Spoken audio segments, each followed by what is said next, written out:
can see how long it takes for her to wake up.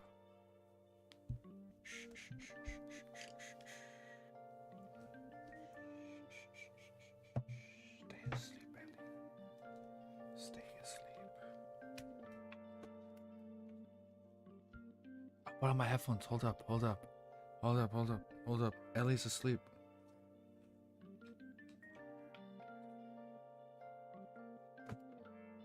Okay, we're gonna read 30 minutes of Shadow Slave. Oh. Really? This is your new record, Ellie. A minute. A minute and 20 seconds is your new damn record. You woke up at a minute and 20 seconds. I was literally whispering, dude. By the way, I know you haven't, but I haven't watched Cage. I know. When I end stream today, I'm watching it before Critical Role. I know, I haven't watched it yet. I'm falling behind, man. I was gonna watch it in the morning. Shadow Slave is getting a physical book? Yo, thank you, man. Thank you, Sadan. Really? Shadow Slave is getting a physical book? Oh, hell yeah. We're gonna buy that bitch. Hey, say hi, you sleepy butt. You've been sleeping all morning. Oh my god, you little lazy doggo. Oh my goodness. Oh, I'm so mad, man. I should have been watching it in the morning, but I decided to play Monster Hunter Wilds. Oh, I was going through our old videos, and I'm doing the Dally X Klein. I uploaded the Dally X Klein short, and I was laughing seeing Cammy username Romero's reaction. Like, no, what the fuck? It was so funny. It was so funny looking at it. All right, let me put chat on screen because I know chat is on screen. I was fucking laughing. I was laughing watching that short. Oh my god. Romero made that the clip. He just titled it shit take. Oh, it's so fucking funny. All right, let me pop out chat. Let me put chat on screen. Yeah, I think I'm gonna go for a long time today. Critical Role doesn't start for like 9 hours. I'm gonna buy snacks later. Wait, what? I wasn't listening. Oh, this was like last year, dude. Yeah, when we were doing like our top 10 video and I told our top 10 characters and I told you guys who my favorite ship was. And I was like, oh, Dally X Klein. You guys said, what the fuck? And then I know you were like, no. And then Romero said, no. And then username, no. And I think you were like, what the fuck? Hell no. Ellie, what? Here, let me let Ellie out. I made my coffee and we're good, man. We're gonna be reading a while today. Hopefully, knock on wood. Go. Gotta go up. Love you too. Love you too, you lazy dog. Oh, man. My room is such a mess, man. It's so bad, dude. It's crazy. Hold up. My room is like still a mess. Oh. Ah. My pinky still hurts, man. I was working out in the morning. It just sucked. But yeah, dude, when I was gonna watch Cage, I decided to play Monster Hunter for like 3 hours, and I couldn't get the fucking clear on the boss fight, man. Don't worry, let me just start setting up stream. Let me set up the chapters, because I was almost late. Yeah, I was watching Rurikon's live stream, and then he was watching. He wasn't watching. He was playing Monster Hunter. I'm like, oh, okay, so let me join his server. Weapon Novel Shadow Slave, and it's like maybe I can get it clear. We've got so close so many fucking times, man. It was pissing me off. Oh my goodness, man. Every time 30 minutes we get to the last phase, bam, we die. The Shadow Slave physical announcement is the link I sent above. I got you. Let me open it. Let me just set all this up right here.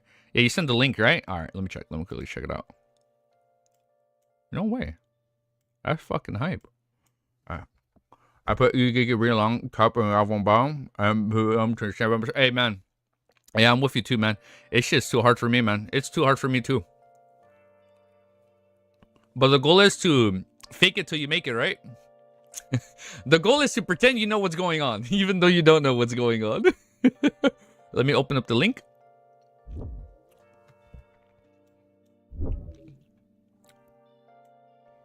Atheon Vault brings Shadow Slave to shelves. Let me see. Let's switch scenes. Do we go? What scene would I click on? Fuck it. Yeah, you know what? We can make this in the video. Someone on Reddit made a post about which chapters you should read if you don't want to do the whole volume 1. Oh, really? Like, oh, just read these parts? Oh, that makes sense. Rather than like rereading like all 200 chapters, like for people that can't, right? Oh, wait, nah, wrong scene. Let me put chat on screen. Give me a sec. Where's chat? Yeah, your boy was a little sick today, you know. So we're just gonna be home all day today. Ah, man, that's so funny. The anime doesn't skip that much, TBH. Yeah, I feel like they kind of gloss over some things. They don't necessarily skip, right? But they do gloss over some things. All right, hold up. So Shadow Slave is actually getting a physical book. Atheon and Vault bringing Shadow Slave to shelves October 2nd. Oh, this literally just came out today. Today's the 2nd. We are excited to announce that we and Laurel Pursuit have agreed with Guilty 3, that's the name of the author, correct? Guilty 3? Guilty 3 to bring his web novel original series Shadow Slave to shelves around the world in print format in addition to a... Whoa, shit. They announced a webcomic? No, wait, they announced a web novel. No, I'm not the web novel, the manhwa. Really? Shadow Slave around the world in print format in addition to webcomic adaptation. My goal was to read... the web comic. My goal was to read the web novel. So I was like, let me read a little bit, and then when that comes out, I'll read that. That's so crazy. Well, I know it's been like rumored, right, for like 6 months that it allegedly found like a studio and whatnot, but then there was like no update for a while. So we're getting a print format in addition to a web comic adaptation, known for its max of dark fantasy, action, adventure, and light RPG element. Shadow Slave is one of the most read web serials ever, written with over 75 million views on web novel, bringing beloved... That's crazy, man. 75 million views, not rumored. It was the author who said it. Oh, he's the one who said it. Okay, got it. They just didn't announce like what studio or like... Okay, got it. Thank you, username. Bringing beloved digital's first series to retail print is the mission of our... What's it called? Atheon and Vault imprint. And this is the one we know readers would devour. Expect to see... Oh, fuck. It's next year? It's a year from now? Expect to see Volume 1 release of fall 2026 in... Oh, shit, it's a hardcover? Dude, I'm a sucker for a good hardcover. I think my Vinland Saga volumes are my favorite, man. The omnibus editions, those hardcovers, legendary. They're so... Wow, I've been watching How I Met Your Mother. I'm over here saying legendary now, like in my vocabulary. Expect to see Volume 1 release in fall 2026 in hardcover format with incredible new cover art developed alongside the author. Oh, shit, new work. Oh, and did you see us mention that it's going to be getting a webcomic adaptation from Atheon together with Lauren Pursuit, the same team behind the hit Dungeon Crawl... Oh, I'm gonna look into that. Hit Dungeon Crawler Carl webcomic. Oh, we should look into that. Okay. One sec. Wait. Let me look that up. Is that real?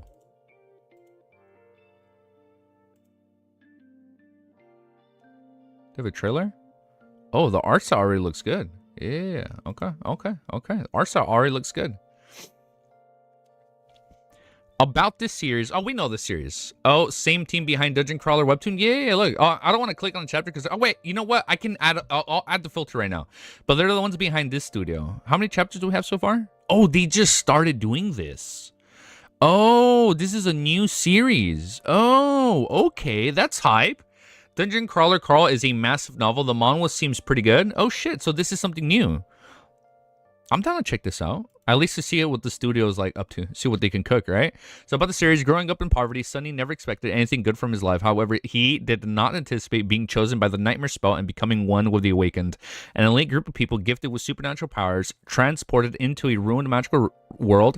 He found himself faced against terrible monsters. Oh, we've read this already, dude. And other Awakened in a deadly battle survival. What's worse, the shadow powers he received. Whoa! Spoilers! He received shadow powers? No, I'm kidding. What's worse, the shadow powers he received happened to possess a small but potentially fatal side effect.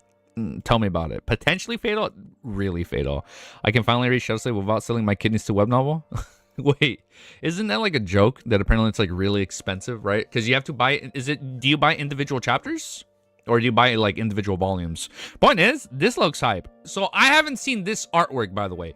I've seen the one on the left of this, Sunny. I've never seen this one. Okay, so this is the studio. Crawl what? Crawl something. Crawl. What's the name? Dungeon Crawler Carl. Let me quickly check out chapter 1. So this is their artwork. Oh shit, it already looks really fucking good. Why is he in his boxers, dude? This already looks... He's wearing fucking Crocs. Alright, I'm not gonna read it. yet, right? I want to quickly look at the artwork. It looks really good. All right, this guy sees a crashed plane. He's in his boxers holding a cat. That's really good artwork. Right away, that looked good. All right, we're going to have to check that out. You buy coins to buy chapters. Yeah, you only started a few months ago? Yeah, only started a few months ago. Got it. Dungeon Crawler is a massive novel. All right, I'm down to check that out. That's crazy, dude. I can't believe we're actually getting a series. I didn't think it'd be announced this quickly, but here we are. All right, I'm down to check that out. Whenever it comes out, fall of next year. Hopefully the manhwa comes out sooner than that.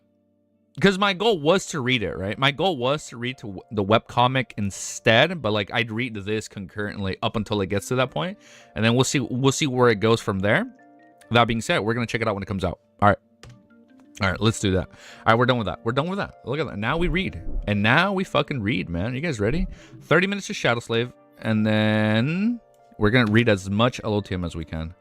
Hold up, let me turn off my filter. I think my filter's on. Give me a sec. No, it's not on. Okay, you buy coins. I remember at one point, like on Webtoons, like if you watch ads, if you watch their ads or do their stuff, you earn coins. And I think it was kind of like a similar format. Like you do stuff to earn coins. Oh, shit. Let me turn my mic a little bit. No? Why is my thing off screen? Hold up, let me put Shadow Slave up. Why is it off screen?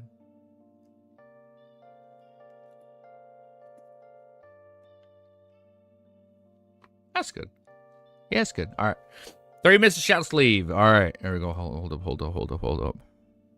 We read 37, so we're on 38. Yeah, I remember watching ads to get a few extra chapters a day when I was reading Rotten Horror Webtoon. Yeah, no, I used to do the same. I think I did that for Tower of God back then. Like before I was caught up, I would like watch as many ads as I can so I can like have enough currency to buy future chapters or some shit like that. All right. Sorry for the 2-week delay. I wasn't able to read some last week, I know. But hey, good news. We have a physical book on the way, and we got the webtoon announced. So the goal is finish volume 1, book 1, like finish the first huge arc of this series before the webcomic catches up to that point. And then depending on time and what we do in the future, we might only be reading the webtoon. Probably not. We'll be reading this, but we'll see. We will see where the pendulum swings in the future. But my goal currently is still to finish like all of the Forgotten Shores arc before the webcomic and like all the books get to that point. That being said, we're gonna read chapter 30. Is it 38? Chapter 38 is called Questions in the Dark. That sounds hype. All right, that sounds super fucking hype. All right, wait, let me change my title, my timestamps. 10 out of 10 intro.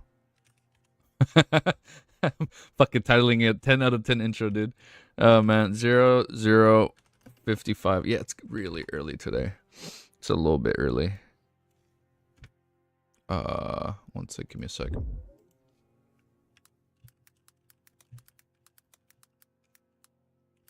Fuck, I cannot spell. Chapters, Shadow Slave, chapters. I have to open up a second tab, I think on the wiki, that has all the things. Questions in the Dark. Bro thinks he's the Hobbit chapter. I love the Hobbit, man. That was a good series.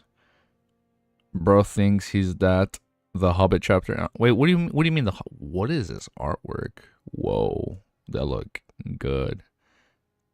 Tyrus? I don't know who it is. I'm gonna exit. I don't want to be spoiled yet, but that look good. Hold up.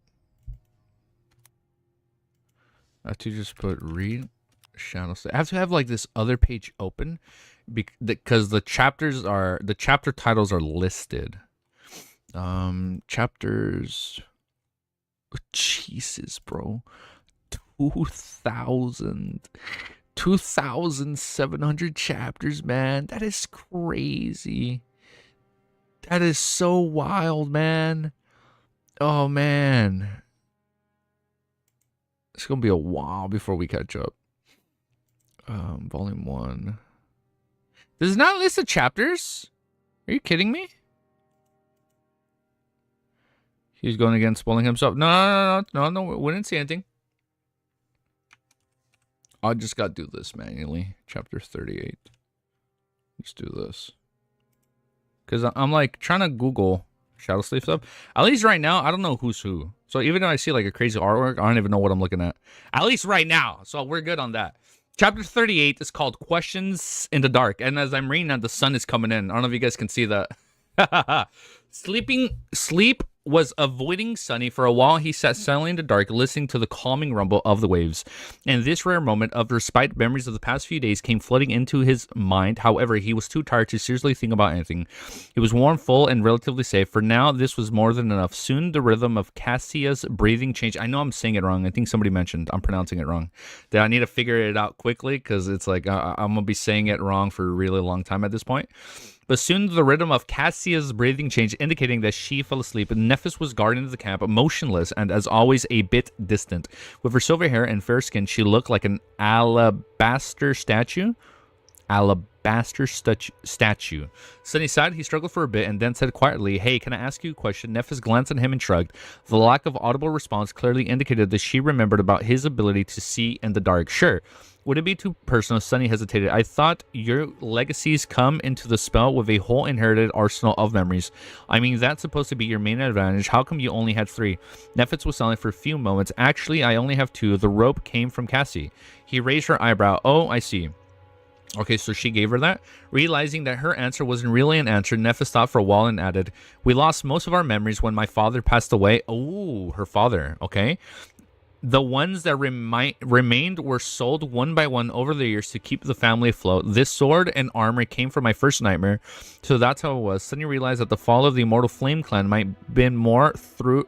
Wait, what? The fall of the... I forget. She was part of the Immortal Flame clan. The fall of the Immortal Flame clan might have been more thorough than he had thought. Still, something about it didn't make sense. Surely, with the clan's reputation and standing, there were other ways to make money. Without any strong reactions, Nephis simply said there were other reasons. Then she unexpectedly turned her head in her direction. "Can I ask you a question in return?" Sunny swallowed. "Yeah, go ahead." Nephis tilted her head. "How did you know that I'm a legacy?"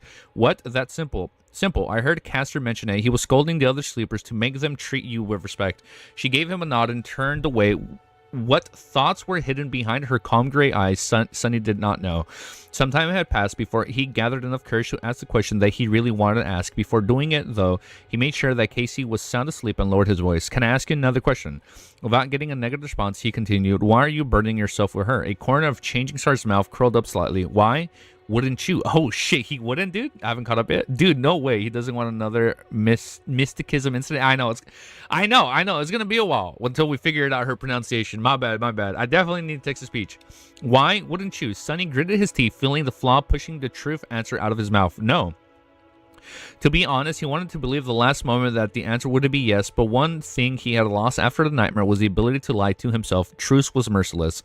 It's not that Sunny did not pity the blind girl or didn't want to help her, it's just that he knew with certainty that it was simply not something he could do.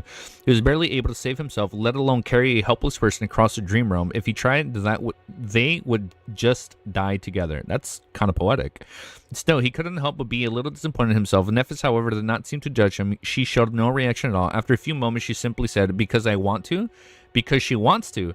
That's not what the response Sunny expected to hear. He was pretty sure that she would either lecture him about the virtue and compassion or disclose some obscure way to make Casey's seemingly weak ability incredibly useful.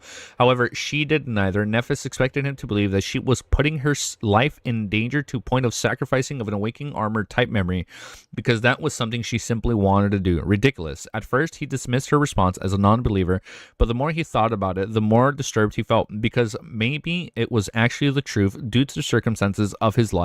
Sunny had never really done things because he wanted to. Most of the time, he was doing them because he needed to. It was never a question of want. It was always a question of must. For him, this was a basic rule of life. But was it really, or just a matter... Oh, I scrolled down too much. Or was it a matter of perspective? Nephis had certain advantages in her upbringing, but they weren't as ample as he had imagined. She had no wealth and no arsenal of relics to empower her. However, she did not have a mentality that was different from Sunny's. It wasn't impossible for her to have the audacity to disregard... Wait, what? I cannot read. Oh my god, it's a little too early for me. I'm not used to reading this early, man. I don't do this often. Disregarded, needed in favor of something as frivolous as desire and do things that a normal person like Sunny would never do. Like helping a blind girl simply because that was what Nephis wanted to do. Perhaps the mentality that was the greatest advantage of all. Perhaps that was a real barrier that separated legacies from the rest of them. That's not what a lot... That was a lot to think about. However, before Sunny could gather his thoughts, Nephis suddenly spoke again. My turn. Does she mean it's her turn to ask a question? Indeed, that was what she meant. Changing Star once again turned to Sunny and said, after a long pause, suddenly asked, do you know the legend of Odysseus? I'm sorry, is Odysseus canon in Shadowslave? Like the Odyssey, Odysseus. A what? Who? What sort of weird question is that? Bewildered, Sunny shook his head. Then, remembering that she couldn't see him, he said no. Nephis sighed and turned away. A few months later, she softly said, Odysseus was a hero in an ancient war. The legend some humans back then had powers akin to the Awakened. Achilles. Oh, yeah, so this is canon. Okay. Achilles was an aspect of indescribable body. I can never pronounce his name. Diomedes that was so ferocious even the god of war was wary of him. Ajax was as strong as a giant. Odysseus was not the strongest and not the bravest. However, he was the most cunning. Sunny blinked, staring at the silver-haired girl. Where did this come from? Why is she so... Why? Oh my god, my thing is over the thing. Finally, more. I know it's been a while. I'm sorry. Why is she suddenly so eloquent? Meanwhile, Nephis continued. In the end, Odysseus' cunning ended the war, and he prepared to sail home. However, the gods cursed him to endlessly wander the seas, never to return. Over the years, he survived one horror after another and lost all of his companions. Then, shipwrecked, he found himself on an island where the beautiful fairy Calipiso lived. I can never pronounce his names. Changing Star, ethereal, strangely wistful voice resounded in the darkness, creating an thrilling atmosphere. Sunny couldn't help but listen without utmost attention. Calypso fell in love with Theseus and invited him to her palace. For many years, they lived together in harmony. The island was like a paradise filled with... Man, we really are just recapping Odysseus over here. The island was like a paradise filled with all kinds of wonders, delicacies, and delights. As long as loving Calypso was by his side, Odysseus was even immortal, but the longer he stayed, the more time he spent sitting on the shore, looking at the sea with bleak eyes. Nephis smiled. In the end, Odysseus built a makeshift boat and abandoned the island, leaving all its delights, the beautiful fairy, and even his immortality behind. So many questions. Why did he leave? Sunny blinked. What? What kind of mind game was that? He even considered that Nephis was mocking him, but it didn't seem to be that case. It looked like she was sincerely interested in the answer. Weirdo. Weirdo? He thought for a bit and then said without too much conviction, maybe it was because he was far away from home. A fleeting smile appeared on Nephis' face. Far away from home. All right. After that, she turned away and lowered her head, becoming like a statue again. It seemed like their conversation was over. Grumbling internally, Sunny laid down and tried to fall asleep. However, the image of the bleak-eyed Odysseus kept appearing in his mind. After a while, he whispered, well, did he make it back home? Soon, Nephis replied, yes. He returned to his wife and son, and they lived happily ever after.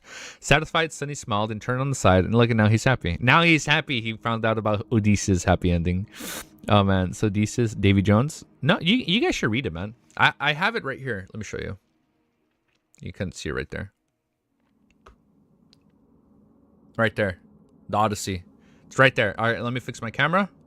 Let me center myself.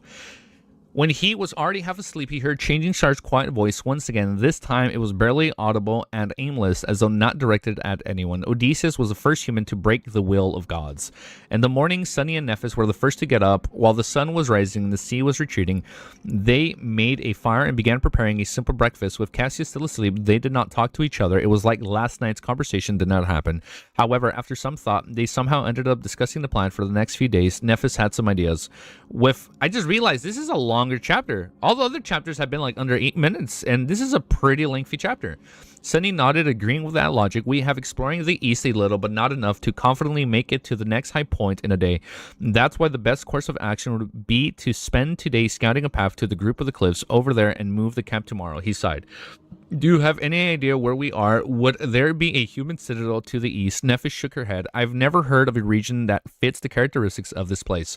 And in any case, we have to move to find out more. We'll either find a citadel encounter or unconquered gateway or die. Hopefully they don't die. Sunny was too quick to call other weirdos. Knowing himself, I don't know, he has no right saying weirdo, dude. Or die. East is as good, but you know what? I like that part of him. East is as good of a direction as any, plus is the safest because there's a horde of monsters to the west. At that point, Cassia suddenly sat up straight. Her eyes were wide open and her face was a little pale. She looked nervous and excited. Nephis frowned. Casey, what's the matter? The blind girl turned to them and smiled. Oh shit, she's having a vision. A vision. I had a vision. Like a prophet. Wait, let me move my mouse. Like a prophetic dream, Sunny thought, trying to come to terms with the new reality of someone being able to see the future or the past. Meanwhile, Changing Star stretched her hand as though she prepared to summon her sword. Are we in danger? Casey energetically shook her head. No, it's not that. People. I saw a castle full of people. That doesn't sound good. She smiled and pointed with her finger. I don't know how far it is, but I'm sure that it's in that direction. Sunny and Nephis looked at each other, not knowing whether to be glad or petrified. Casey smiled, delighted finger was confidently pointed west. So we're going west? Okay. All right, we're going west. Journey to the west. Oh, I understood that. I understood that reference. Yeah, this was actually a pretty long chapter. Chapter 39. All right. Chapter 39 is called... Come on, you guys should know this. Journey to the West. That is a good reference. In the ensuing silence, the smile slowly dissipated from Cassie's face, replaced by confusion. Feeling the sudden tension, she asked, oh, what's wrong? Sunny sighed. No, nothing is wrong. It's just that the direction is that the one we wanted to avoid. Oh, shit. So we want to avoid that play. Yo, Shadow Slave? Yeah, we're going to read for like 30 minutes. No, nothing is wrong. It's just that the direction is the one we wanted to avoid. After some thought, he added, that's where I came from yesterday. There's a lot of scavengers down there. The blind girl's face fell. Oh, Nephis, who was quietly listening to them, gave him an indecipherable look and finally spoke. Tell us more about the castle. A shadow of the previous excitement returned to Cassie's eyes. With serious nod, she began describing her vision. I dreamt of a vast ruined city built on a weathered stone. It was surrounded by tall, impregnable walls. Various monsters were wandering its narrow streets. In the center of the city, there was a hill, and on top of the hill stood a magnificent castle. She smiled, but there were no monsters in the castle. Instead, it was full of people. I think, no, I'm sure that they were awakened. Some were guarding the walls. Some were going about their lives without a care in the world. There was food, safety, and laughter. Well, that sounds great. If the castle really existed, then all of their problems would be solved. Sunny cleared his throat. Did you see something? Casey frowned, trying to remember. Then her face cleared. Yes, I saw Sunny leading me through the gates of the castle. The one who said to leave her behind. Yo, what's up, dude? What's up, Alma? Yes, I saw Sunny leading me through the gate. That means we will make it. A brilliant smile appeared on her doll-like face, beaming with so much joy that Sunny couldn't help but curl his lips. Oh, look at him being all happy. Sunless Wukong. Are we gonna have like a Wukong arc? I'd be down for that. That's still a game I'm planning to buy on Black Friday. Hopefully it goes on sale like this winter, like Christmas time, and then we can like pick up a good sale. Inwardly, however, he was stuck on a certain detail of Casey's vision. It was that when talking about reaching the castle, the blind girl only mentioned the two of them. Was there some meaning behind it? Sunny turned his head a little and secretly glanced at Nephis, trying to discern if she had picked up on that little discrepancy too. Changing Star, however, was as enigmatic as ever. Without showing much emotion, she thought for a while and then slowly nodded. Okay, then we will go west. We will journey to the west. While the sea was still retracting, they had their breakfast and they spent some time planning for the journey and preparing to abandon the temporary camp. In the process, Sunny had a chance to get to know the girls a little better. It was then that he came to sudden realization, which almost made him explode from bafflement. That mind-blowing realization had to do with Nephis. Back when they first met in front of the academy's gate, Sunny had formed a certain impression of the confident, distant girl. Later, her behavior and the different revelations about Changing Star past only served to reinforce that impression. Nephis seemed to exhibit apart from the world. She was mysterious, aloof, and rather cool. Her taciturn and strange speech patterns made people interacting with her feel unnerved and rattled, often revealing more than they had been planning to. The less she talked, the more she seemed to know. That silent, indifferent confidence was arresting and sometimes even oppressive. However, the impression turned out to be completely wrong. The actual truth behind the matter had nothing to do with being cool and being coof. Cool. What did I say? Coof? Cool and aloof. I mixed the two words. I mixed cool and aloof. Taciturn equals quiet. Oh, thank you, Rami. After talking to her a bit and observing their interactions with Casey, suddenly almost fainted when he realized that Nephis was simply an incredibly, ridiculously, painfully awkward person. She's just awkward? It was as though she had no idea how to interact.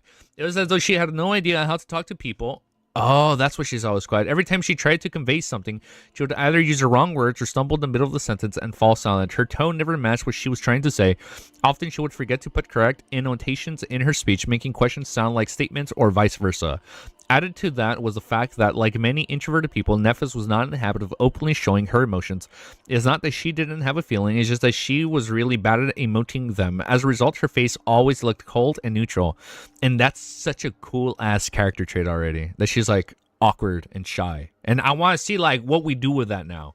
That's why most of the time she simply chose to talk as little as possible or not talk at all. All that added up together, then multiplied by general weirdness, was ultimately responsible for creating the false image of a mysterious, unapproachable ice princess. Just a false hope. Oh, man. When in fact she was just shy and completely inept in communicating with people. When in fact she was just as shy and completely inept in communicating with people. After coming to the realization, Sunny tried with all his might, but still failed to stop himself from staring at Nephis with wide eyes. He just barely managed to not let his jaw hang open. Let me raise the volume a bit. I'm gonna put it a little bit louder. What the hell? That's not in line with how a protagonist should be. Oh, he's over here acting like a protagonist. In his mind, Nephis had definitely been the type of person to be the main character of any event. At the center stage, there were always confident, strong people like her and Castor. People like himself and Casey, on the other hand, were relegated to exist far away in the background. Now, however, not that line of thought was also wrong. The fact that Changeling Star had problems with expressing herself and lacked social skills did not mean that she was not strong. In fact, it might have meant the opposite. She still achieved everything that she had achieved, but with the added layer of adversity, she was still dangerous. At that moment, Nephis finally noticed that Sunny was staring at her. She looked at him and, after a long pause, asked in an emotionless tone, "What?" He blinked, extracting himself with a sudden from this sudden flood of thoughts and cleared his throat. Nothing. I was just going to ask, when are we setting off? Nephis appeared to be thinking. After a while, she turned away and said, "Soon." You really can't manage more than one word, can you? Utterly bewildered, Sunny hid his emotions and smiled. All right then. Dude, I love Sunny as a character. I love that his flaw makes him so truthful, man. It really adds a different layer to a character. Usually characters are always trying to like hide and be like mysterious or like not reveal things. Like him, he can't. He just has to say the truth. In the gray light of morning, they abandoned the tall hill and ventured west, retracting their steps from yesterday. Knowing the path, the small party made quick progress. Nephis was walking in front of her sword arm, ready to strike at any moment. A bit behind her was Sunny. This time, the responsibility of holding the golden rope and guided Casey along was entrusted to him. Of course, the actual person creature leading them was his shadow. Oh, the shadow's leading them. He can't cap. Definitely, man. He can't even lie. The actual person or creature leading them was the shadow. It scouted ahead, carefully observing the labyrinth for signs of danger. The labyrinth was just like it was before, confusing and seemingly endless. Crimson blades of coral protruded from the black mud, creating a vast tangled forest. However, today something about it felt different. It was long before the shadow stumbled onto a massive hulking hungry scavengers. Alright, this is a good chapter, man. Weak point. I remember, man, like, when I was a kid, the two books that kind of scared me when it came to like reading mazes and getting lost was Maze Runner and Goblet of Fire. Whenever I read the part of them being lost in a maze, I'm like, man, this shit is scary. Like, I would hate to be lost. And for a long time, I was scared, man. But that being said, chapter 40 is called... What's the chapter 40 called? Weak Point. All right, let's keep reading. Chapter 40 is called Weak Point. That shit used to scare me as a kid, man. And then whenever I got lost one time, man. One time I got lost on Halloween. It scared the shit out of me. I relate to these. I'm telling you, I relate to these characters, man. Because when I was like, I think I was like 7 or 8 years old, I got lost trick-or-treating. And I'm like, oh my God, I got separated from my group. I sat by myself on the street, crying. I'm like, I need to ask a stranger for a phone. And I'm like, oh my God, I don't know anybody's phone numbers. And then I was like, oh my God, I found someone I knew. I was like, oh my God, I'm like running to them because I ran ahead. Oh man. I remember reading the Maze Runner books in 3rd grade. Yeah, man, they were good books. I actually never read the last book or watched the last movie, so I don't even know how it ends. But chapter 40 is called Weak Point. Halt, Sunny whispered, observing the group of scavengers through his shadow. As soon as the... Whoa, music sounds a little bit loud now. As soon as the word left his lips, Nephis immediately summoned her sword. After studying the surroundings for a second, she turned her head and glanced at him with a question in her eyes. Cassia, meanwhile, only froze in place and hesitantly raised her staff. Suddenly counted the monsters. 1, 2, 3, 5. Curses. The hulking beasts seemed like losers of the pack. Similar to the one he had killed, however, their wounds were not as pronounced and terrible. Each of them was much more of a threat than managed. One sec. Phone call. Sorry.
hold up, guys. Give me a few minutes. Talking to the missus. One sec.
Okay, all right, we're done. Oh my god.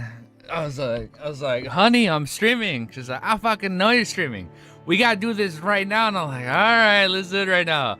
We didn't do it right now. We're trying to plan something over the weekend.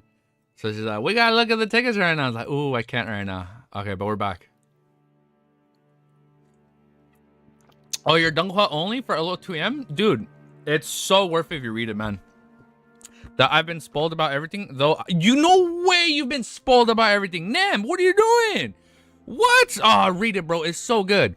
It's so worth it, man. It's long, right? But if you're reading in your head and you're not doing it live, it should be quicker to read than me. So you're definitely gonna read a lot more. I know where you're going. I know where you're going. I saw. Like, I see everything unhinged. Yeah, dude. You're gonna be our chauffeur. What's the word called? Our chauffeur.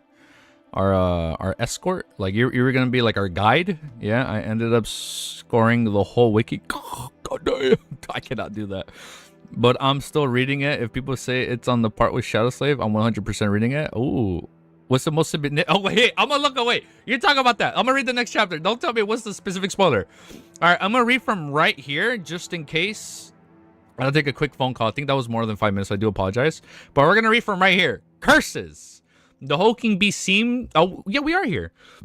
The Hulking Beast seemed like the losers of the pack, similar to the ones he had killed. However, their wounds were not as profound and terrible. Each of them was much more of a threat than the mangled one from before, and there were half a dozen of them at least. Okay, so it's a lot harder. There are scavengers on the path ahead, 6 of them. They're slowly moving in our direction. Nephis cast a gaze forward. There was a calculating look on her face. They're done with the carcass. Sunny thought for a moment and then shook his head. No, I didn't think so, but maybe there's not enough meat for everyone anymore. Some stranglers had no choice but to leave with an empty stomach. Nephis nodded and gestured to a nearby branch path. We circled around them. The 3 sleepers hastily moved forward and changed their paths, giving a wide bereft to the ground to the group monsters, tense and grim as they continued walking, trying to stay on course and not to get lost in the labyrinth. However, in the next hour, they had to turn in a random direction again and again, avoiding the other scavengers. The distance between them and the giant statue was not shortening at all. At some point, they were catching their breath near one of the numerous dead ends of the Crimson Labyrinth.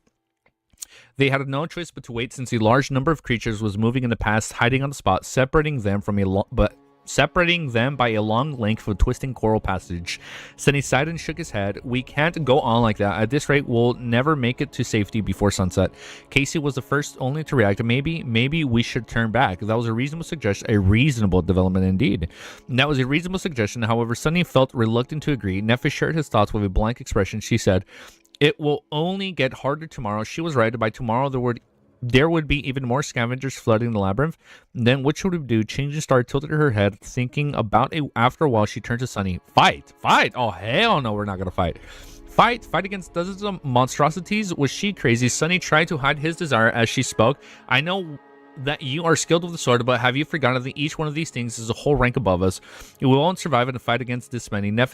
Nephis nodded. We avoided large groups, cut down smaller ones. After a moment, she added, if there's 1 or 2 of them, there's a chance. Sunny wanted to retort, but he couldn't find a good reason. In the end, he gave up. Fine. Nephis stared at him for a while. Then she suddenly asked, have you studied the corpse of the scavenger you had killed? What was that supposed to mean? A bit of surprise, Sunny shook his head. No. He was too busy being in the pain and trying to make it to safety before the sea returned. And why would you study a corpse? Wait, I think Teacher Julius mentioned something. After a short pause, Nephis spoke. Why? Scavengers have 3 weak points on their bodies. The first one is obvious, and it's their joints. Anything that has to be flexible can't be too rigid, so there's a gap in the armor above the joints. That makes sense. By targeting the joints, you can diminish their mobility and attack capabilities. Also, studying a dead monster, one could better understand their strengths and vulnerabilities. This idea was so obvious that Sunny admonished himself for not realizing sooner. Meanwhile, Nephis continued. The second one is the same. It's where their torso connects to the carcass. If you manage to actually hit the spot, you can heavily injure your scavenger and deal serious damage to its bodies. However, unless you succeed in severing its spine, the wound won't be fatal. It'll still be able to fight for a while. Sunny couldn't help but notice the changing star's awkwardness seemed to disappear whenever she talked about things she felt confident about, like ancient heroes or killing things curious. The last weak spot is on their back, approximately at the level where the eyes are. There's a slightly concave, dislocated cavity in their armor. It is where several armor plates connected. The chitin there is comparatively thin. If you can pierce through it, you can destroy the brain directly. That will be a killing blow. That is good to know as I'm drinking my saliva. That is good to know. However, the weak spot was too high to be hit by a human. After all, scavengers were more than 2 meters tall. Oh shit, they're big. As though reading his thoughts, Nephis added, that weak point is very hard to target. Circling around these scavengers almost impossible due to their size, speed, and attack range of their pincers. She looked at him and calmly said, if we stumble on a single scavenger, it will be bait. My task will be to make it turn around and then restrain it. Exposing the third weak spot, your task will be to kill it. Sunny gulped. What if there's 2 of them? As you fucking do both. As usual, Nephis paused before answering, don't die. It wasn't long before there was left no choice but to attempt a fight against a scavenger. Behind them, there's a long stretch of the labyrinth with no suitable branch path for them to turn onto. Ahead of them, there was a small clearing with only one other passage leading out of it. Not far into the passage, a massive scavenger was moving slowly in that direction. Sunny quickly described the situation and waited for Changing Star's feedback. Without much delay, she gave him a nod. We fight in the clearing. After that, Nephis gently guided Casey to the wall of the labyrinth and helped her find a place to sit. Wait here, we'll be back. After some thought, she added, soon. As Nephis moved to walk away, Casey grabbed her hand. Her face was pale and intense. Neph, you be careful, okay? Look at him calling her nicknames now. Neph, you be careful, okay? I'm seeing a little romance, all right? All right, easy. It's been I know. Don't worry. This is the last chapter. No, I know. I got you, Kemi. I know. This is the last chapter. Nephis blinked and tilted her head. I know. We're almost done. I got you. I know. Nephis blinked and tilted her head a little, then she smiled. Sure, with that, she and Sunny hastily headed for the clearing. By the time they got there, the scavenger was seconds from appearing. Sunny's shadow flew out of the passage and retracted itself to his feet. Without having to discuss things with Nephis, he quickly hid the shadows and waited there, hoping for a chance to attack. Nephis, on the other hand, strolled to the center of the clearing and calmly stood there. Her shoulders relaxed and her back straight. An elegant longsword appeared on her hand, carelessly pointing to the ground. Not knowing, I could almost see the end of the chapter. Not knowing what else to do, Sunny silently repeated her words. Don't die. A second later, the scavenger walked into the clearing. With his tiny eyes spotted Nephis, an evil light ignited in them. Without waiting for even a second, the massive monster screeched and rushed forward to the attack. Its huge pincer shot forward with terrifying speed, tearing the air into its path. Nephis swiftly sidestepped, dodging the pincer, then leaped backwards, removing herself from the path of that rushing monster. Simultaneously, I should take some notes, man, because this Omega fight is so hard in Monster Hunter, man. Simultaneously, her sword flashed in the air, cutting deep into the joint of one of the scavenger's front legs. Azure blood spattered on the ground.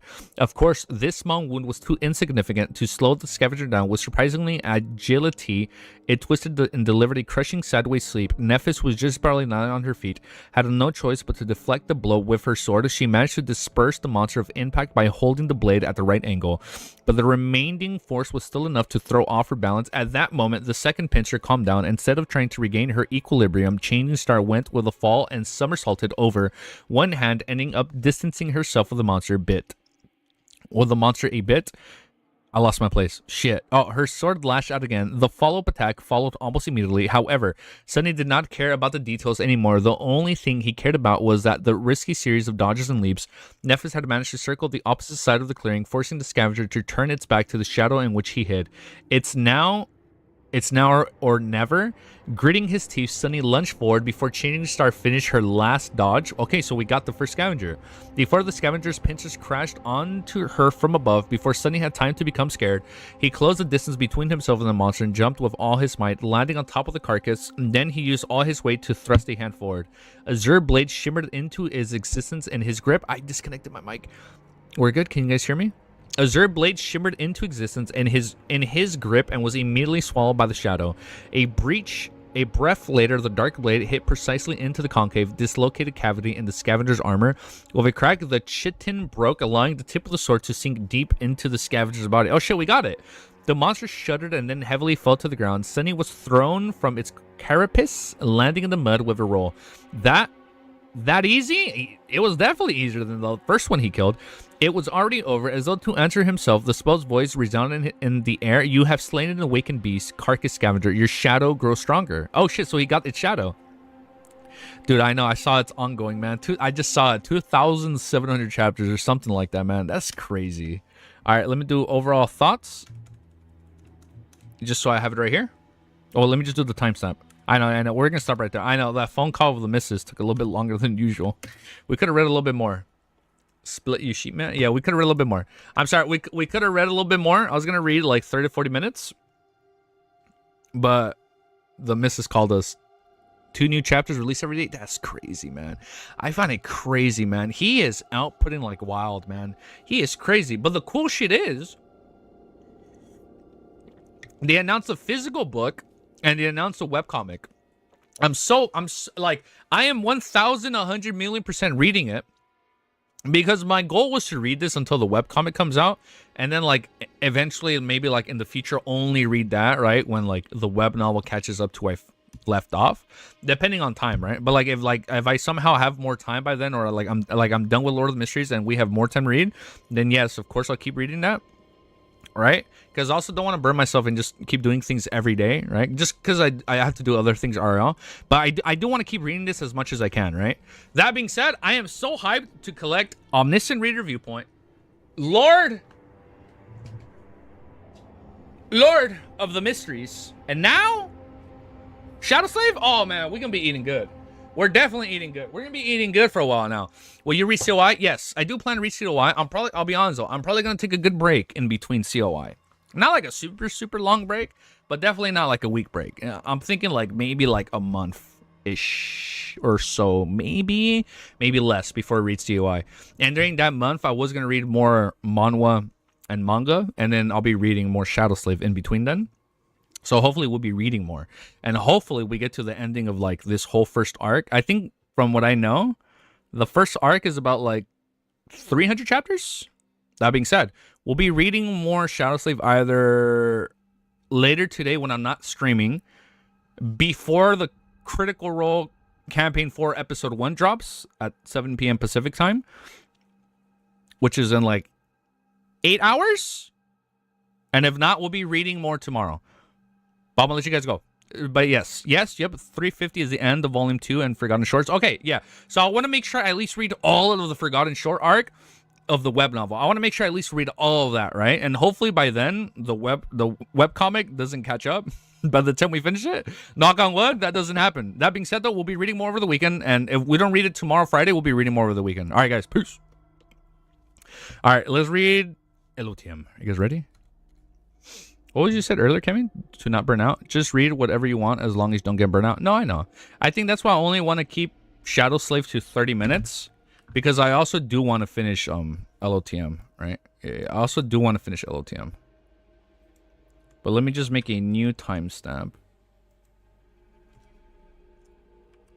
Give me a sec. Let me just make a... This one was my Shadow Slave one. Okay, these are my timestamps for Shadow Slave. Let me just put SS right here. Wait, let me just type Shadow.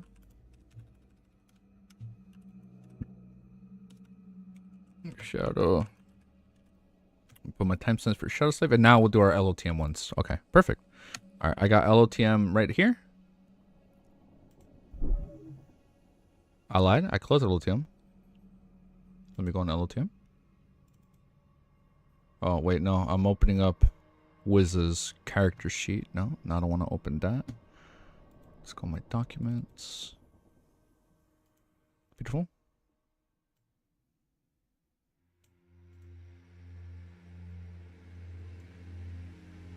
Don't worry. It's loading. All right, I got it open. 1187, right? We're at 1187? Yes. All right, man. We got to keep reading, man. We got to finish this bitch. We need to finish Volume 6, man. ASAP. Pronto. We got to grind, man. We got to grind this series now. Oh, my goodness. It's taking me so long to read this, man. I'm sorry. I wish I could read it quicker. Shame, man. I know. I think I closed it by accident, man. Shame on me. I'll never do that again, man.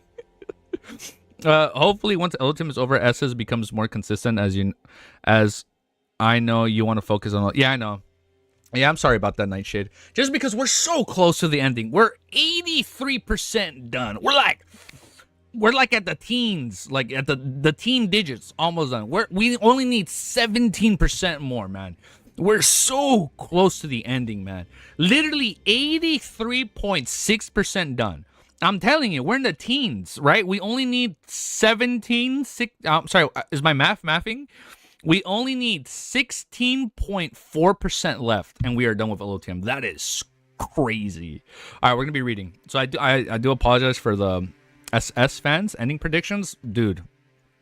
They all live happily ever after.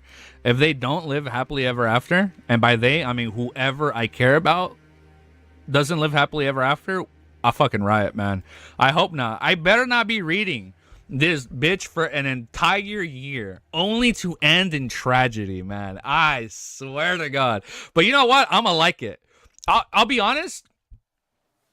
I'll be honest. I've come to terms that I don't think Klein is gonna get a happy ending. I already know Klein is not gonna get a happy ending. I know one of the Moretti. I'm not sure to reach out right now. I know one of the Moretti siblings isn't gonna get a happy ending. Probably one will, right? I can see like Benson or Melissa dying, and then for Forz and Shio, I can see Forz or Shio dying. Those are the two pairs where I can see one person dying each. And you know what? It is what bro thinks life is sunshine and rainbows. I know. I want it to be sunshine and rainbows, but I know it's not, man. Knowing this series, and you know what?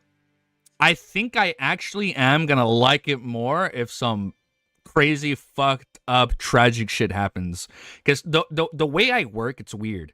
The more I cry, the more I like something.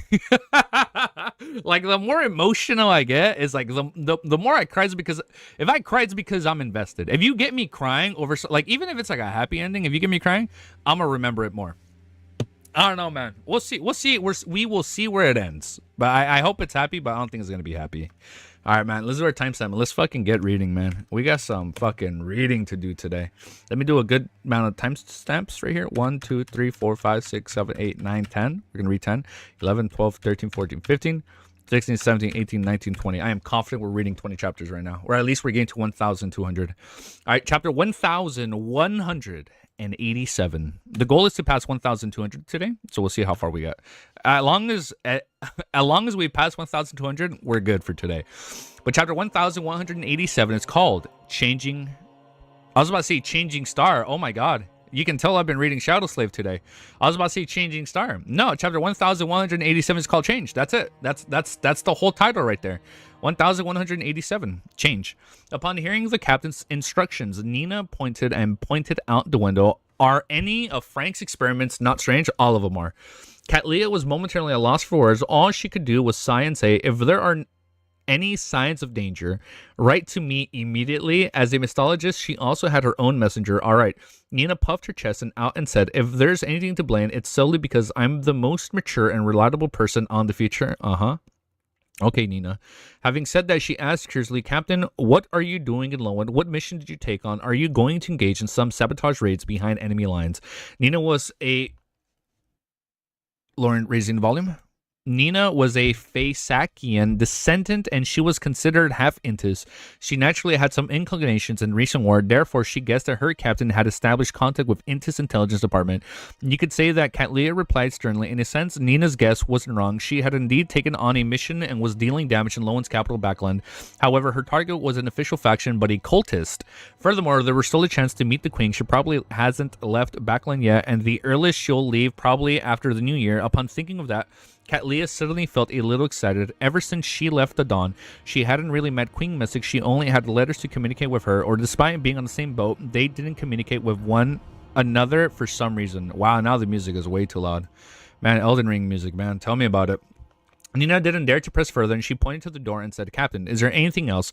If not, we'll leave. Katlia nodded, indicating that the future of boatswain could leave with her subordinates. Just as Nina held the candle and gently twisted it, Katlia suddenly recalled something and hurriedly shouted, Nina, huh? Nina. Man, we've been saying Nina a lot this chapter.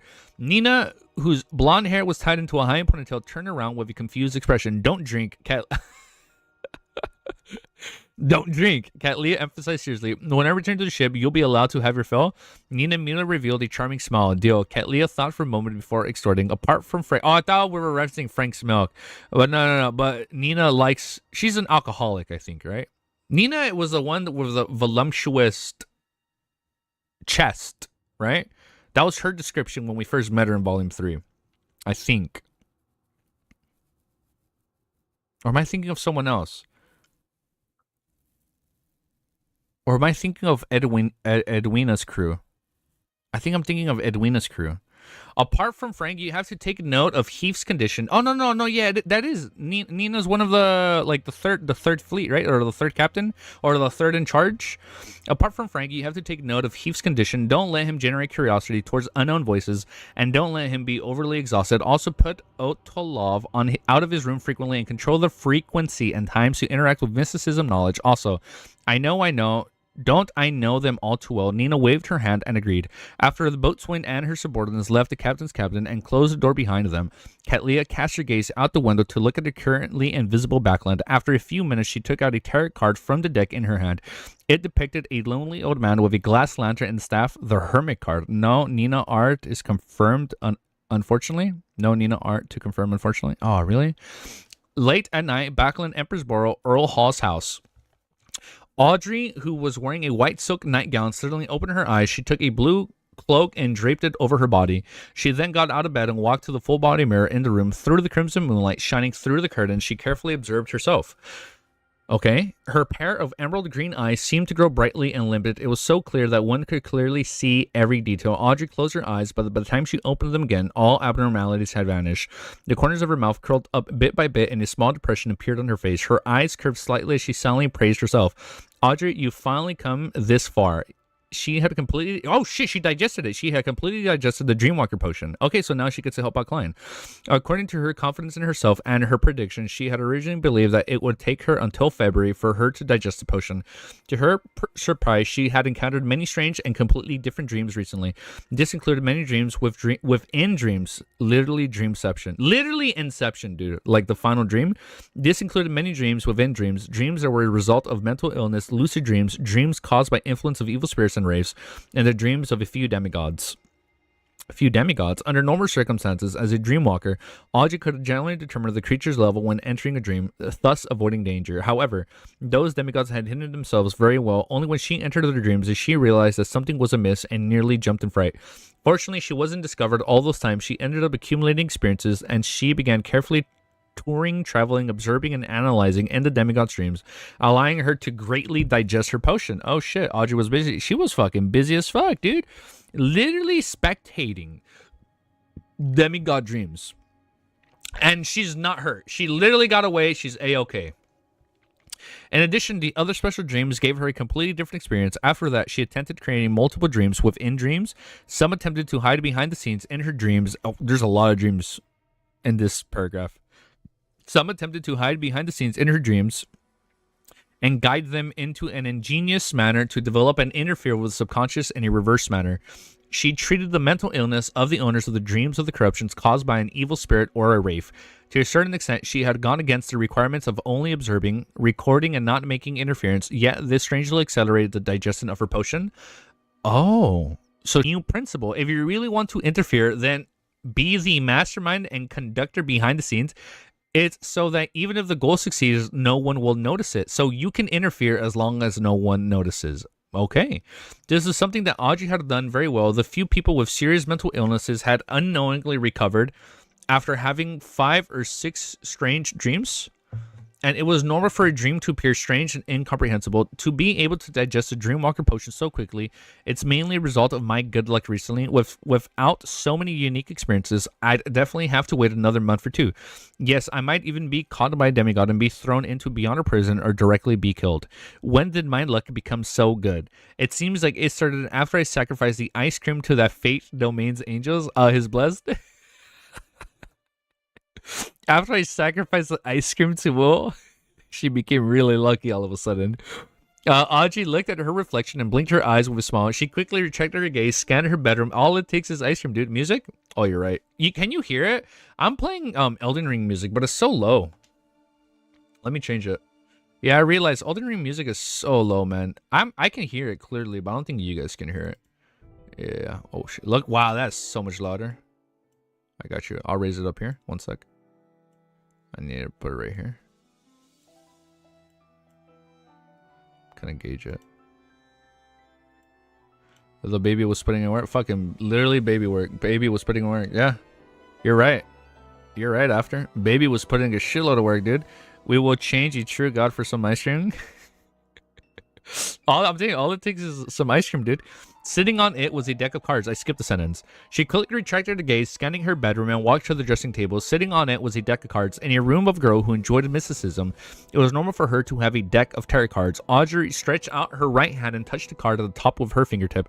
She slowly took a deep breath and muttered to herself, "The fighting of the Admantha mountain range is getting more intense. Mid-Shire has already lost port." Oh shit, okay. It said that the defenses of the Hornicus mountain range in the Civilist County can't last until spring.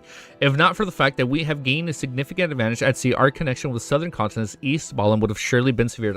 The one thing I'm sad about is we haven't gone to the front lines yet, man. I desperately want to, like, there's no shot we're in a war and we don't go to the front lines, you know? I feel like we have to go to the front lines. Alfred is still there. I wonder how this war will develop. Thankfully, I'm about to become a demigod. Mr. World has already given me the manipulator's potion formula and main ingredient. The 7 drops of tears that were shed from intense human emotions have also been found during my dream experience recently. The tree mentor's golden leaves were obtained via a trade with Sun, and just short of the blood of an elderly mind dragon. I'll try a trade for it with the psychology alchemists. Before Hyven Rambus died, I was already the person in charge of a small psychological discussion group, but will this reveal that Hyven Rambus' death had something to do with me? Probably. Or could I get Mr. Roll to summon the blood of an elderly mind dragon from history? This can last for at least 15 minutes. When I succeed in advancing, I'll converge my spirituality and complete my queuing. Its disappearance will not affect anything. After all, it's just a supplementary material. The blood of an elderly mind dragon is just supplementary material. Audrey, you actually learn how to fake things. What's more, it's on such matters. After a self-deprecating comment, Audrey began to think about the kind of situation to use to complete the advancement ritual of a manipulator. The ritual required one to drink the potion while in the midst of an emotional resonance, generating during a special occasion with at least 10,000... Oh, shit, I forgot about that. 10,000 people. As her thoughts raised, Audrey came up with a preliminary idea. The Goddess's Winter Gifts Day? The Goddess's Winter Gifts Day. But no matter how large a mass is, it cannot accommodate 10,000 people. The cathedral can't accommodate so many people.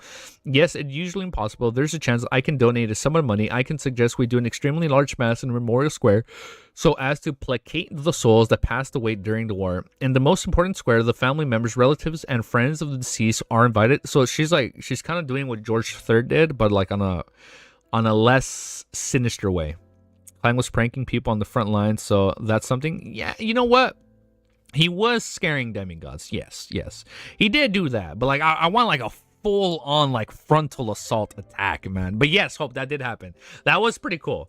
As long as they accommodate a certain proportion of the participants, the emotions that resonate will affect the others who are participating in mass, allowing the ritual's requirements to be satisfied. After calmly analyzing the situation, Audrey suddenly bowed her head and looked at the mirror of the dressing table. She saw the faint smile on her beautiful face had long disappeared, leaving behind only calmness and sadness in her eyes. She stared at herself, her lips curled up slightly as she whispered, "Audrey, you've become despicable." No. Closing her eyes and opening them again, Audrey had returned to normal. Chill, dude.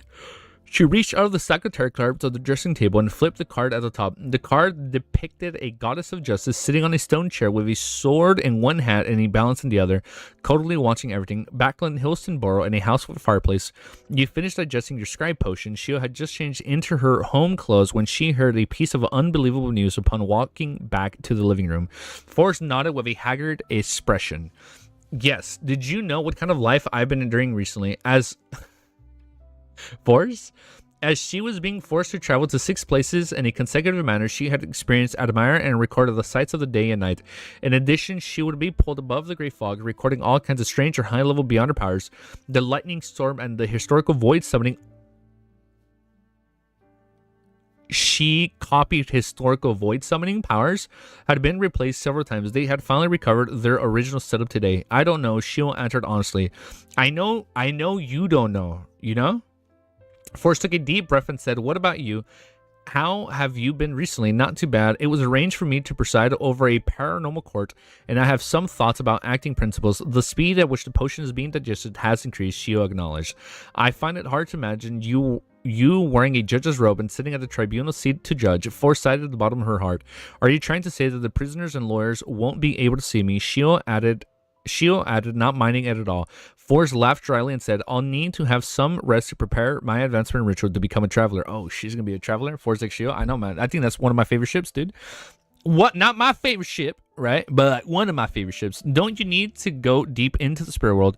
Do you have a way? Shio asked in puzzlement. Forrest nodded and said, the person asked me to summon his messenger. Yeah, here we go, dude. Yeah. We're gonna ask Renette for help. All right, next chapter. Let's keep reading, man. 14 minutes. 50 seconds. 118. And we go straight into it. Wait. Before we go straight into it.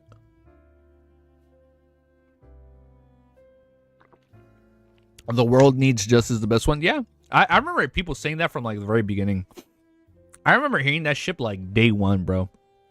Or like really early on in volume 1.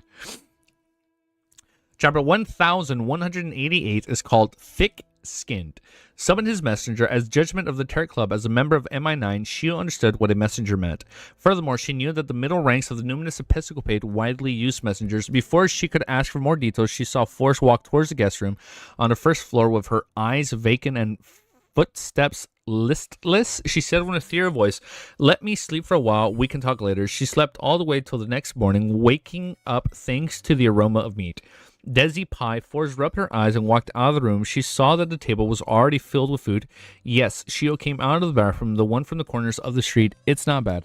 Forrest enthusiastically acknowledged and sat beside the dining table. She quickly picked up the Desi Pie and stuffed it into her mouth. After finishing one, she drank a mouthful of sweet iced tea and sighed in satisfaction. This is life. That's me every time I have tea.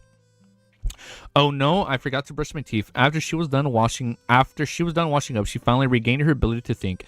She looked at Shio in puzzlement and said, that MI9 not have any suspicions about how you secretly became a judge. They thought it was a remuneration that motivated me back then. Shio informed her of what she had learned. Forrest stroked her hair and said with a smile, that's true, let them ask the church of the overnight. She covered her mouth and yawned. Okay. I'm going to summon the messenger. After this period of recording, the way she addressed Klein had changed from German Sparrow to Mr. World to that person. On the one hand, it was a form of respect. On the other hand, she was afraid that someone would eavesdrop. Upon hearing her friend's words, she looked around and asked in confusion. You guys can hear the music, right? I think it's low. Asked in confusion, aren't you going to set up the ritual? She remembered that summoning a messenger required a ritual. That's only one of the methods. The person that got me to use another method Forrest glanced at her clothes and realizes that her clothes were all wrinkled up since she hadn't had the time to change her clothes last night. Trauma kicking in. Scaring Forrest is the client's favorite hobby. I'm seeing it. I'm sensing that. Triggering her is a good hobby. Upon realizing that she would be meeting the messenger later, she decided to pay attention to her image. She hurriedly returned to the bedroom on the second floor and changed it into a beige dress with frilly designs. A beige dress? After preparing herself, she raised her right hand in front of Shio and she grabbed it as if she wanted to pull something out of the air. In her eyes, the illusory book took form. It quickly flipped and stopped at one of the pages, and the next second, her arms sank and the figure emerged from the void. This was German Sparrow, who was wearing a half-top hat and a black coat. He had a cold expression and unyielding air, but his eyes appeared somewhat dull. I succeeded. This is just my second attempt. I've only tried it once yesterday and failed. Forrest's eyes widened as though they wanted to take in more light so as to see more clearly. She knew that this was a historical void projection she had summoned. She wasn't too nervous. Instead, she held her breath and looked weirdly at German Sparrow's projection. She couldn't tell if he was real or fake. She still remembered the combat achievements of this crazy adventurer. Forrest had actually summoned German Sparrow. Shouldn't it be his messenger? Would German Sparrow still be able to summon something? Questions popped up in Shio's mind.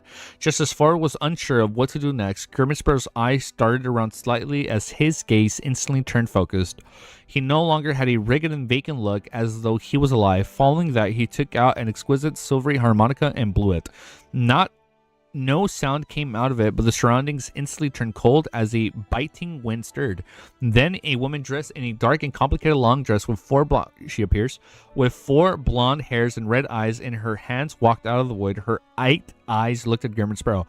German Sparrow nodded slightly and put it at Forrest. This lady needs to set up 4 special coordinates deep into the Sparrow world. Please help her. All right. one of Renette's Tinker one of the heads of Renette Tinker said as it moved up and down. Gerben Sparrow didn't ask further. As he approached the window, he made the gloves on his left hand to become transparent. His figure quickly disappeared as he teleported out of the house. He left just like that. The historical void projection I summoned left just like that. Force stared at with her mouth slightly open as though she was experiencing comical play. According to her understanding, the thing she summoned should be under her control. How could it leave after giving some instructions? Could it be that the historical void projection has the same personality as the actual person? No, it's as if Gerben Sparrow himself has descended. Force glanced at Shio and realized that she was just as confused as she was. So Klein's historical void projection that she summoned just leaves just like that. At that moment, Force suddenly shivered as though an extremely terrifying creature was glaring at her. She subconsciously turned her head and realized that Gerben Sparrow Messenger was looking at her with 8 red eyes, carefully observing her. As terrifying as Gerben Sparrow, Force forced a smile and said, "Sorry to trouble you." At this moment, Renette Tinker, 4 blonde red eyes, heads spoke one after another, need to pay 800 pounds, gold coins. There's still a fee. Force turned to gape once again at a loss for a response. After a few seconds, her thoughts suddenly became active as she began to calculate her savings. After loaning 2,400 pounds to Shio, I still have 780 pounds left. My expenses recently have been quite high, but the royalties from my past novels are still being credited. Adding my other income and the 300 pounds Shio returned to me, I have a total of 1,258 pounds. That's enough. Force immediately agreed, but she immediately discovered a problem. Gold coins, all of them. Renette Tinker's 4 heads shook slightly. Yes, you can. Oh, you can pay me later. As expected, all of them need to be gold coins. I remember the Mr. World had been trying to gather gold coins and exchange for gold coins for quite some time. It was to pay this messenger. The relationship between him and his messenger is really complicated. Mr. World, let me lower the volume down a smidge. Mr. World, one sec. Mr. World should still have quite a few gold coins. I'll try to exchange 800 gold coins from him later.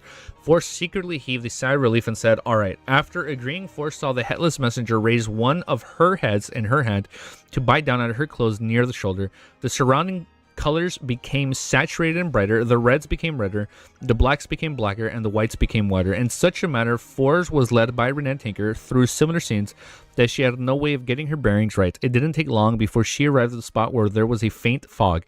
In the depths of the fog, one eye after another seemed to look over, but they quickly shrank back. When Force summoned Gerben Sparrow projection from the historical void backland, he immediately entered the fog of history. The phone bill is still paid in gold. It's still paid in bold. Bold is still paid in gold. Fog of history and dash all the way to the period before the first epoch. So we go back to the first epoch in the void history. His consciousness came alive within the projection, reducing Force spirituality expenditure. Ooh, it's too much for her. This way, Klein had indirectly returned to Backland. That was also the reason why he had got a Miss Magician to use such a complicated method to summon the messenger. As for the messenger summoned by the adventurous harmonica, it was an independent... I hate that I'm yawning right now. It was an independent existence. It didn't increase the burden of Force spirituality burden. Even though historical void projection vanished, Renette Tinker could still remain in the real world if she so wished. After a teleportation, Klein's figure appeared in a secluded alley near St. Selma Cathedral. He then used his faceless powers to change his appearance and figure. During this process, although there were still a few pedestrians in the alley, they were affected by an illusion. They didn't notice a sudden companion appearing beside them. Right on the heels of that, Klein straightened his clothes and pressed on his hat and walked quickly to St. Selma Cathedral. He found a seat to the side of the main prayer hall and sat down. After taking off his hat and chanting an honorific name, he sincerely drew a crimson moon on his chest. Then he clasped his hands together, closing his eyes, and prayed softly to the Evernight goddess. After taking off his hat and chanting an honorific name, he sincerely drew a crimson moonlight on his chest. Then he clasped his hands together, closed his eyes, and prayed softly to the Evernight goddess. I'm currently searching for traces of their dark demonic wolf past to grasp his exact condition. At this point, he recalled the dark demonic wolf might have been a former colleague of the Evernight goddess. They likely knew plenty about each other, and he quickly added, I wonder if you can give me some hints. He didn't wait for a response. Instead, he maintained a calm attitude and continued, "After this matter is completed, I plan on heading all the way to the east to see if I can reach the western continent and see what state that place is in. I'll take this opportunity to escape Amon's pursuit and find other possibilities." After praying, he tapped his chest 4 times in a clockwise fashion and whispered, "Praise the lady." Just as he finished speaking, a dark night sky with countless stars... Oh shit, she's responding. Just as he finished speaking, a dark night sky with countless stars suddenly appeared in front of him.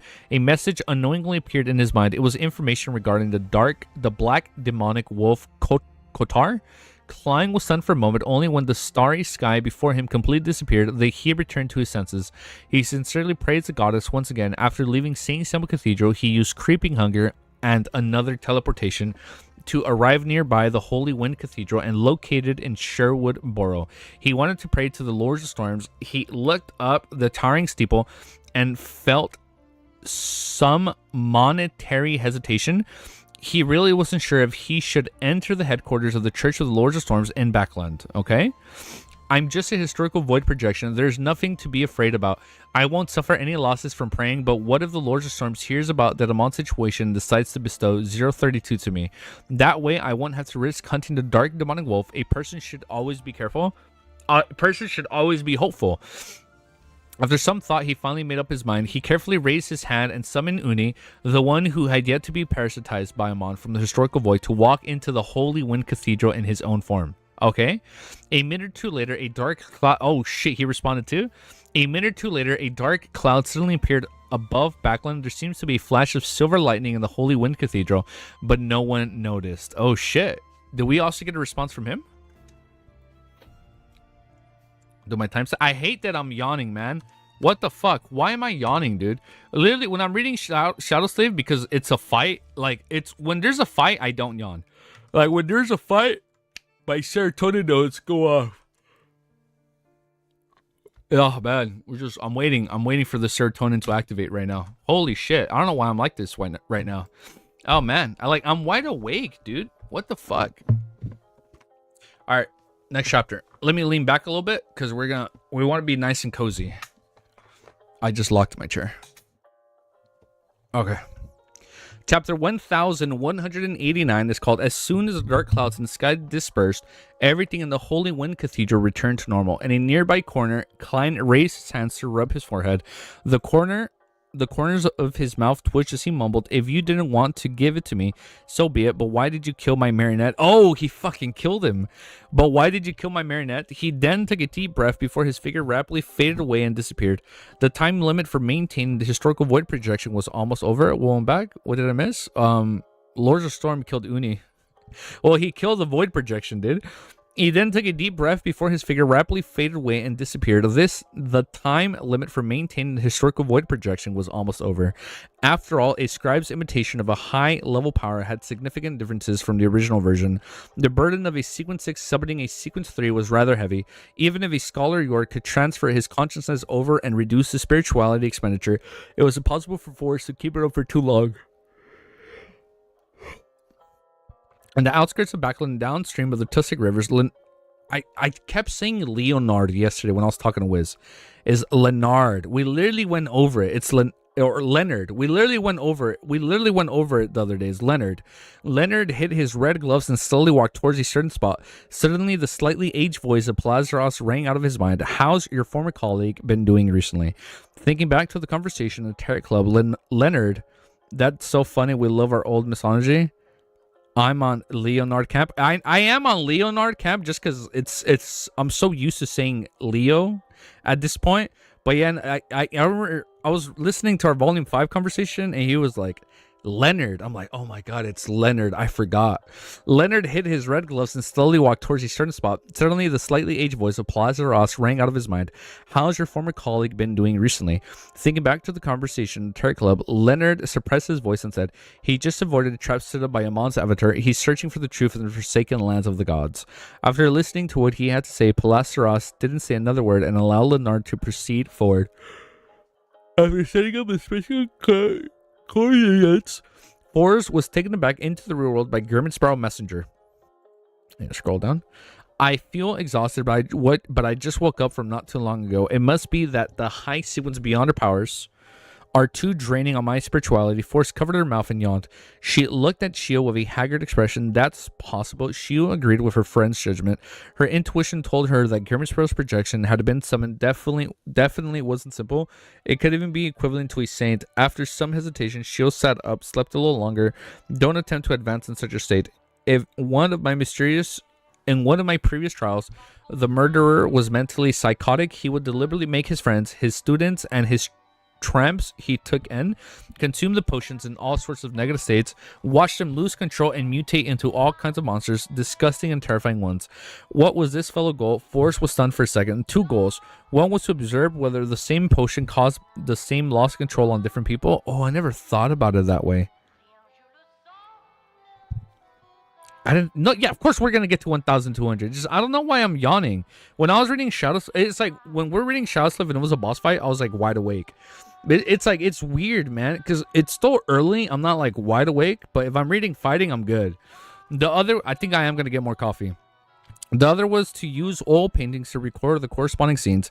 He believed that the madness, the pain, and distortion he had unparalleled beauty, one that can stimulate his greatest creative passion. She'll recall the trial from back then.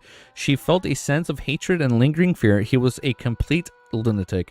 That fellow should be executed. Forrest couldn't help but shudder when she imagined it. She bared her teeth and said, was he a cultist? Perhaps, but there were no clues.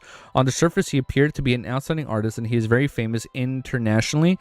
If it wasn't for more than five of his students and friends and who had disappeared over the past few years, attracting our attention, that might have had to wait until he completely went mad and lost control, becoming a monster. And before this matter would be discovered, she suddenly paused for a moment before saying, back then, everyone in the law enforcement team opened up his hidden basement, vomited.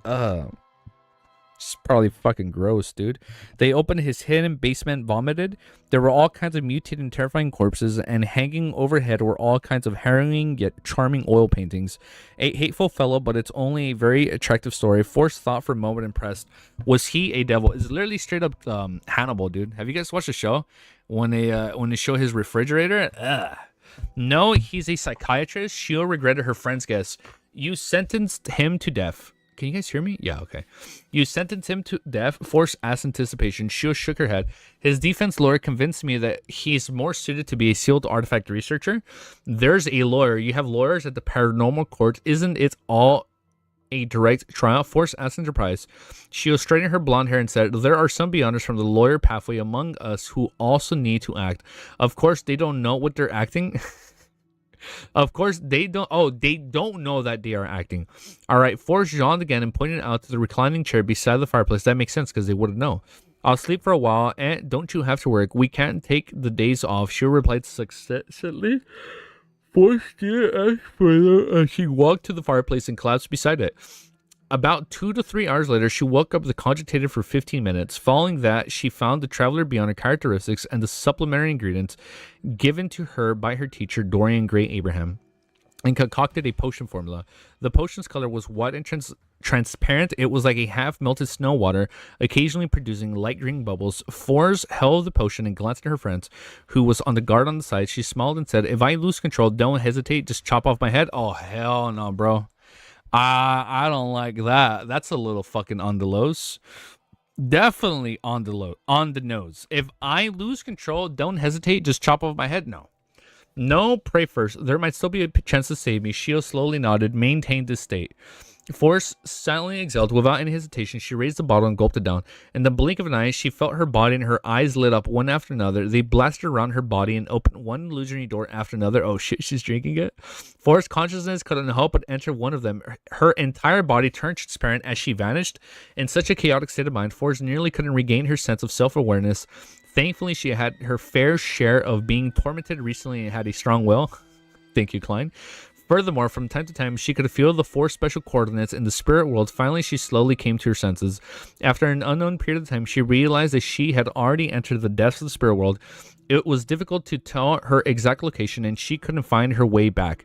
With the help of the 4 special coordinates, Forrest slowly traversed back to a familiar spot, leaving the saturated stacked colors and the thin fog behind before walking out of the spirit world. The 4 special coordinates weren't only used to help me find a way back. They can also effectively maintain my self-awareness. Teachers only sequence 7, so without any actual experience, it's inevitable for him to miss out on such knowledge. As Forrest thought, she cast her gaze towards Shio and smiled slightly. I'm a traveler. Oh shit, she made it. Shio heaved a sigh of relief and asked curiously, what new beyond her powers did you get? The main one is teleportation, also invisible hands. In addition, the number of demigod level beyond her powers I can record has increased to 4. The actual effect should be close to that of a sequence 4. Force examined herself. Why is Ellie barking? She then raised her hand and pulled off a tarot card from across the room, one used for divination. If it was a person with a scepter in his hand. A scepter? It was a person with a scepter in his hand that pointed towards the sky. His left hand had pointed to the earth. In front of him were people like the Holy Grail, a scepter, a sword, star coins, the magician card. Every year's longest night was the birthday of the Evernight Goddess. Every year's longest night was the birthday of the Evernight Goddess, commonly known as the Winter Gifts Day. On this day, all Evernight believers would head to a nearby cathedral to witness the sunset of the sun. When night falls, they would participate in mass, enjoy a holy meal, listen to the hymns, and do all sorts of activities. The year 1350 for the Loans Evernight believers was a very heavy year. The intensity of the war and the cost of the items had made them lose the good mood they had. However, on Winter's Gifts Days, they still came out of their houses. This is because the Church of Evernight was going to hold a massive mass in the various large public squares to placate the souls that had been passed away. At the same time, many foundations would distribute food vouchers at the mass. People who received them could be able to obtain the corresponding items in any of the relief points or cathedrals. This led to the Storm and Steam believers who didn't celebrate Winter Gifts Day to head to the near square. Westboro, okay, so they also go. Westboro Memorial Square, where George III was blasted to death. Good times, man. Dressed in a black cloak, was walking with her golden retriever, Susie. She's wearing a black cloak? Oh, I thought she was wearing a black coat. I'm like, I've never seen fucking Audrey and like her goth getup. Like, what is this? Dressed in a black cloak while walking her golden retriever, Susie with a leather bag on her back, Audrey walked among the nobles looking refined. Her expression didn't seem abnormal, but she hid some pain and guilt. She had obtained the blood of an elderly mind dragon. After concocting the manipulator potion, she placed it in the small bag Susie was carrying. Susie was already sequence 6 hypnotist. The fact that a dog is a sequence 6. The fact that the dog was able to rise the ranks quicker than fucking Rosago, man. Oh my goodness. That's so funny. Pretty sure, but it's not explicit. Susie was already sequence 6 hypnotist. She believed that not many people present would notice her abnormality and snatch things from her. The blood of the elderly mind dragon came from the hermit cat Leah. Apparently, she had obtained it from Queen Mystic, and she had paid 3,000 pounds for it. This was in line with her expectations, and she didn't really want to obtain the ingredients from the psychology alchemists. After all, her direct superior, Hyven Rambus, had only died a few months ago. To collect the items needed for advancement, it made an inevitable for people to suspect her. As for the other members of the Psychology Alchemists, they had the ability and intelligence to notice this point. Besides, after becoming a demigod, one had to come into contact with the Psychology Alchemists. They had the ability and intelligence to notice this point. Besides, after becoming a demigod, one has to come into contact with the Psychology Alchemist counselors. According to Mr. Wall, there might be an angel from the mind domain hidden amongst them. I'll continue making preparations with a suitable opportunity and excuse. I'll consider raising my position in the organization. I'll hide my strength for now. The blonde Audrey lifted the ends of her skirt slightly and slowly walked towards the predetermined spot. Along the way, many nobles extended their hands to her in a friendly manner, hoping to help this beautiful noble and weak young lady through the crowd. However, they were all blocked by Earl Hall. He got his eldest son, Hybrid, to be in charge of his youngest daughter, while he held his wife's arms and walked ahead. From time to time, he would turn back to look at the most dazzling jewel of Backland. Not long after that, their family arrived at their destination, the Church of the Evernights Bishops of Backland Diocese. Saint Anthony Stephen walked up to the high platform in his black robe with the red patterns. He looked around, raised his right hand, tapped his chest 4 times in a clockwise fashion, praised the lady. When the believers below responded, the saint's deep voice could be heard by everyone. Today is the celebration of the night, but the goddess's response is a pity. She takes pity on every mother who has lost her child. She takes pity on every lonely child, and she takes pity on everyone who has suffered immense pain. She said that all of this will end, all the suffering will return to silence and repose. That's sad, man. All the suffering will return to silence and repose. Fuck. Damn. And then next chapter is for next chapter 1190, it's called Resonance. All right. Do you guys remember Soul Eater? When they use resonance? I think that's what it was called, right? Here, let me walk outside and get my other headphones. And then let me grab a protein drink that has some caffeine in it. And I think that's going to help me. What was that, Cammy? Cuttlefish sending jabs to justice system. Lawyers getting crazy, motherfucking deserving death out of it because they're mentally unwell. SMH. Honestly, I think being a sealed artifact researcher is a fate far worse than death. Is it far worse than death? Well, I mean, shit, wait, you're right.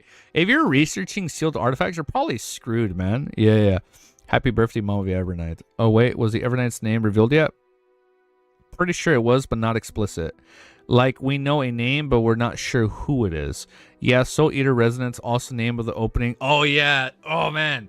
Opening 1 is a fucking banger. Even opening 2, man, is really good. I've watched Soul Eater, I think, like 2 or 3 times in the past, man. All right, let me walk outside. I've noticed as I get older, wearing these for a long time, I feel like I'm suffocating, man. I feel like I'm drowning. But let me go out and get my regular earbuds that I use. Let me grab some caffeine protein shakes. Okay, you guys can still yeah, you guys can still hear me. Just give me 1 sec. I'll be back in like 1 minute. Super quick. I can just go outside and grab it. Paper Moon is also a banger. You know what game is a banger that I want to buy? Super Mario Galaxy 1 and 2 collection. I only watched it once like a decade ago. Yeah, I remember watching it when it came out. I'm scared of watching it again and getting disappointed since the ending is not. Yeah, I know. The ending with the power of friendship, it's like the punch, come on. Oh, and then he was scared of her because she was serious. Get out of here. I know I remember reading the manga, but it's been a while. I'll be right back. Let me just go get my stuff.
These are a lot better. These right here are a lot better.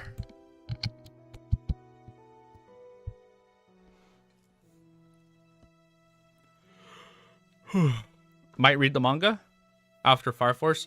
Yeah, I kind of want to read it.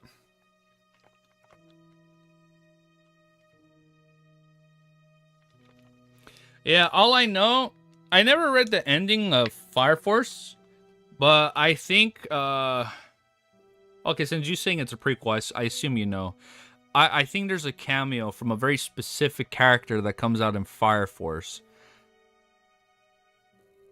No, that's from Soul Eater that comes out in Fire Force.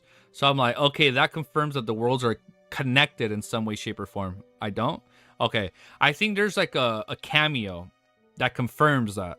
I'm not up to date with Fire Force. Okay. Okay. Well, no, like the ending of Fire Force. I never read the ending, but I think I saw a picture or a confirmation. But I think there's something that confirms why it's because you're saying it right, Break. What you said that only cameo I know is the Smiling Moon. Okay, then yeah. Okay. Was it the Smiling Moon? Maybe I saw something else. Okay, maybe it was the Smiling Moon. Yeah, but I know about the whole Soul Eater Fire Force thing. That they're like in the same universe, I think. Like the ending confirms it, apparently. Okay, wait, don't confirm the ending. Because I like watching it. Dude, Fire Force is such a banger as an anime. Dude, opening one fucking slaps. Now let's get reading before I stop for too long and just talk about Fire Force. It's so good, man. Apparently Shinra does something in the ending that leads to the world becoming Soul Eater. IDK more. Okay, so it's like in some way.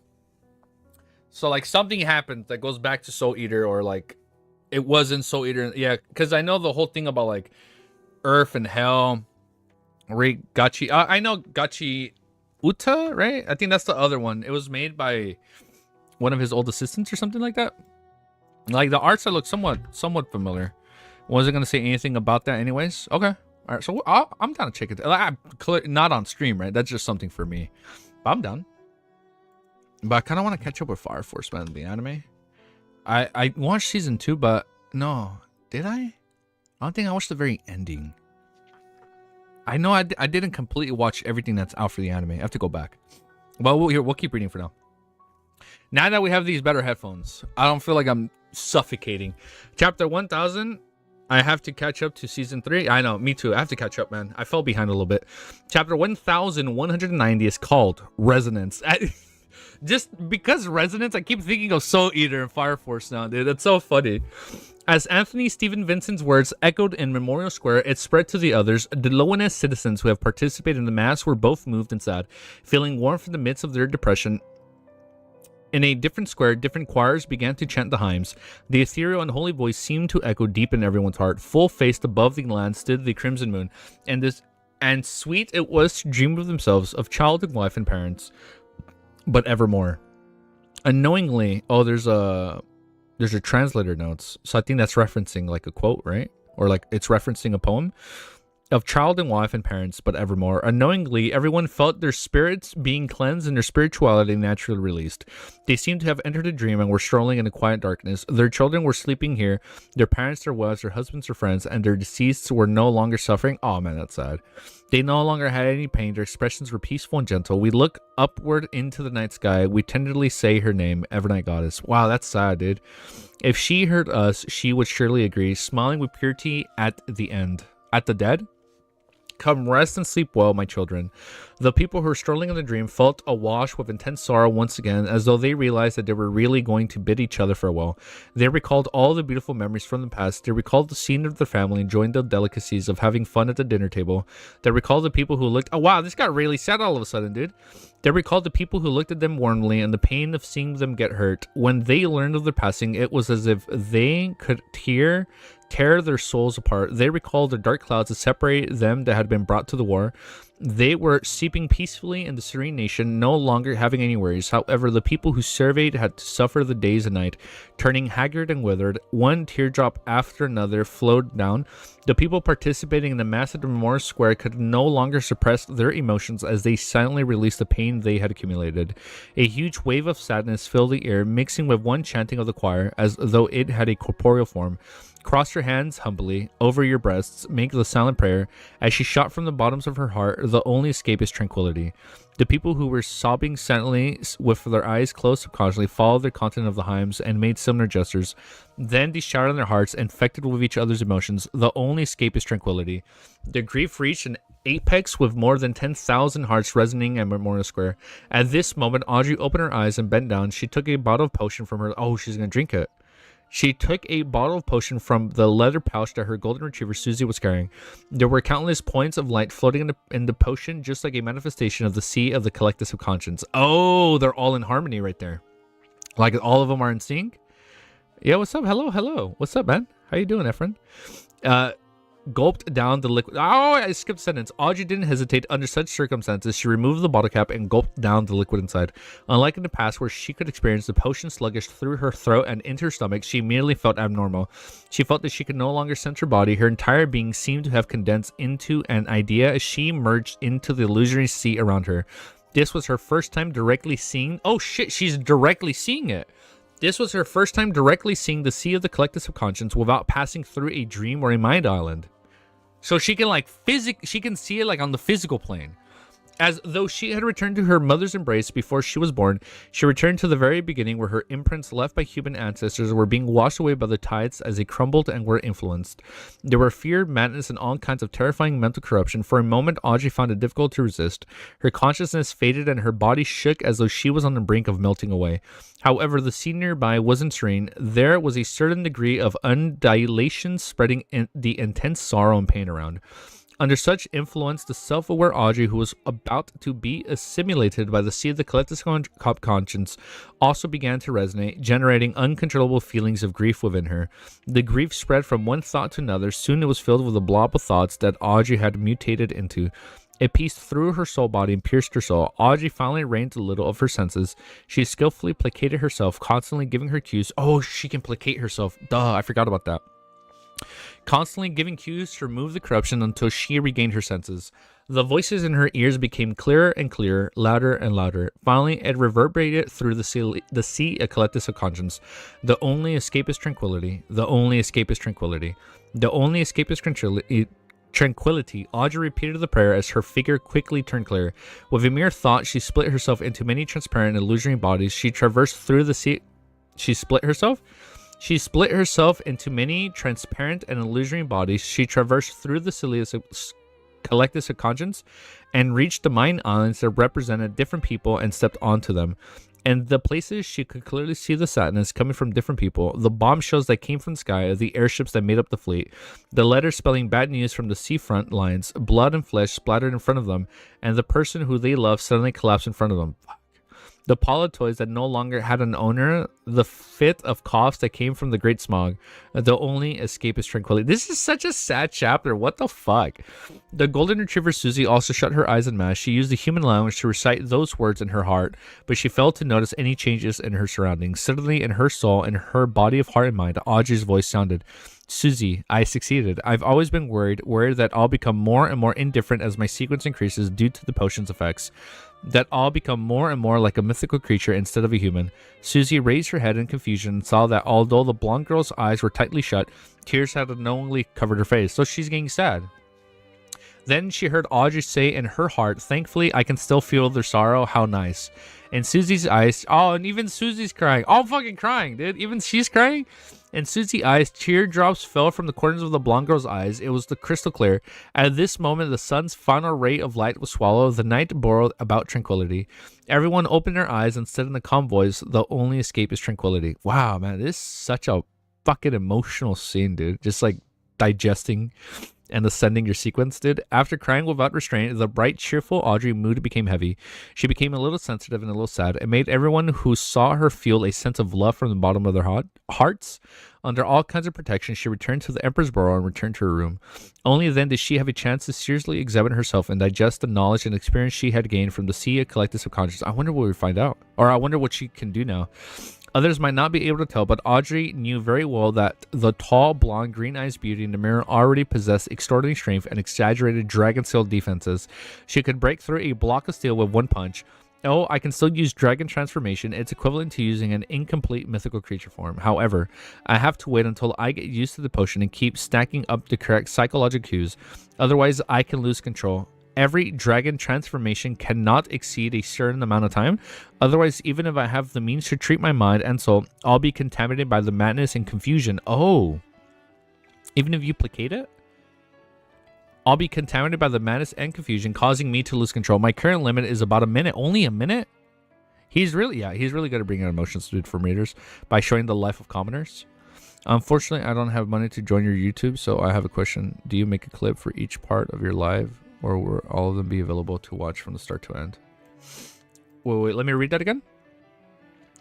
Unfortunately, I don't have money to join your YouTube. No, you don't have to join the membership. It's okay.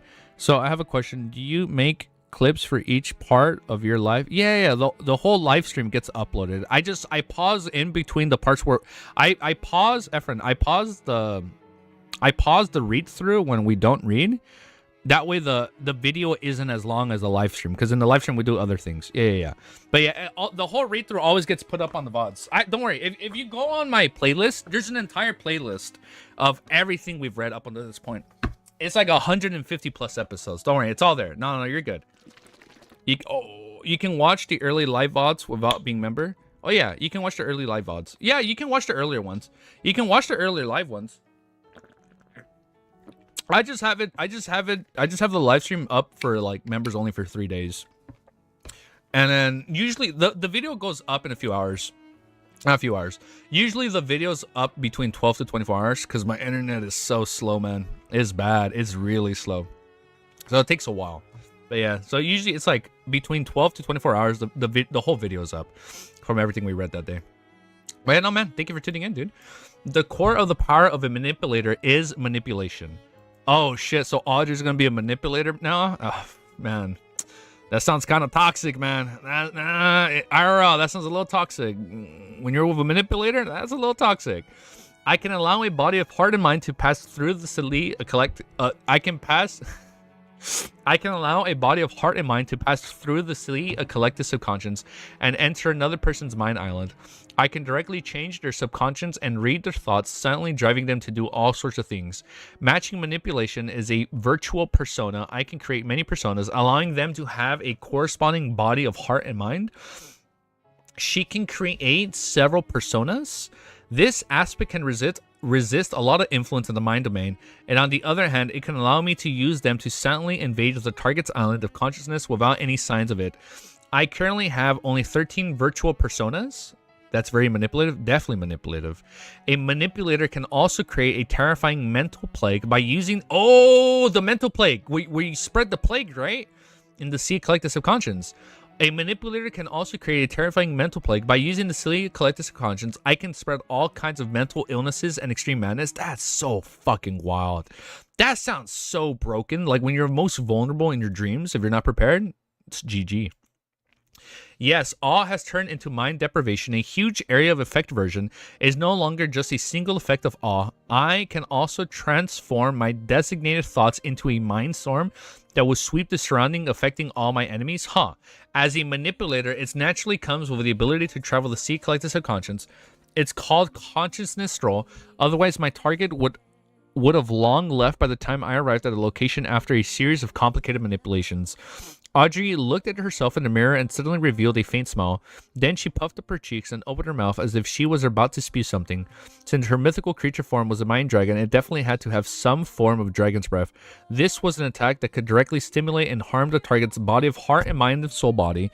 It dealt damage in the area of effective manner, an upgraded version of psychic piercing. Oh, I remember psychic piercing. So it's an upgraded version of this. Following that, Audrey's green eyes turned slightly as she looked away. She sighed inwardly. This is what it means to be a demigod. These powers make even me feel afraid. How powerful is Mr. World for him to be able to kill Hive and Rambus? Pretty fucking strong. In the ancient palace above the Great Fog, as the participants of the hunting operation made their preparations, they decided to organize a private gathering to discuss the details. A manipulator is that terrifying. The magician force looked at Miss Justice beside her and blurted out in shock. Oh, she's scared? Just now, Audrey had briefly mentioned the changes as she undergone after becoming a demigod. Although she didn't elaborate in detail to protect her trump cards, it still left the magician, the hermit, judgment, and the star in shock. Actually, it's not that terrifying. Mr. Old knows very well. What? Audrey cast her gaze to the bottom of the long model table. Yes, it's scary. The world Grimmsbro did a nod as he tersely acknowledged, I also had powerful helpers before I could kill Hive and Rambus. He paused and said, before discussing the hunting operations, I would like to know how to make the Abraham family sense my friendliness. Like, I need to make sure that I'm friendly. Oh, let's see the author notes. So, the first poem that was recited was adapted from the Lotos Eaters by Tennyson. And the second poem was adapted from The Cry of the Children by Elizabeth Barrett Browning. And the third poem that was recited was adapted by The Bridge of Sighs by Thomas Hood and The Lotus Eaters by Tennyson? Oh, it's by the same person. Lotus Eaters by Tensun. Oh, I clearly don't know these poems, but it's cool that this is all like taken from real life. That's pretty cool. All right, next chapter. Timestamp. Let's keep going. 49 minutes. 21 seconds. Drink some more. Wake up a little bit more.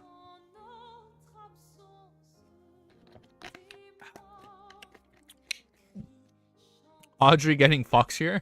She's getting scarier. I'll tell you that much. She's definitely getting scarier. Now that she's getting stronger, dude. Members of the Abraham family hurts? No, like, no, man. They need to know we're friends, man. Chapter 1191 is called Grasping One's Mentality. Everything's updated? Yes. Friendliness. Upon hearing the world Gurman Sproul's question, Forrest nearly dotted her ears. Like, what? Cap.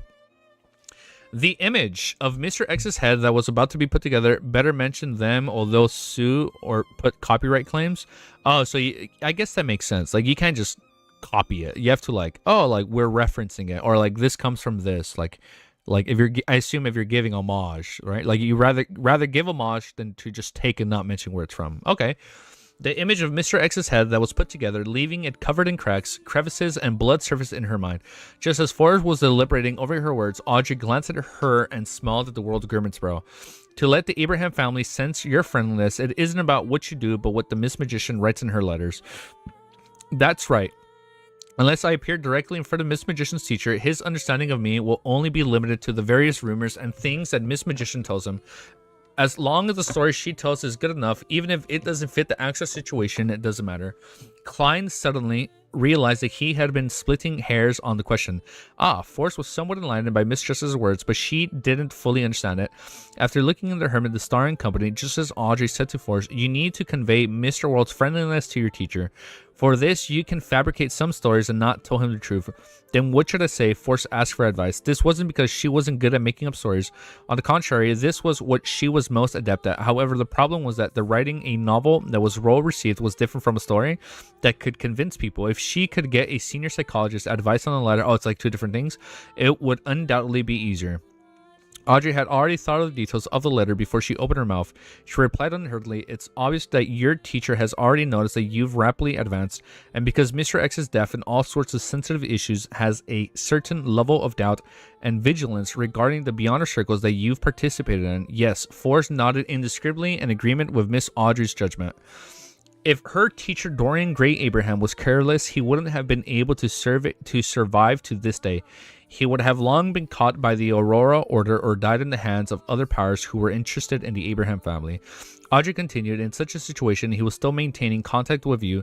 He will teach you knowledge and give you formulas and provide you with ingredients. This shows that on the one hand, he acknowledges your characters and morals, and on the other hand, he will also have a certain level of anticipation for you to obtain important information from the mysterious and dangerous Beyonder circles, as well as you becoming a sequence 4 demigod. That's crazy, man. Are you excited for the demigod battle with Audrey and Katlia? It's not too early. It's coming up. It's happening. It's happening. I know it's happening. No, I'm excited, dude. I'm excited to see her like use like her dragon skills and maybe do like one punch.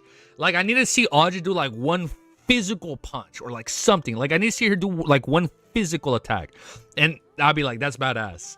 This is the mentality we want to exploit. Audrey originally wanted to use the more neutral term grasps instead of exploit, but after pausing, she doesn't want to use exploit, instead she uses grasp. But after pausing for a moment, she chose to face herself directly and face the essence of the matter. With Forrest listening attentively and judgment, the star and the hermit looked forward that she had left to say. Audrey pursed her lips and said, when you return, you can write to him and tell him that you have already become a traveler. Like, I'm already a demigod. It will make him happy for your growth and also be surprised by such an exasperated advancement speed. Then you can answer the question he asked previously, saying that the gentleman who was seeking to purchase the Worm of Star had mentioning something, that the ancient curse in the Abraham family seems to come from a secret existence known as Mr. Door. Oh, shit. No, you're okay. No. Oh, was it already commissioned already? No, yeah, it's already happening. No, it's not too early. No, you're good. This is a question that your teacher has never told you about, but is definitely concerned about. Without a doubt, he will feel fear towards the gentleman who seems to know that you're related to the Abraham family. He will want to avoid you, but he will definitely yearn to know more. Okay. So it's like a double-edged sword. He would then try to find out what secret lies behind the curse that has plagued for generations of the Abrahams, one that has no solutions to. At the same time, a letter exchange isn't a direct meeting. It will give him a certain sense of security. He might change his residence, change his identity, and use a more roundabout way to receive the letter, but there is a high chance that he will not sever the connection. Maintain this connection step by step, reveals something more valuable. You will awaken your teacher's desire and use it to portray an image, Mr. World, so that your teacher can experience some form of friendliness. Mr. Door, I'm ready, dude. At this point, Audrey stopped and looked at the world Gurmit Sparrow once again. She could roughly tell that Mr. World's goodwill towards the Abraham family was because he had a request. But as for the specific request, she wasn't a clairvoyant, nor had she read Gurmit Sparrow's mind. Naturally, she couldn't guess it, nor could she continue explaining. Klein nodded and said with a hoarse smile, after we establish this kind of indirect connection, I might ask your teacher for a transaction and use the promise of breaking the curse to exchange for certain items of value. Through Demoness Trissy, because she's still alive, he had already grasped. She's gonna come back. I already know it, man. Through Demoness Trissy, he had already grasped the solution of the Abraham family's curse. However, he didn't plan on exchanging it for the Planeswalker potion formula or a grade 0 sealed artifact. On the one hand, the difference in value was too great, making him feel guilty. On the other hand, he didn't want to bring a dangerous existence like Mr. Door back into the world. That doesn't sound good.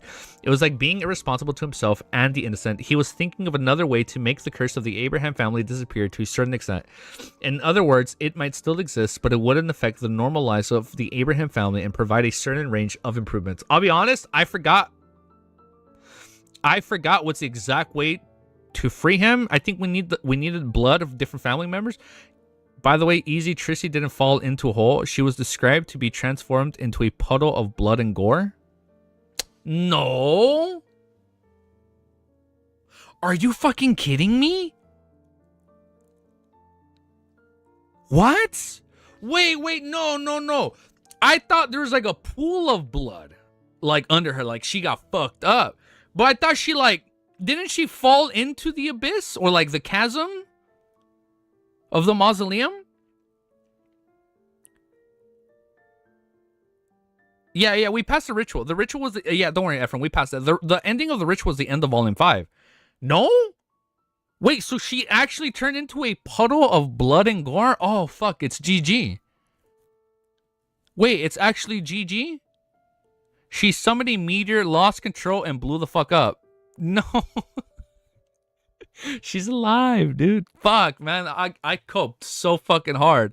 I actually gaslit myself into believing she fell down the hole. I don't know. I don't think I know all the names. Wow. I need to go back and listen to that again. What the fuck? I don't remember that part. Oh, shit. It's actually GG. Man, I'm so mad. I really wanted her to be a Terror Club member. I thought she'd be an amazing addition to her Terror Club. I'm like, you have like an evil person, but like it's trying to be righteous at the end, just like for her own personal reasons, not because she wants to be a good person, but like for her own reasons. I'm like, oh, that could be such a fun dynamic. Fuck, man, never mind. But it wouldn't affect the normal lives of the Abraham family. Fuck, I'm so mad now. But it wouldn't affect the normal lives of the Abraham family and provide a certain range of improvements. Is that so? The mid to high sequence beyonders in the mind domain are really impressive. You can make people follow her arrangements without realizing it. Compared to when we first met, Miss Justice had seemed to undergo a complete metamorphosis. It makes people fear and respect her. Forrest glanced at Chio and seemed to read the same poignance through from her eyes. After some thought, she mustered her courage and said to the world, Gurmit Sparrow, what if my teacher rejects your request? Did you think I would murder your property? Forrest lampooned in Chinese. He scoffed and said, don't worry, I won't harm him. I won't use any methods that will force him. Phew, although Mr. World is a little scary, he's still a man of his word. True? Forrest slowly nodded and said, I'll write a letter to my teacher according to Miss Justice's suggestions. Klein nodded slightly and surveyed the area. You can begin discussing the hunt. She got her 5 seconds of redemption in the end. That's enough? Yeah, it's true. Fuck. Damn. I was really gaslighting myself, man. Holy shit. You can begin discussing the hunt. Kylia took control and said, the biggest problem with the operation is finding the Saint of Secrets Baltus. Forrest immediately recalled how she had encountered him and raised her hand. If I can borrow the powerful sealed artifact from my teacher, then I can bring it with me. I can often wander around Backland and use the convergence of the Beyonder characteristics to attract Baltus to a nearby location. This might attract other demigods of the Apprentice Pathway, or the leader of the Secret Order Zaratul, or the Blasphemer Amon. The more spoke, the lower her voice became. She felt that this method was too dangerous. She didn't know what would happen to the other members who participated in the operation if Zaratul and Amon really appeared. But as bait, it was... Oh, yeah, she's bait. But as bait, it was without a doubt that she would fail to escape. Katlia nodded and said thoughtfully, if it's only a grade sealed 1 artifact of the Apprentice Pathway, the law of convergence of Beyonder characteristics shouldn't be that attractive to neighboring pathways. The range will be limited to the demigods of the Apprentice Pathways, and from what I know, there aren't many of them, so we'll be good.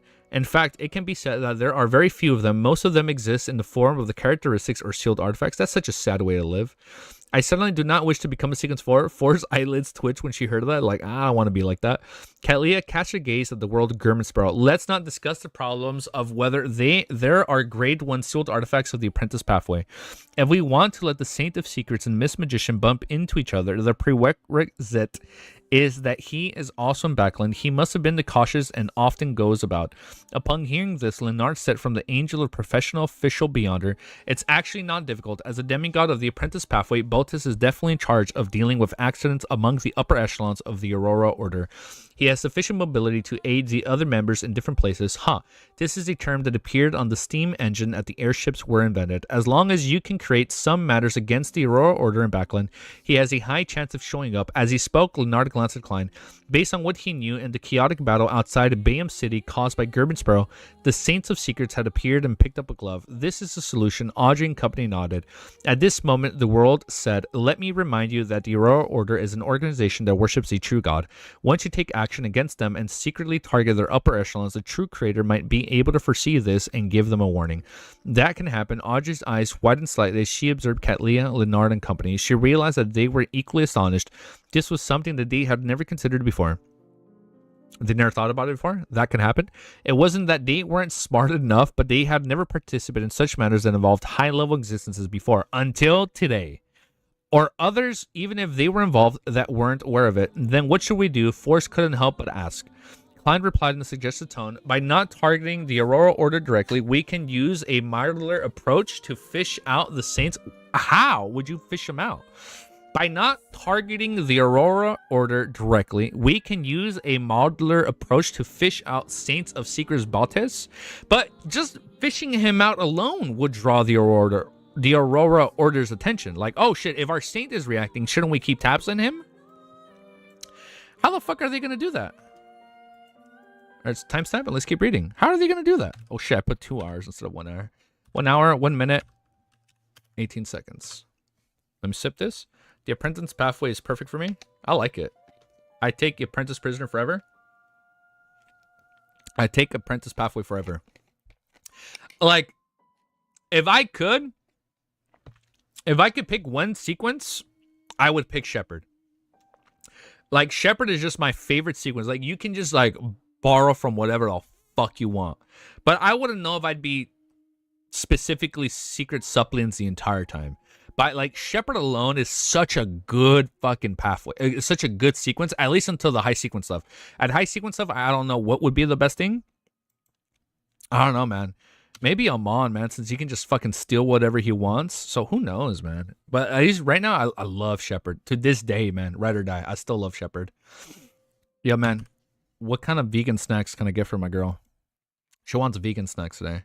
Because she's watching Critical Role with me. Just, I don't know what vegan snacks I can get. I'm not that good when it comes to vegan snacks. I don't know, man. All right, next chapter. Wolf Pathway.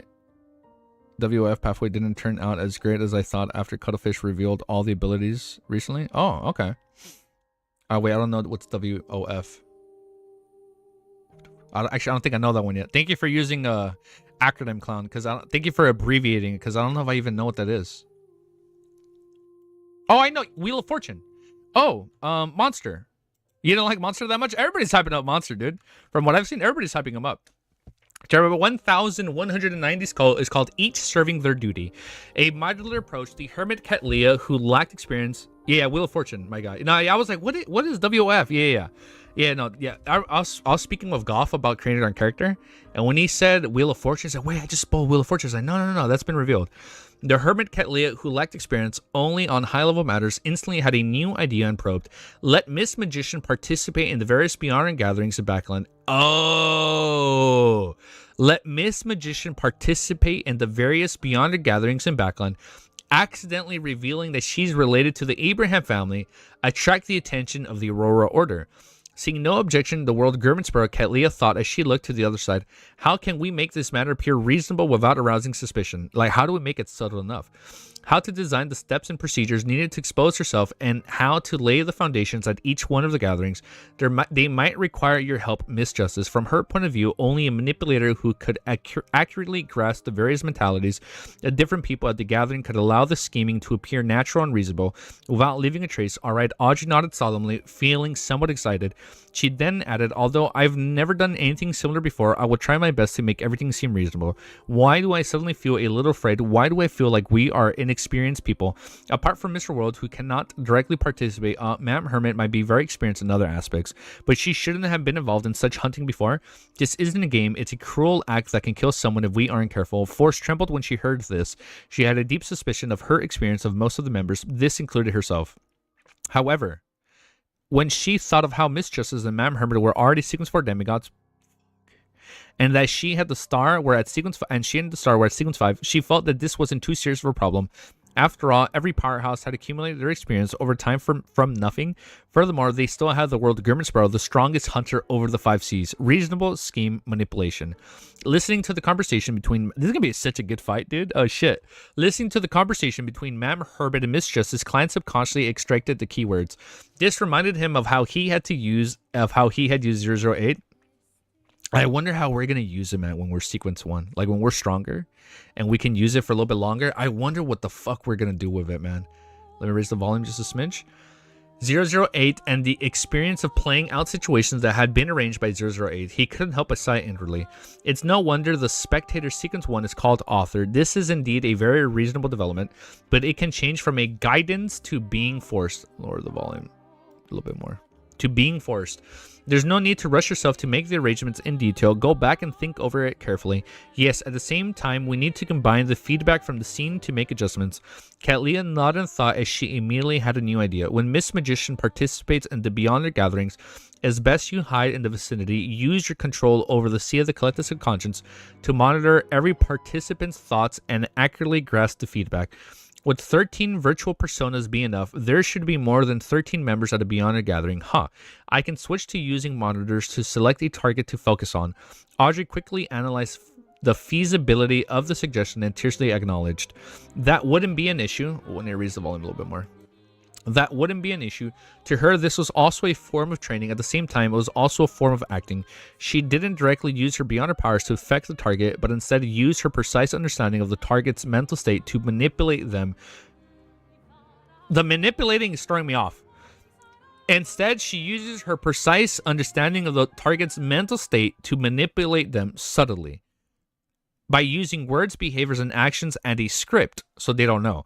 Seeing that there was no problem on Mistress's side, the Hermit Kalia looked at the magician. In order to prevent a surprise attack and to better grasp your surroundings, I need to plant something on you. What is it? Force asked squarely. Katlia glanced at the world as the bottom end of the long model table. After receiving the permission of Mr. World's bless, she raised her hand and pressed it between her brows. A pair of transparent eyes appeared in front of her. Eyes? Katlia's putting transparent eyes in front of her? Oh, wait. Have you finished? No. Oh, Adam is effing terrifying. Wait, I don't want to know how. I know he's terrifying, but I assume he's terrifying. Efren, oh, you finished it? A pair of transparent eyes. Oh, that's so hyped, dude. You finished book 1? Fuck yeah, dude. A pair of transparent eyes appeared in front of her. One that were without eyelashes, looking cold and heartless. Like the hidden sage? This is the eye of mystery prying. After becoming a mythologist, I can place it on someone else's body. She can place eyes of mystery prying onto other people. I can place it on someone else's body. Whatever it sees, it will be what I see. Oh. Furthermore, once it enters a concealed state, it will be very difficult to be discovered through the other means. Katlia gave a simple introduction. So if we conceal it, nobody would know. Upon seeing the scene, Klein leaned back slightly and said inwardly, when he first grasped spirit vision, he had sensed something similar behind Old Meal, Hidden Sage's eyes. If he had the mysticism knowledge he had now back then, he would have detected the problem earlier. Perhaps things would have developed differently. Oh. So the Hidden Sage's eyes... Wait. So the Hidden Sage used Eye of Mystery prying on Old Neil at that moment? So whatever Old Neil sees, he sees? Is that what the Hidden Sage did? The first of the pathways are already... Wait, same for every pathway, but yes. Well, I want to read the whole thing because I know you guys are probably talking about book 2, right? Wait, I love how the Spectre power goes from being able to look at people better to whatever the hell Adam is doing right now. You can't do that because you can feel from what we just read in your mind. If the strange eyes were to be planted on me, would I be watched by Ma'am Hermit when I go to the bathroom? Probably. Forrest secretly drew a cold grass as she hesitantly asked, can we plant it before each gathering? If we make frequent contacts with each other, we'll be easily discovered. Besides, the Saint of Secrets wouldn't only appear at times you choose. Cattleya nudged the heavy glasses on her nose bridge and explained, don't worry, I won't look at things I shouldn't see. Good for her. It was a lesson learned through blood. Forrest fell silent for a few seconds before she slowly exhaled. All right then. Cattleya nodded slightly and continued, after discovering the clues to the Abraham family, the Aurora Order will definitely do a certain amount of investigation, and for safety, so as to prevent any actions from happening, they will definitely send out someone with a certain level of confidence among them to the Saints of Secrets Bautis, and is undoubtedly the person who is mostly interested in the matter regarding the Abraham family. In addition, Backlund isn't suitable for a King of Angels main body to be active in, so the probability of him appearing is the highest. At this moment, the star Leonard, who was leaning against the back of his chair, raised his hand and said, not necessarily. According to the information we have gathered, the Aurora Order has other high-ranking members in Backland. Saint Tenebros, after Mr. A disappeared, he came forward to the organized certain matters.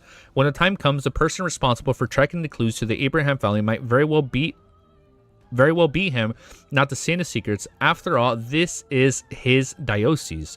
The demigod I met when I assassinated Mr. X... Who was it? When we killed Mr. X? The demigod I met when I assassinated Mr. X was Saint Tenebros. I don't remember this person. Saint Tenebros? Klein nodded in enlightenment without bringing any... I know the name, but I don't remember who it was. Saint Tenebros. Klein nodded in enlightenment without bringing any attention to himself. Holy shit, I'm forgetting people now. Saint Tenebros. Cattleya was already preparing for this. Without any hesitation, she said to the star, this might require your help. In the near future, you should investigate more cases involving the Aurora Order and strike at them more. This way, it will be inconvenient for them to move around. After discovering clues about the Abraham family, they might very likely seek reinforcements, getting, yes, the more mobile and the more concealed Saints of the Secrets to be responsible for it. Leonard thought of his recent mission list and nodded slightly. Sure. As the captain of the Red Gloves team, he had the right to do so. The only problem is, could it be that this predicted by the true creator? Predicted by the true creator? That was the saint from the Aurora Order that split in half in the Sea of Ruins. Oh, from way back then. Oh, from Volume 3. Got it. The one that had like the good and bad one? The good and bad persona? That was the saint from the Aurora Order that split in half in the Sea... Oh, that's split in half in the Sea of Ruins. Yeah? Okay, got it. Yeah, I remember the evil entity, or like the evil half of him. Oh, shit. I forgot that was him. What the fuck? Wow, that was so... Volume 3 was so long ago at this point. After Leonard agreed, he turned to look at Klein. After some thought, Klein pointed out indirectly, you are similarly under the gaze of a deity. Huh? Leonard retracted his gaze as though he had gained some understanding. He said to the Hermit Cattleya, I have no further questions. The Hermit Cattleya raised her glasses and cast her gaze towards the judgment. By the way, can't wait for the full gambit. I'm ready. Wait, whatever that means. Wait, hold up. The full gambit? Are we going to be gambling or something? We will try our best to limit this beyond our circles to the Mist Magician. We will be involved in Eastborough and the Backland Bridge area. These should be places you are familiar with. You have to constantly be aware of any abnormalities. Inform me immediately about the surroundings of the gathering's locations. Alright, although Shia was disappointed that Shia was involved in the periphery matters, she knew very well that this was her strength. She could only do so much.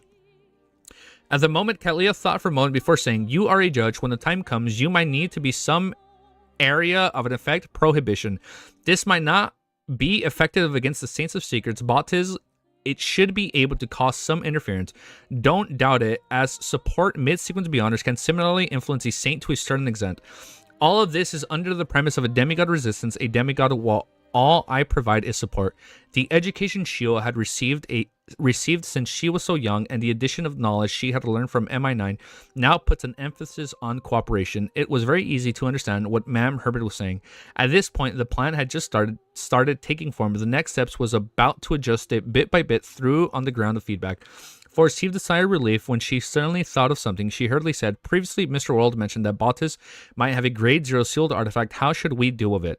Frankly speaking, she didn't have a direct impression of how terrifying grade 0 sealed artifacts was.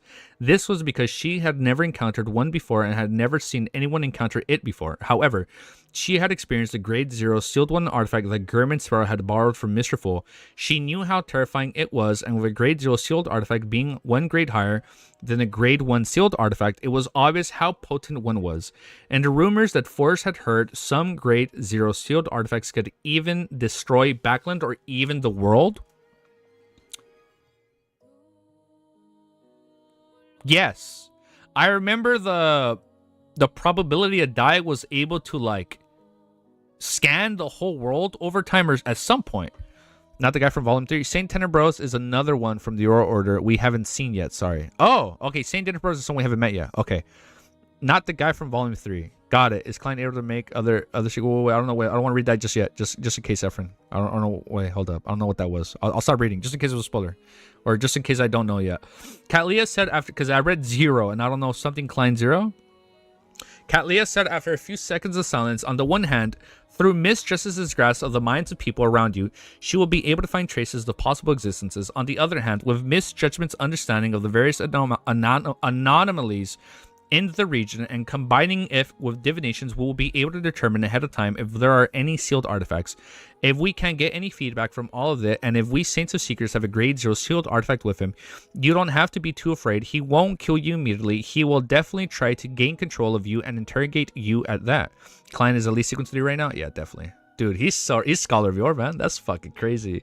We have enough time and opportunities to separate him from the sealed artifacts. Remember, a sealed artifact that a Beyonder possesses isn't completely a part of his strength. During this process, didn't you record some high-level Beyonder powers? If the situation is critical, don't hold back and try your best to escape. Sounds like you're not very confident either. They're all not very confident. Sounds like you're not very confident either. Force's face suddenly turned pale as she forced a smile. I'll try my best. At this point, the World Gurman Sparrow took the initiative to speak. In times of the necessity, praying to Mr. Fool, I will also ask him to provide his protection in advance to provide some revelations. As this operation would impose a threat to Klein's actual body regardless of development, and it might involve a grade 0 sealed artifact, he could only gain some revelations from his initial control of Sephira Castle. That's good. Shio and company heaved a sigh of relief. When the private gathering was coming to an end, Klein glanced at Ketley and said, "It looks like there is no way for you to end the operation before the new year. I'll provide you with the advancement payment." He then condensed some of the mysticism knowledge he had never mentioned into a pale white brilliance and pushed it to the hermit. All right, next chapter. Wait, so just to be sure, Klein is still trying to get his real body back, right? That's back at the chasm where Shinoba was.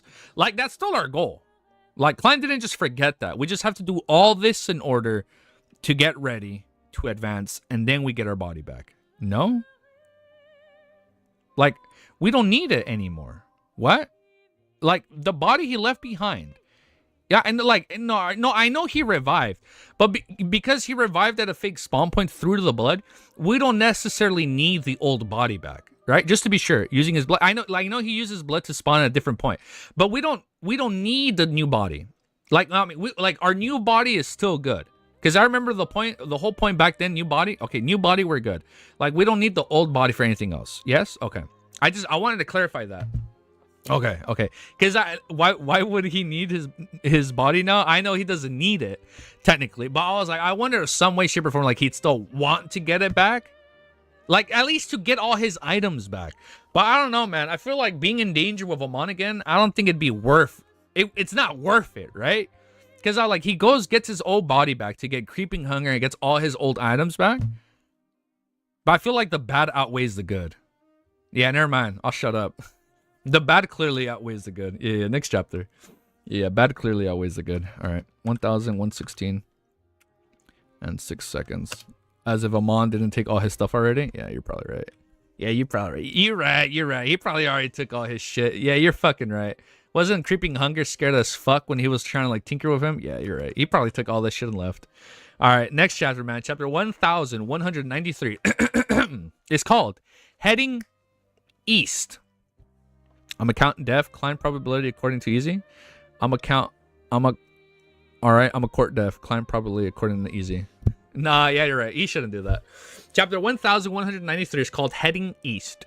Dark Angel Sasir might very well be the negative personality that's expelled from the ancient sun god. Mr. Dort was once the most powerful kings of angels. The Abraham family also possesses at least 2 grade 0 sealed artifacts. That's the level of an angel, the apprentice pathway. The underlying rules of this world are chaos and madness. Chaos and madness? Pieces of mysticism knowledge that resonated in Cat Leah's mind, causing her to feel weighed down in addition to her shock. If it wasn't for the Terror Club, Mr. Fool's protection, and the world Gurmit Sparrow's help, she believed that it wouldn't be easy for her to... Let me skip because the music's over. It wouldn't be easy for her to obtain such knowledge. She definitely had to take a tremendous risk in exchange. If she wasn't careful, she would attract her attention of a certain high-level existence or embroiled in madness and pain. Thank you for your advancement payment. This was greatly helping me digest the potion. Cat Leah opened her eyes and thanked him sincerely.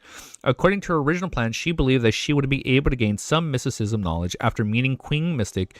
With Gurmit Sparrow's current advancement payment, her mystologist potion would most likely be completely raised in the volume, be completely digested. Unfortunately, a few days before she arrived in Backland, Queen Mystic Burn that had left the city to trace the lead. This left Cat Leah extremely disappointed.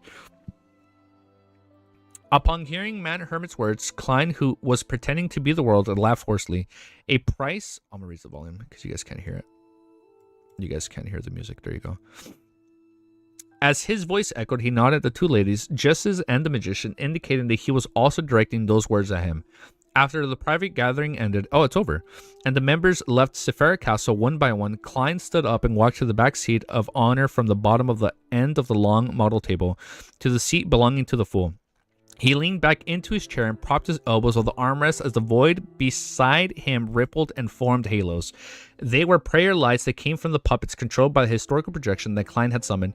They had existed before gathering, but the corresponding areas had been hidden from the rest, so no one could sense it.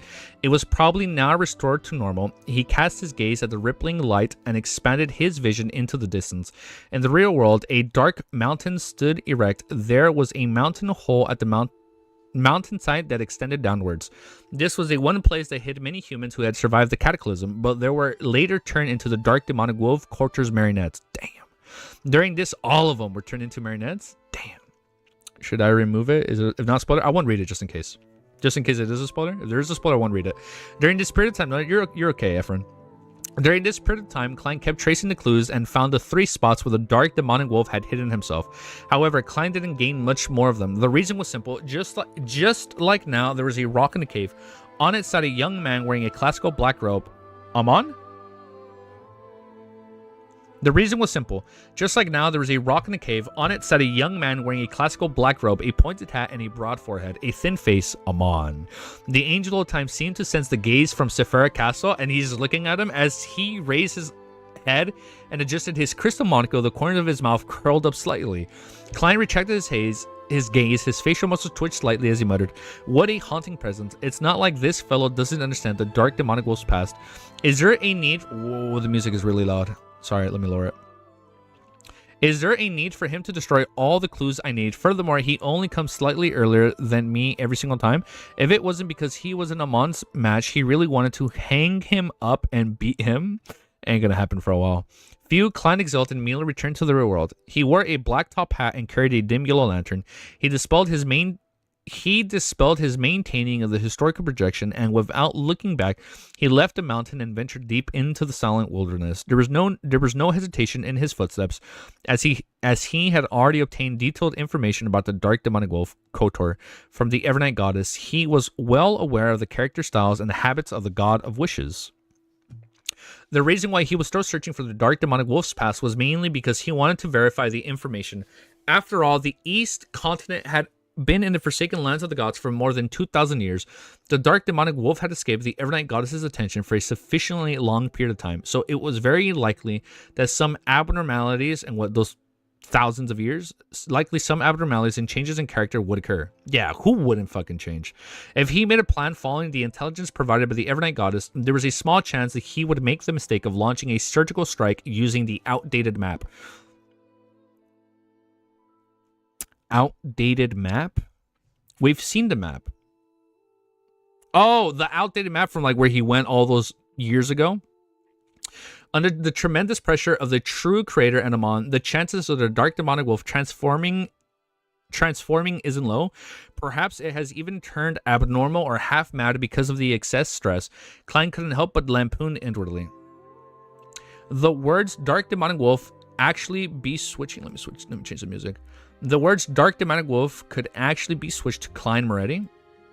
The words dark demonic wolf could actually be switched to dark to Klein Moretti or Zoe McGreary ad verbatim. It just needs to be said in future tense. The other reason for this persistence is in pursuing the dark demonic wolf's past was that he was trying to fool Amon, making it difficult for him to guess that he had already grasped the key information. I can't even comprehend that. The other reason for his persistence in pursuing the dark demonic's wolf past was that he was trying to fool Amon, making it difficult for him to guess that he had already grasped the key information, okay? He's trying to learn something before he anticipates that he knew? Of course, this might not be able to deceive the god of the state. I don't think it's going to work. His main goal was to obtain a victory of his mind so as to adjust his mental state that was overly stressed. So if he can mentally make him believe that he won in his mind, it will adjust his mental state that was overly stressed. This allowed him to reduce the frequency at which he sought Miss Justice's treatment. Well, from the looks of it, the dark demonic wolf still maintains its clarity and rationality in the late second epoch. It wasn't as violent as it when it first fused with other bionic characteristics. Bloodthirsty crazy, his most important personality appears to not have changed.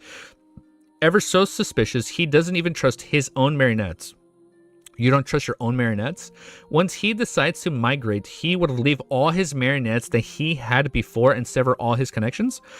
What? Also, the dark demonic wolf seems to have migrated from the east over here. As he thought about it, Klein came to an abrupt stop. Under the darkness that would void the stars of the crimson moon, he cast his gaze in a particular direction by relying on his spiritual intuition. His expression gradually turned solemn as he raised his right hand and pressed on his silk top hat.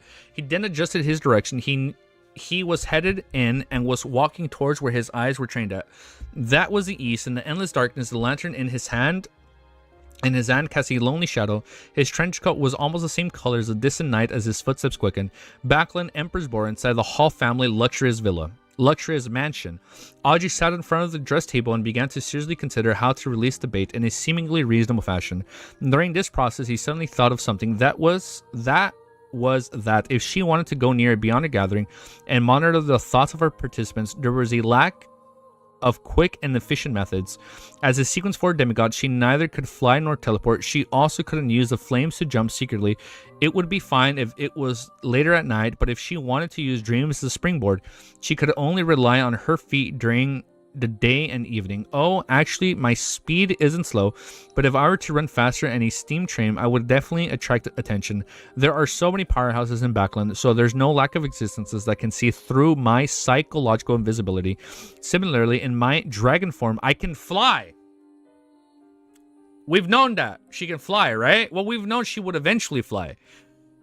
Similarly, in my dragon form, I can fly, but that's just too eye-catching. Currently, I can only let my consciousness and spirit body enter the sea collective subconscious while I'm able to bring my body in. As she pondered about the matter, Audrey could only consider the purchasing sealed artifacts or mystical items that had been traveling powers while deciding to travel through the dream if there were dreams. Otherwise, she could only rely on walking carriages or the metro. What a simple demigod, huh? It's no wonder the full name is half human, half god. What a simple demigod, huh? It's no wonder the full name is half human, half god. Those terrifying beyond our powers are the godly side of things, while these are the human side of things. Audrey gave up a self-deprecating laugh and reined in her thoughts. Backland Hilston Borough, sitting beside the fireplace, forced open a book that was propped on her thigh as a platform for her to write. Holding a pen in her hand, she stared at... Oh, is it the letter for her teacher? Holding a pen in her hand, she stared at the horizontal lines on the paper of the tarot cards that were scattered on the ground for a long time. What's wrong? You don't want to lie to your teacher. No, everything you write will be the truth. You don't want to set up your teacher. Shio walked over, crouched down, and looked up at Forrest in her eyes. Forrest shook her head. No, it's not because of this. I do feel a little guilty, but I know that this is a good thing for the Abraham family. I'm just hesitating. I keep feeling that our destinies will change after writing this letter. Subtle foreshadowing. Shia was a little stunned when she heard that. She didn't quite understand what her good friend meant. Forrest let out a sigh and said, the battles from the past and now were actually not that dangerous for us. We had the ability to avoid it and obtain the corresponding resonance to continue our peaceful lives. Therefore, my feeling for them don't run deep. We're like people standing beside a torrent. We could have watched everything go by safely, but after writing this letter, we might perhaps be swept into the torrent. Shio listened quietly. She opened her eyes and pursed her lips. If not for this, do you think we can avoid the torrent of fate? As she spoke, she picked up a tarot card from the ground. The surface of the card depicted an angel blowing at the trumps of the deceased, judgment card. Forrest looked at the deck of the tarot clips for a while before closing her eyes. She pulled her hair back and smiled. I understand. This is an inevitable destiny. After praying to Mr. Fool and after obtaining the magician card, it was an unavoidable destiny. The fountain pen in Forrest's hand finally landed on the ladder. Okay, now we're at Prince Harbor. Dorian Gray Abraham, who had long left the Fishermen's Association and changed his identity, tore open a letter sent by his student. He's going to read it. As he quickly browsed through it, his expression went from shock, joy, and confusion to horror. Bang. Dorian threw away the letter in his... Oh, he threw it. Dorian threw away the letter in his hand and knocked down the table in front of him. It was like a monster hiding on the piece of paper with a curse. He retreated to another corner, pulled open a door, and took out some items. Then he rushed to the door and prepared to leave. When his right hand touched the brass doorknob, Dorian's action suddenly slowed down and finally stopped. What the fuck is he feeling? He slowly turned around and cast his gaze at the letter on the ground. There was a complicated look in his eye. After a few seconds, Dorian Gray slowly walked towards the letter. He walked with hesitation, feeling the dilemma and struggles, but he didn't stop. It was as if he had been seduced by the devil. It was as he was seduced by the devil? I'm sorry. Is that hinting at him losing control? Because he's going through so many emotions that he can't control it? Oh, that's gonna be fucked up. No, I hope that doesn't happen. We've been with him for so long, dude. What the fuck? Oh, here, let's read the next chapter. Oh, almost closed my notes. Oh, that would have been bad. Oh, that would have been bad. 1,194. What? Do my timestamp. Copy paste. 1,028. Well, let me quickly read your messages while I sip my drink in case I miss some of your guys' messages. My bad. Give me a sec. There we go. I would also like to be seduced by the devil, but only if the devil's force. Hey, man, you know what? Hey, Hope. If Forrest was the devil, I guess it wouldn't be that mad if we were seduced. You know what I mean? I know what you mean. You know what I mean? I know what you mean, dude. All right, man. Like I asked about the Fate Siphon. Okay. All right. Got it. Am I getting a phone call? I thought I was getting a phone call. Easy can't relate to being seduced by the devil. He only acknowledges demon ends. I have no idea what you're talking about, Mick. I will neither just how you guys tell me, I will neither confirm nor deny. I will neither confirm nor deny. Also because my girl is watching. I love you, babe. I think she's watching. Maybe she's not watching this part. But chapter 1,000... I'll just shut up. Let's fucking keep reading. I love you, babe. Chapter 1,194 is called A Lion's Hunt of a Rabbit. Finally, Dorian stopped beside the letter. He bent down and reached out his right hand. His fingers trembled as he grabbed the edge of the paper and picked it up. This time, Dorian was very careful. He began reading each word, one after another, from the very beginning. Sometimes he was enlightened, sometimes confused, sometimes puzzled, sometimes in pain. The letter Forrest had sent wasn't long. He only used 3 minutes to read it twice before he fell into a long silence. All it took was 3 minutes? Imagine if one of us chatters our freaking community member was actually... You know what's crazy? I think I can honestly see my girl disguising herself as somebody else that's been frequently chatting. And then it's like, it was her the whole time and I just didn't know it. And maybe she's just acting as a viewer. I really feel like she'd do that and she just hasn't told me yet. Because I've never seen her stream name. I've never seen her YouTube name pop up. So I know she hasn't commented yet. But I know she watches sometimes. The sunlight shined through. I'm like, she probably has like a secret YouTube account that she's watching from, and she'll like leave a comment. But that's just me like theorizing. That's me overthinking. So she's definitely acting as the audience. She's definitely spectating, dude. The sunlight, she's definitely being the manipulator right now, where she's like manipulating me into believing that she's not watching or not chatting. The sunlight shined through the window and landed on the toppled door. Dorian Gray Abraham's lips suddenly quivered, but he ultimately didn't make a sound. Separated by a piece of paper, his right thumb and index finger quickly rubbed against each other and ignited the letter with a scarlet flame. After doing all this, Dorian packed his belongings and put on his disguise, changed his clothes, and left the rented apartment. Using the identity he had previously prepared, he went to another place. After settling down, he sat beside the desk and stared at the brass ornament, seemingly in deep thought. The air became darker and darker as the sunlight weakened. Dorian's eyelids twitched as he slowly sighed. He then unfolded the piece of paper and picked up the fountain pen. As he pondered, he wrote, "I'm very happy to see you digest the scribe potion in a few months. This means that you might really become a demigod.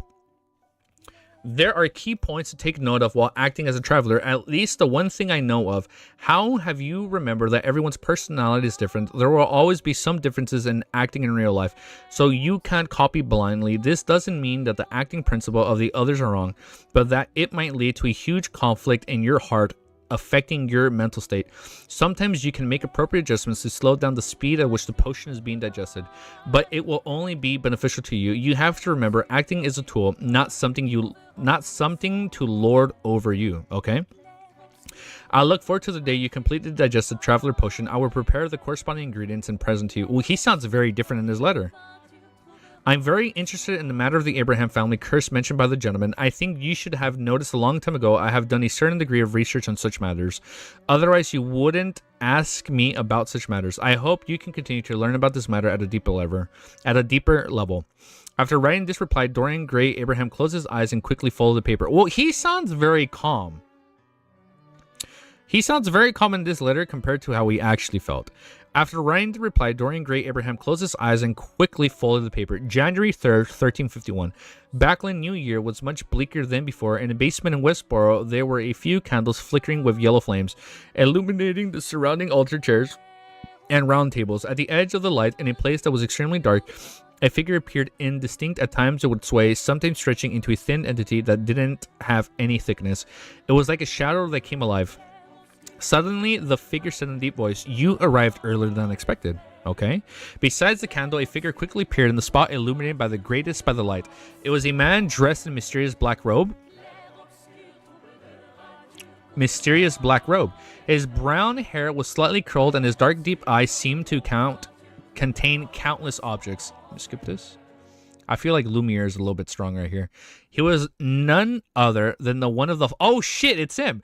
He was none other than one of the saints of the Aurora Order, the Saint of Secrets, Bautis. Bautis smiled and said, "To me, distance is not a problem." He pulled a chair and sat down before saying to the long and narrow shadow, "Have you investigated thoroughly? Did you find anything unusual?" He said that nearly slinked into the shadows, answered in a low voice, "There aren't any problems, really." At the confirmation of the question, Bautis instinctively had doubts.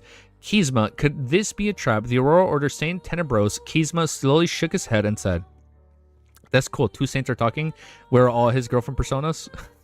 Didn't I just say she can have like 13 personas? Plot twist, all of us are actually avatars of her girlfriend, and you actually get 0 viewers. She's just been so supportive this whole time that she chats on 24 different accounts. That I'd actually respect that. I would respect that she's been keeping up that act for so long. Kizma slowly shook his head and said, "The target is very careful. It's definitely not a case of deliberate exposure. If she wasn't seeking to purchase an ancient Wraith's cursed item, we wouldn't have been able to sense that she might be related to the Abraham family." Saint of the Eaker's Bautis seems to be in thought and said, "An ancient Wraith cursed item. This is one of the main ingredients of the scribe. I remember that the Abraham family does have a spare of Asman's brain. They aren't willing to directly provide a scribe beyond a characteristic, hoping to carry out some tests. It's indeed the style of the Abraham family. Put simply, they don't have enough trust in others. Saint Tenebros Kisma didn't echo Bautis's words as he continued. Even if she was seeking to purchase the main ingredients of the scribe potion, we would have noticed any problem. After all, not every believer knows the corresponding mysticism knowledge, but she even mentioned some questions related to the apprentice and Abraham's 13 personas at sequence 4, so she's like 3 or sequence 2. Oh, so she's high up there. Yeah, by that knowledge, she's pretty high up there. She was really cautious in this aspect. The circle of the Beyonders from which she sought to purchase materials from, and oh my god, my back. The circle of Beyonders from which she sought to purchase materials from, the one she asked questions weren't the same.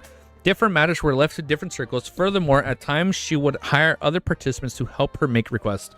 If it weren't for the fact that we have our people in those few circles and were able to combine the intelligence, we wouldn't have noticed her. Saints of Secrets, so it's like, okay, so it sounds believable. Saints of Secrets Bautis nodded slightly and asked, why didn't you just take action? You even came to me. And the shadows of darkness stirred and replied slowly. The situation in Backland is getting more and more intense. The Nighthawks, the Mandated Punchers, the Machinery Hive Mind are carpet sweeping the area, one spot after another. We're being watched very closely. If I were to handle the matter, it would be fine if it weren't any accidents. However, if an accident were to happen, I might not be able to escape due to not having grazed a secrets sorcerer.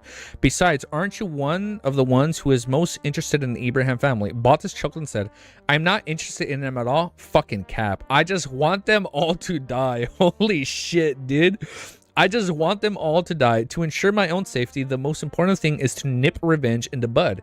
This is the philosophy I abide by. Oh, he's a very sophisticated philosopher, I see. Good for Bautis. As he spoke, the Saints of Secrets took out a crystal ball from his black-robed pocket. The crystal ball was neither clear nor translucent, as if he had been injected with a dark night. Good movie. As he touched it with his palm, his lips quivered. The strange crystal ball suffused a resplendent glow. They were like stars that slowly spun, forming a complicated scene. It's still acceptable. Bautis looked at the crystal ball in his right hand and nodded gently. He then looked at the ghostly shadow. Give me the detail. When he learned that there would be a Beyond gathering in a particular circle tonight, with the target possibility appearing the Saints of Secrets, Bautis stood up and said to the Saint Tenebros Kisma, I need to make some preparations. As soon as he finished speaking, his right hand opened, and with a gentle lift, his fingers closed.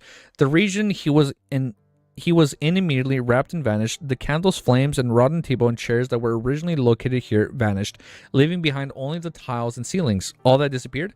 After a while, the shadows moved and everything returned to normal. Nothing happened to the Saints of Secrets Bautis, but Saint Tenebros' figure appeared out of the darkness. He looked at Bautis and said in a deep voice, Your caution has exceeded the necessary limit. Is that good or bad?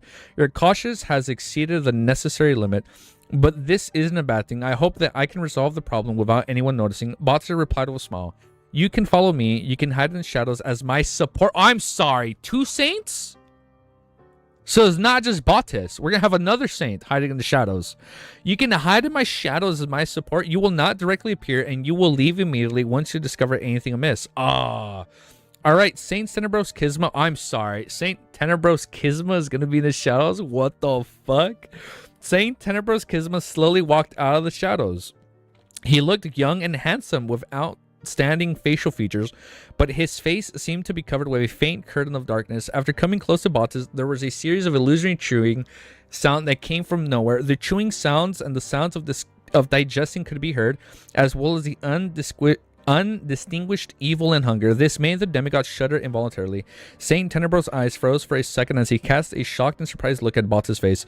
The corners of Bautis' mouth curled up as he revealed a rather cruel smile. After a few seconds later, one of them used teleportation and the other merged into the shadows and left the house. Oh shit, man. Educating a child for 9 months, going through hell, labor, looking at the cute baby labor boy in the face, and then with a smile, naming him fucking Bautis. Just why?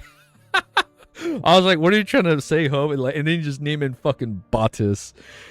Get fight music? Shut the fuck up. Read it? Alright, we'll get boss music ready. Oh shit, fight music? No, shut up. Do you want to know? I actually didn't finish reading it. Do you want to know who what is? Do I want to know who what is? Okay. Alright. If that was a spoiler, I didn't read it. I was almost going to read it, but I didn't read it. I literally read, do you want to know? Gets deleted. You're so quick, Cammy. An apartment that had been in despair for years in the area intersecting Backland's East Borough at the bridge area, there were a few rooms on the first floor of a cheap motel that had their rooms connected. When Bottas walked out of the spirit world, the Beyond Us gathering was only held 2 to 3 hours later. No one had arrived yet. He looked around and took in the long tables that were arranged messily. After observing the environment, he walked to a corner with his right hand pulling the curtain. The region was enveloped by shadows, distorting before vanishing. This was because this wasn't anything there to begin with. There were no objective measures, so no one would have discovered that there was a space missing. They would only feel that the distance between the walls and themselves was a little closer, but upon closer inspection, everything was normal. This was the space concealment power of a secret sorcerers. Oh shit. Alright, I'll shut up. No, it's okay. I didn't read it. If it was a spoiler, I didn't read it. So it's all good. No harm done. They could use this ability to split a place into two and conceal part of it. But thank you for your enthusiasm. No, it's okay, dude. They could use this ability to split a place into the two and conceal part of it. One had to use a specific door to enter. At that moment, in the area that had been divined and hidden, the room existed normally. There were floor tiles, a ceiling, and a cockroach crawling across the ground. A cockroach crawl. Is Amon watching? And a cockroach crawling around the ground. A cockroach rushed to the boundary and was blocked by an endless darkness. After Saints of Secret Bottas surveyed the area, his gaze paused as a transparent vortex in midair. This was the door. Every hidden space would definitely have a door. After some thought, Bottas reached into the black robe's pocket, took out a mirror, and inserted it into the door. The mirror twisted and quickly reflected the scene and the outside world. A specific door, perhaps a specific mystery door. I don't think it's that. That'd be cool, though. Would it? Very specific door. Maybe that was actually a little on the nose and I just didn't catch up on that. There were chairs and long tables randomly strewn around. The place was empty. In this way, Bottas used the mirror to monitor the Beyonders gathering venue. Seconds changed to minutes as Beyonders dressed in various disguises arrived. One of the hooded figures habitually chose a corner near the window. She took out a that's clearly forged. She took out a palm-sized notebook and casually flipped through a few pages, as though she was revising the main points of her questions or checking if she fully prepared. And behind her to the side, there was an ordinary mirror embroiled in the wall. So is that Force hiding herself? Grade 0? Oh, shit. Oh, okay, we're going straight into the next chapter. All right, fight music. Should I have the... Tell me if this one fits, Cammy. Let me get it ready. Give me a sec. Does this fit? Here for a bit. Does this fit?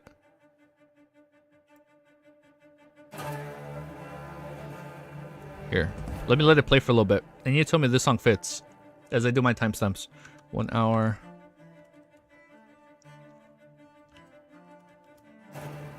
This is from A Plague's Tale Requiem. From the sequel. I haven't played the sequel yet. But the music is so good, man. I listen to it sometimes. Alright, let me sip my drink.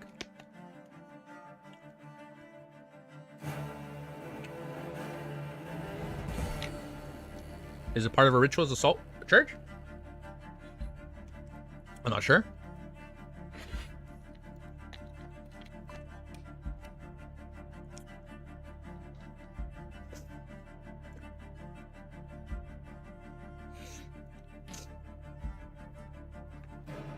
Ugh. What are you talking about? I might play this one. I think I might play this one. All right. Well, let me exit it. Sounds fire? Sounds fine? Okay. I'll play something else. Let's play Shadow Lord's Castle. I'll play this for now. I feel like this is a good preliminary music. Oh, wait, Cold Steel.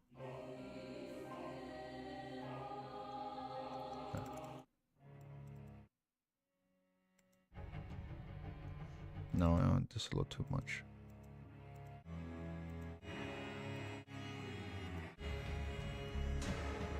I'll play this for now. This song's called Inquisition. Let me just lower it a bit.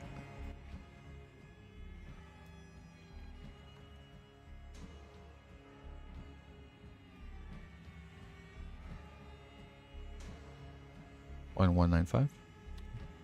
Would it be funny? Hope. Can I view it? Would be funny as fuck, bro. Oh, okay, I shouldn't read that. Okay, I was like, wait, what you delete? We're like, what you delete? All right, time stop is ready. We're good. We're A-okay. Let me turn on my light. What? Hope, what'd I do? What did I do? He's like, what'd I do, dude? Like, I don't even know what it's called. No, it's okay. I didn't read it. Damn, Cammy, you're fucking quick today. Holy shit, man. Thank you. No, it's okay. If it was like a slight... Wait, no, he knows this? He has the card? Okay, so we're chill? Hopeless sent a spoiler? But I know it. I know this? I know something from a card? Alright, wait, does he know?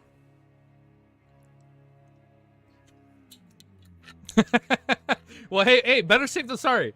Better safe than sorry. Okay, you know what? Since I know, I'll read it. Is that a real ritual? I was just kidding. What?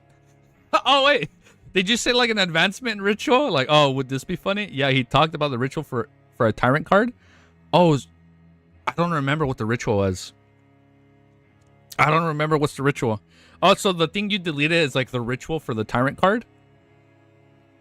But he's like, wouldn't it be funny if that was a ritual? Because it says would be funny as fuck, bruh.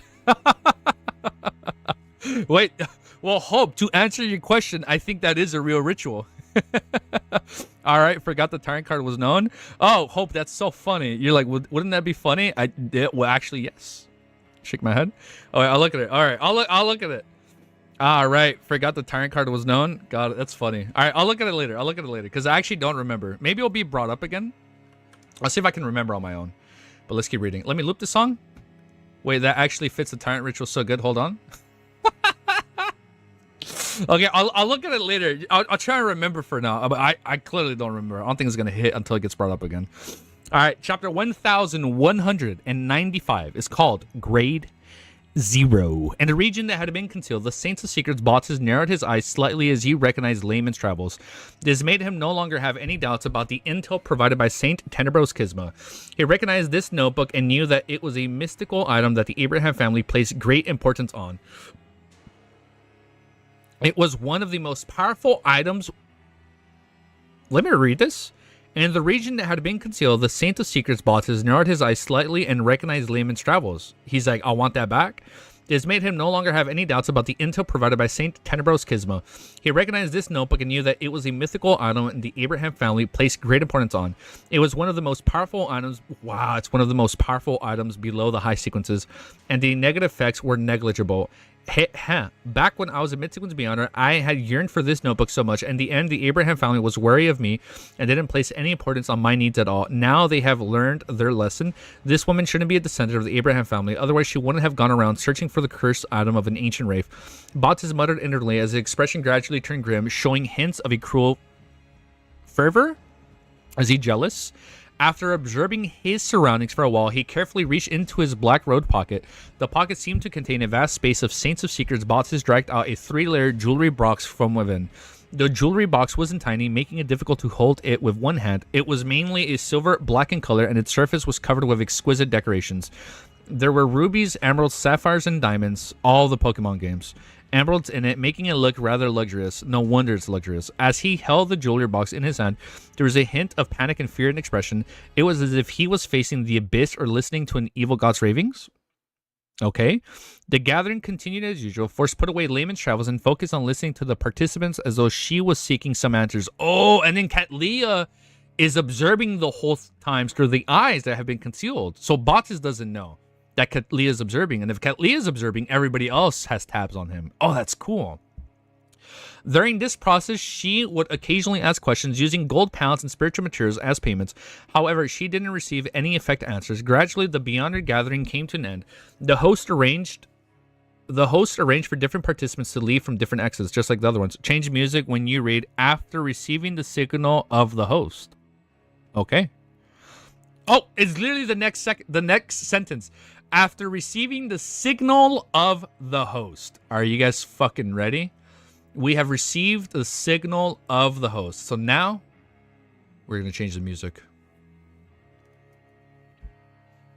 I forgot what song I was going to fucking play.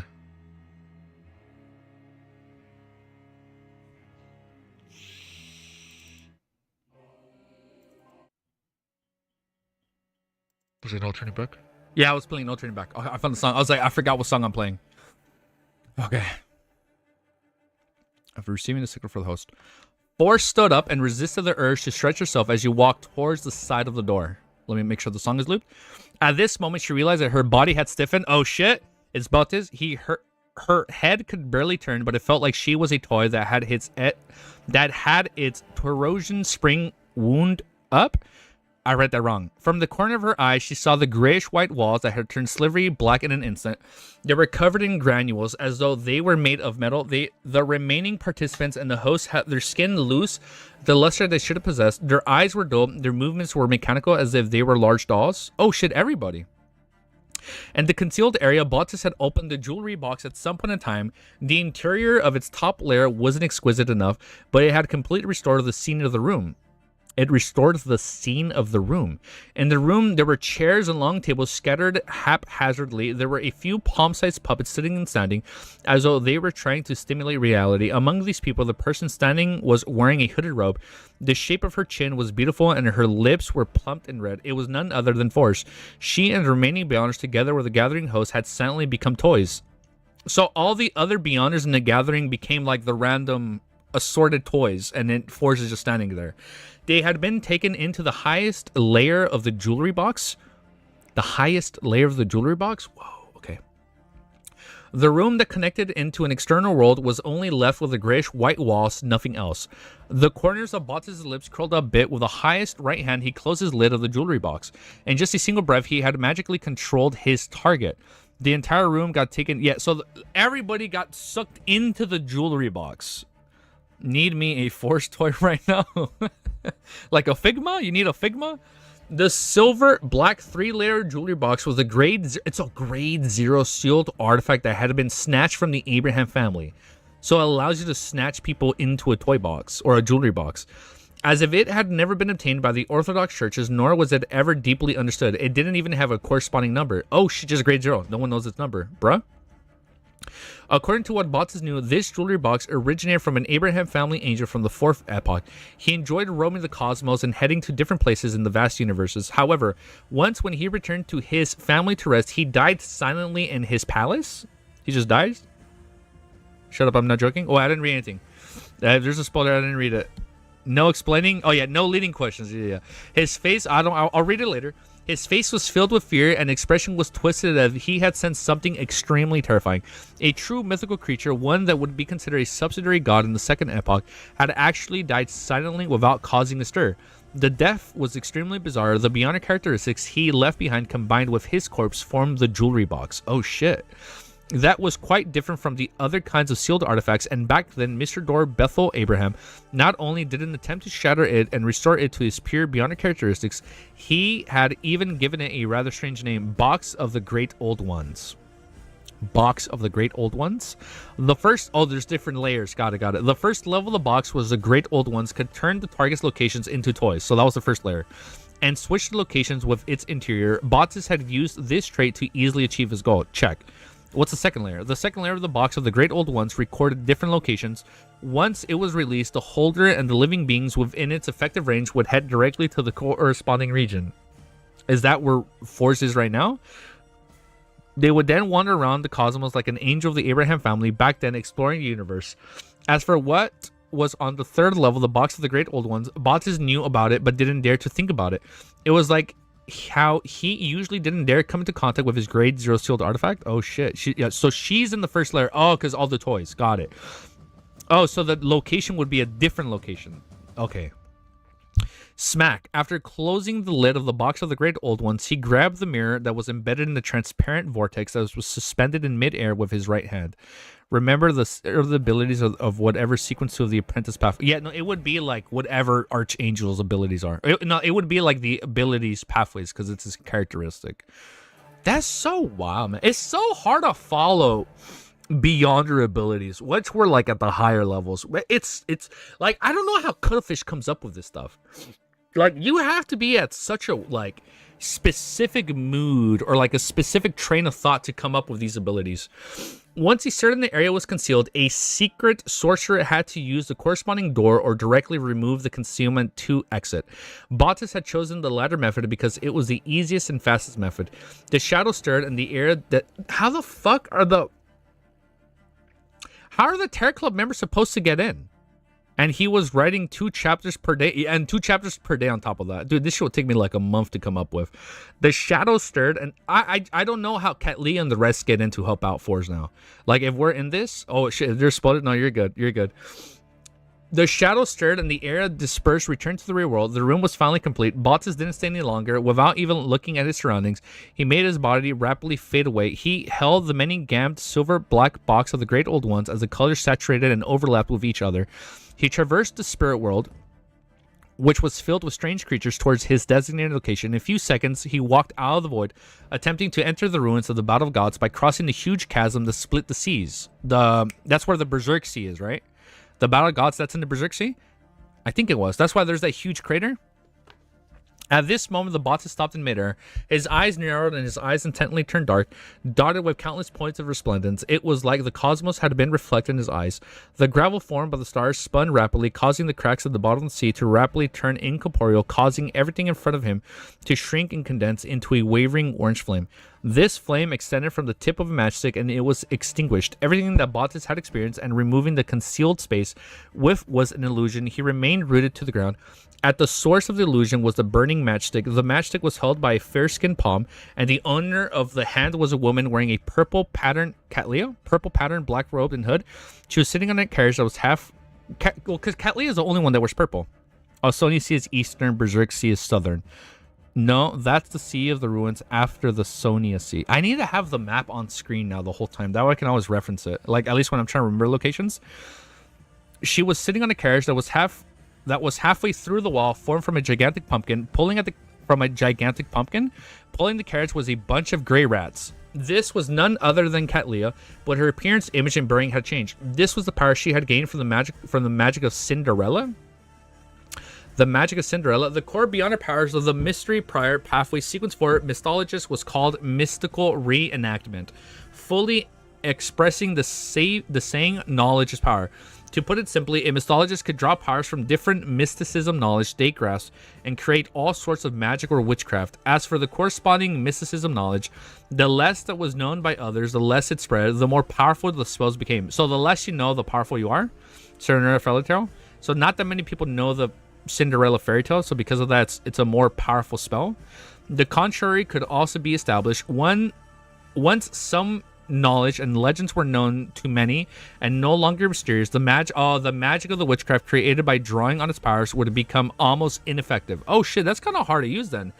Kat Lee had no idea why the queen could create all kinds of magical powers that were rich in magical colors from the private fairy tales that Emperor Rizal had told her, but they didn't hinder her learning and usage of them. After all, she had heard of those fairy tales from Queen Mystic. My pinky toe still hurts, man, after stubbing it yesterday. Shit sucked, man. I was bleeding and everything. The magic she had used to temporarily transform and disguise herself was called Cinderella. The magic that threw Saint of Secrets Bottas into illusionary was the little match girl. With that, she had used it to stop the other party from teleporting away, creating an opportunity for the battle that would follow. The little match girl? I don't know what that's referencing. Just as Bottas had extracted himself from the hallucination, the Cinderella, who was sitting in a pumpkin carriage, that's so creepy, placed her foot on the ground and spread out her arms, causing a huge cross to appear behind her. What the fuck? As for Kat Lee, she seemed to be carrying an illusionary object. In the empty room, candle lights lit up, one after another, illuminating a long table covered with flesh and blood. Around the long table were 3 extremely blurry figures holding the globs of flesh as they constantly devoured the food. As if sensing something, the 3 figures turned their heads at the same time and looked at Bottas. This Saint of Secrets' heart raced and he felt a chill run out from his deep within his soul. Oh shit. It's a fairy tale about a girl selling matchsticks for a living. Pretty dark stuff. I'll look into it. I've never heard of that. Oh, hell no. This is fucking creepy. He then heard the illusionary gnawing, chewing, and disgusting sound. And that's where the other saying is like, I'm fucking out, man. I ain't helping, man. Bottas is on his own. He could feel the undisguised malice and hunger. Fucking Kat Lee is scary, dude. Holy shit, she's actually strong. Bottas' eyelids twitched. He hurriedly lowered his head and cast his gaze at the box of the Great Old Ones. In his hand, the silver black box had opened itself without him realizing it at some point in time.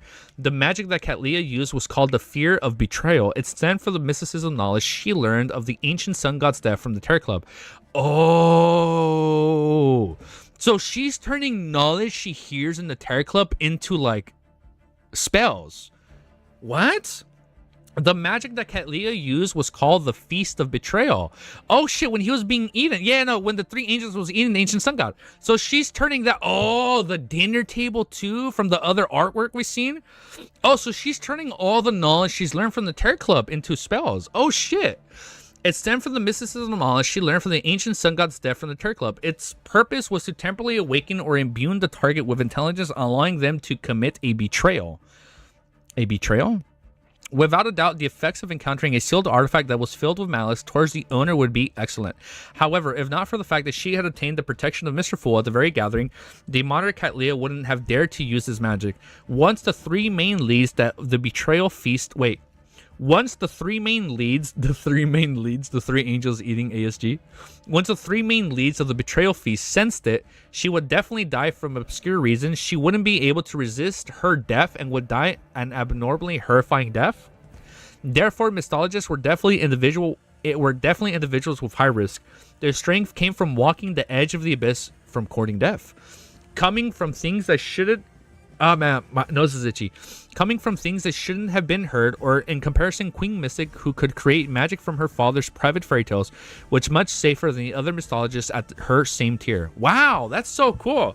Damn, she got it good then. What the fuck? So, dude, if you were part of the Terror Club or knew all the shit that Rizzo and Bernadette told you, you would be screwed, man. It'd be so much harder to like manage this sequence, man. That's so fucking cool. All right, chapter 1196 is called The Ugly Duckling.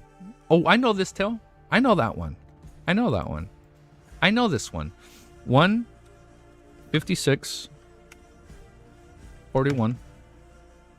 In 45 minutes, I am going to call my girl.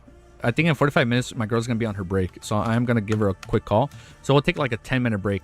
And in 45 minutes, when the hour rounds up, we're going to take a quick 15. We'll take a quick 15-minute break.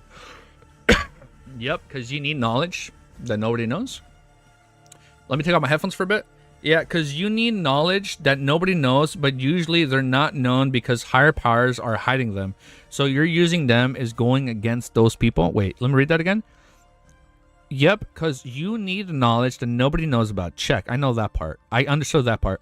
But usually they're not known because higher powers are hiding them. Oh, you wouldn't even have access to them because they're being hidden. So you using them is going against those people, and you using them, it's going against the higher beings that are purposely hiding them. Like Katlia using Feast of Betrayal is going against the three gods that betrayed the ancient sun god. And they would wait. So because she's using that, do they know that she's using it? Like, would they know? Check my message. AMD actually happened. AMD? What's AMD? I don't know what's AMD. Oh, wait. For mystical reenactment, these stories must be true, so these stories are real in the LOTM verse. Probably not clear for now. Okay, so it's probably not clear for now if the second half is known. Okay. Okay, thank you for explaining that, Clown Man. For the mystical reenactment, these stories must be true, so these stories are real in the LOTM verse. Okay. That's cool. And that would make sense because it is Earth. The powers you are using an events of ancient beings that are still alive. They might be gods. Remember, knowledge is wisdom, is omniscience. So, probably. Okay. Let's keep reading. Let me stretch my back. One back stretch. One back stretch. Oh, I'm crapping up. Oh, I gotta chill with the stretching. You guys want to know a really bad stretch I've had? I've pulled a really bad cramp like a handful of times in my life when I was more out of shape. I'm out of shape now. I'm not where I used to be. Man, I look at pictures of myself in January. I was ripped. You're gonna break your chair doing that one day? No, this is a good chair. I got like 2 to 3 year warranty, so we're still good. I get one free exchange no matter what. One time when I was stretching my jaw, I pulled this. I pulled like a tendon right here, and my jaw literally locked, or my mouth like it locked, and I stuck like this, and it was just hurting. It was worst feeling ever, man. And like today in the morning when I was yawning, I was like, I felt this tighten, and I kind of like I had to stop yawning. I'm like, oh shit! I was like, I almost pulled it because since I'm getting out of shape again, I'm kind of getting fat and sluggish. I'm like, oh shit, my body my body's starting to like decay and decompose, and like, oh man, I was like, I'm starting to cramp up again. And I haven't been like that since while I was in shape. Yeah, that multiple times, bro. It's crazy. I don't know anybody personally that has had that happen to them. It's crazy. Then you have the bottom of your jaw. Yeah, dude. Dude, Cammy, holy shit, I love you, man. I relate to you so much now, man. Oh my goodness. I've never like have physically known somebody that has that happen to. There was a time I once stretched my mouth so bad my jaw clicked when I opened it a bit too far. You know what's funny? I don't know if you guys can hear it.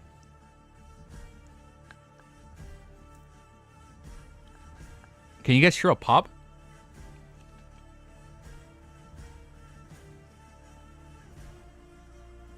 I don't think you guys can hear. I don't know if the mic's picking up. Sometimes my jaw cracks when I stretch. I think it's called... Bro, I hate those sounds. Stop doing it. Oh, I'm sorry. Can you guys... Oh, can you hear it? Okay, I'll stop. Sorry, this is not an ASMR channel. Yet. Yet.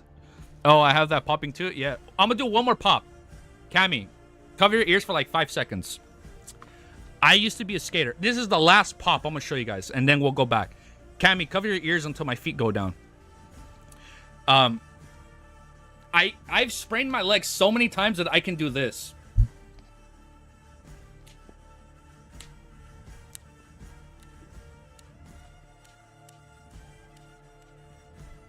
It's fucking crazy. IDKY, but I always forget that Easy has art. Dude, Chernobyl was craziest reveal ever. I know. That's crazy, man. I can just pop it. I can just pop that joint like I can just keep doing it. All right, I'll stop. Sorry, Cammy, you're good. We're good now. We're good. Yeah, it's crazy. I hurt myself a lot when I was a kid, just skating. Skateboarding is dangerous, man. I'd rather ride a bike. Some people would pay crazy money for what you just did for free. Maybe we should start a Patreon. You know? Maybe we should start like a Fansly Only fan. Bro, snapping of doom and despair. Bone snapping. Alright, oh, if you guys are watching a live stream, you can see what just happened right there. But people pay to do that, and I just did it for free. Damn, that's crazy, man. Alright, chapter 1196 is called The Ugly Duckling. When opening the first level of the box of the Great Old Ones, the long table chairs, Fours, and the others were like dolls. Oh, so Fours is also like a doll. And the others were like dolls. They were either still or motionless, otherwise unable to... under the power of Torosian springs, they made repeated simple movements. Upon seeing the scene, Bot's hair stood on one end. For some baffling reason, he felt that he was about to join and become one of them. Oh shit, even he's scared of becoming one. He instinctively wanted to react to the Great Zero's sealed artifact in his hand, but he saw that the hooded, purple-robed woman retracted her right hand, hold it to her mouth, slightly clenched. A dark color instantly formed in her palm. It was an ancient bugle with a charm that appeared very heavy and powerful. The horn of magic, the horn of destruction. Baltus' pupils dilated as he lacked the luxury of time to deal with the box of the Great Old Ones. He grabbed forward with his right hand as though he had raised the invisible screen that shielded the void. The area he was in distorted once again. He disappeared and was concealed. Woo. The horn in Catlea's mind let out a soft hum. It echoed in the room, but he didn't extend out of his confines. With the sound waves overlapping, the shadows shattered and the ground cracked. The space that had been concealed by the Saints of Secrets was like a thick piece of glass that had been struck by a sledgehammer. Countless cracks appeared and intervened with each other. That's so cool. Elsewhere, a towering knight in full black armor appeared out of the shadows. He had a long broadsword, two dark red beams of light glimmering in his eye sockets. I'm sorry, Saint Tenebros? He's joining? I thought he was just gonna leave. Saint Tenebros Kisma. So he's joining. I thought bots is like, if you see anything, you gotta leave. What the fuck? Woo. Woo? What kind of sound effect is that? Like, is it like whoosh? Once again, Catlea blew the horn. Everything in the room seemed to freeze in a translucent amber. Suddenly, the amber broke apart, and even the black armored knight fell to the ground like a mirror, shattering into small shards. Oh shit, we got it. We got him. The distorted region returned to the real world. However, Bottas also managed to grab the gap between the two horns blows. and he created numerous illusory doors appear around him. Some of them were double doors that opened outwards, some were deep and recessed, some were covered in mysterious patterns, and some were hollow in the middle, allowing one to vaguely see the boundless darkness behind them. The illusory door were in bountiful numbers, densely packed and overlapped together, almost enveloping the Saint of Secrets. Without any time to think further, Bottas immediately opened a grayish-blue door with 7 brass locks, and he threw the box of the Great Old Ones that was just about to have its second layer open inside. This was the Secret Sorcerer Exile. It could throw a target he had gained into initial control of into corresponding chaotic space. As for the different illusory doors that represented different scenes, one where dangers and opportunity coexisted, this kind of exile wasn't permanent. As Bottas' sequence level, she was only capable of isolating the box of the Great Old Ones from reality for 20 seconds. Once that time was up, the Grade Zero sealed artifact returned to the spot beside him through the illusory door from before. However, by then, the betrayal induced by the enemies beyond her powers would definitely have disappeared. As a demigod of the apprentice pathway, he had traveled many places, witnessed many things, and recorded many kinds of powers. Bottas made the most correct decision in that split instant. Oh, shit. He said he'd leave if it goes wrong. For now... Oh, so because it has... Okay, because it hasn't gone wrong yet, he hasn't left. Thank you. Thank you for clarification, Kami. Got it. Okay, so it hasn't gone wrong yet, so he's still staying behind. Well, he's screwed. He's probably going to get taken out too. At the same time, the Black Knight had split into pieces, quickly skirmed and reformed, becoming a thin rug that flowed with flesh and blood. It covered every corner of the room. As a cult that could only survive in the shadows of reality, the Aurora Order might have many lunatics, but they were used to doing things to conceal themselves so as to prevent themselves from attracting the official Beyonders before their goals were met. Of course, one matter was in the first stages, they were definitely proclaimed their existence openly. In addition, Saint Tenebros Kisma had done so in hopes of obstructing the possible enemies that were hidden outside. To a certain extent, this allowed a separation of the battlefield. When a layer of flesh grew out from the floor, walls and ceilings, a twisted black shadow rose up from the corner. This was one of the souls that Saint Tenebro Kismas had grazed. Oh, he grazed one. It was a powerful vampire from the Forsaken Lands of Gods, a Sequence 4 Shaman King of the Moon Pathway. Where the fuck did he get that? If the shepherd's grazed targets were a demigod, he could release it directly due to the existence of his corporeal spirit body. However, there could only be released at any one point in time unless the corresponding shepherd had already become a Sequence 3 Trinity Templar. I'm sorry, do we know Trinity Templar? I don't remember this. If a shepherd had already become a Sequence 3 Trinity Templar, I don't remember this, Trinity Templar. Seizing the opportunity that the horn and the female demigods had was dissipating, the twisted Shaman King reached out and dug out one of his eyes, a bright eye illusory door. The eye shimmered with a bright crimson glow as it instantly illuminated the entire room, as though the crimson mood had been descended. Its pupils reflected the woman wearing the pupil patterns and black robes and a dark colored hood. Immediately following that, the Shaman King clasped the hand which was holding his eye, letting the crimson moonlight become completely devoured by darkness. Oh shit, bro forgot the Aurora Order demigods know how to get the Forsaken Lands. I forgot that. I'm not even gonna lie.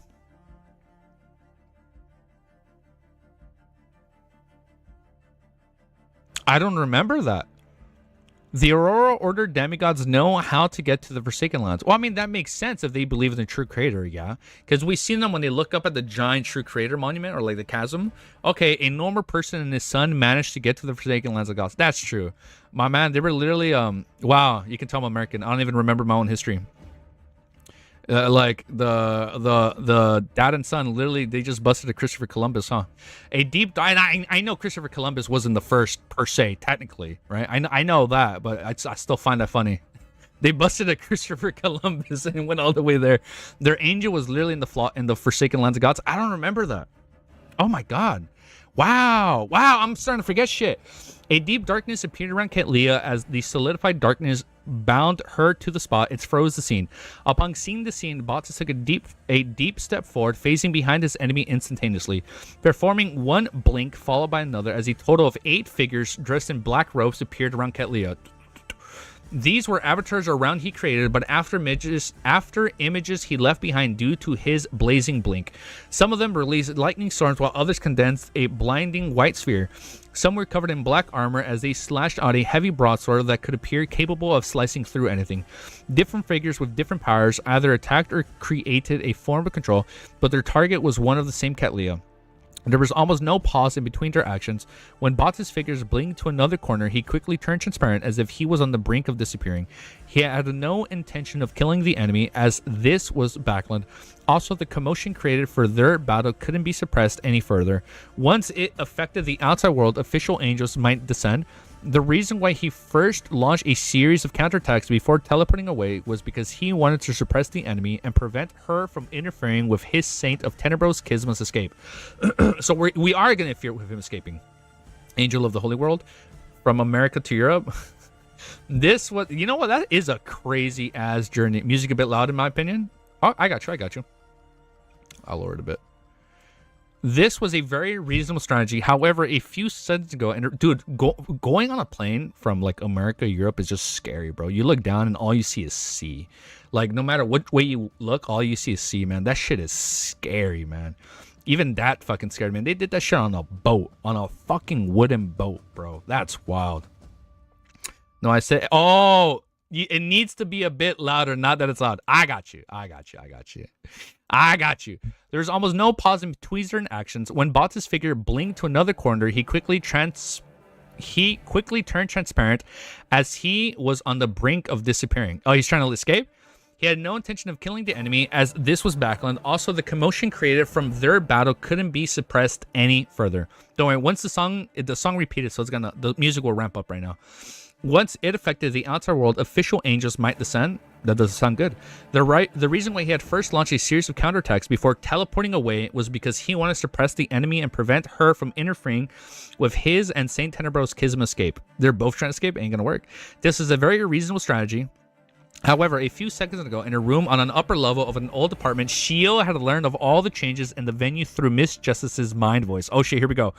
Although she was worried and anxious, she didn't panic at all. She followed the plan and jumped down from the window and somersaulting in midair as she pointed at the targeted area. Teleportation is prohibited here.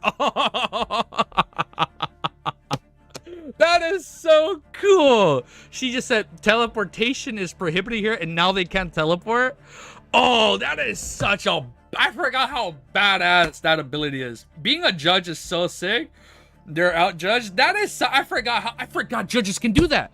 I forgot. It's like I remember when Klein fought the three of them in Volume 2. Oh, that's our judge. That's definitely our judge. That is so badass. After doing this, she immediately distanced herself from the apartment to prevent the friendly demigods from being distracted. When this interference, the Saint of Secrets Bottas failed to successfully enter the spirit world. He couldn't teleport. A rusty, abnormal, heavy door appeared in front of him as it tightly sealed the path.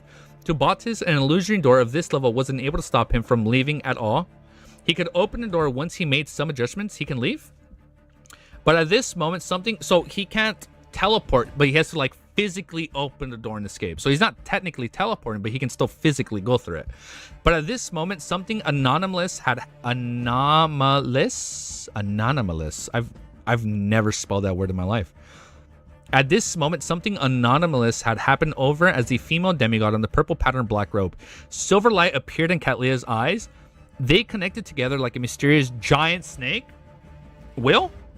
This was brief luck derived from the knowledge she had obtained from analyzing the blood of a snake of fate. Regardless of the terrifying lightning, burning white sphere, or the slash of the black knight, none of them hit the target. Katlia seemed to be standing at the eye of the storm. No matter how dangerous the surroundings were, she was unaffected. Truly lucky. Those attacks and the attempts at control either narrowly passed her by or were cancelled out by friendly forces. They were unable to achieve the desired effect, and they even helped her weaken the dark shackles. Instantly, Katlia bowed her back slightly as white and illusory feathers grew out of them. Oh shit. They didn't belong to an angel, but rather a swan. The ugly duckling. The ugly duckling had to become a swan. Have you guys seen the black swan? Something unusual? Anomalous. Something unusual. Ah, thank you. The ugly duckling had become a swan. Asked for what a swan was to a sequence 4 demigod, the answer was obvious. It was an incomplete mythical creature form, and that ugly duckling could also become a swan. This was a powerful magical that could allow a mystologist to reveal their incomplete mythical creature form for once a day. This was a powerful magic that could allow a mystologist to reveal their incomplete mythical creature form once a day, with each instance lasting 10 seconds. Only 10 seconds a day. The surface of Catlia's body immediately cracked open as flesh and blood gathered inside, forming eyeballs with clear blacks and whites. The countless eyeballs codedly scanned the surroundings as though they were manifesting or multifarious knowledge. As such, the figure that bore their weight turned into a black blob that was even more abstract in a higher spatial dimension. I can follow this. I'm able to follow this so far. I guess because I'm not reading too fast, I'm able to follow. And then she was still in the room, right? Because she technically jumped in and shouted, "You can't use teleportation." Upon seeing the densely packed eyeball, Saints of Secrets, Bautis, and Saint Tenebros Kismos felt dizzy. A knowledge storm took form in their minds. The layer of flesh and blood that enveloped the entire room began to tremble slightly. Some dripped down while others squirmed intermittently. Dude, how are we gonna animate this shit in the future? At this moment, an unimaginable aura pierced through the barrier formed from flesh and blood, pouring into the first floor that dilapidated the apartment, enveloping every corner of the apartment. At the same time, Saints of Secrets, Bautis, and Saint Tenebros Kismos were shocked. Their bodies, souls, and minds were in an uncontrollable state. This was Dragon Might, which had undergone a qualitative change, mind deprivation. Isn't this Audrey's attack? Seizing this opportunity, the black blob that was covered in cracks and eyes condensed a sphere in front of it. The sphere appeared ancient in style. Yo, what's up, dude? She what? She skedaddled? Oh, she skedaddled. Oh, so she did skedaddle. She just came in to block the teleport. Okay, and she exited. So she went. So she went in and out. Okay. The spear appeared ancient in style. Yeah, I'm like, why would she no, she wouldn't need to stay there. And then the whole time, Forz is like frozen like a doll in place, right? So just to follow, Forz is still frozen in place. I am in stream but can't hear because my headphones are dead and I am in public. Oh, I'm sorry, unknown. The sphere appeared ancient in style. From the tip of its handle, it was dyed in blobs of blood red splotches. It emitted a mighty destructive aura and a bloody feeling, as though it had once hurt a mighty existence. With a whoosh, the terrifying sphere shot out, heading straight for Bautis, who'd stood rooted to the ground. In the entire room, all the voices and details vanished. Even the dragon might that filled the room suddenly disappeared, leaving behind only the bloody sphere, Tin, and Bautis, as well as the constantly shrinking distances between them. The sphere of Longinus? What are we reading? Evangelion? Are we using the sphere of Longinus? I cannot read right now. Longinus. Are we using the spear of Longinus? Really? Spear of Longinus. That's how you. There's no way that's how you pronounce it. And Evangelion, I pronounce it differently. Okay, what happened to Forrest? Man, she's still frozen like a doll. I think she's still frozen, right? Timestamp. Let's fuck keep reading. All right, we got 25 minutes before we take a quick 15. We're gonna take a quick 15 after this one. 1 hour, 35 minutes, 39 seconds. They done put my girl Forge in a jar. They put her in a jar. All right. Do this. Beautiful. 0197. So this is our 11th chapter. Chapter 1197 is called Mind Storm. Okay. Gotta stretch my back, guys. My back is cramping up, man. I can't stay still like I used to, man. Back then I can play for like 8 hours straight, man. Not anymore. My back starts to ache after a while. Mind Storm, the bloodstained spear that seemed to come from an... Oh, man, I need my glasses. 1 sec.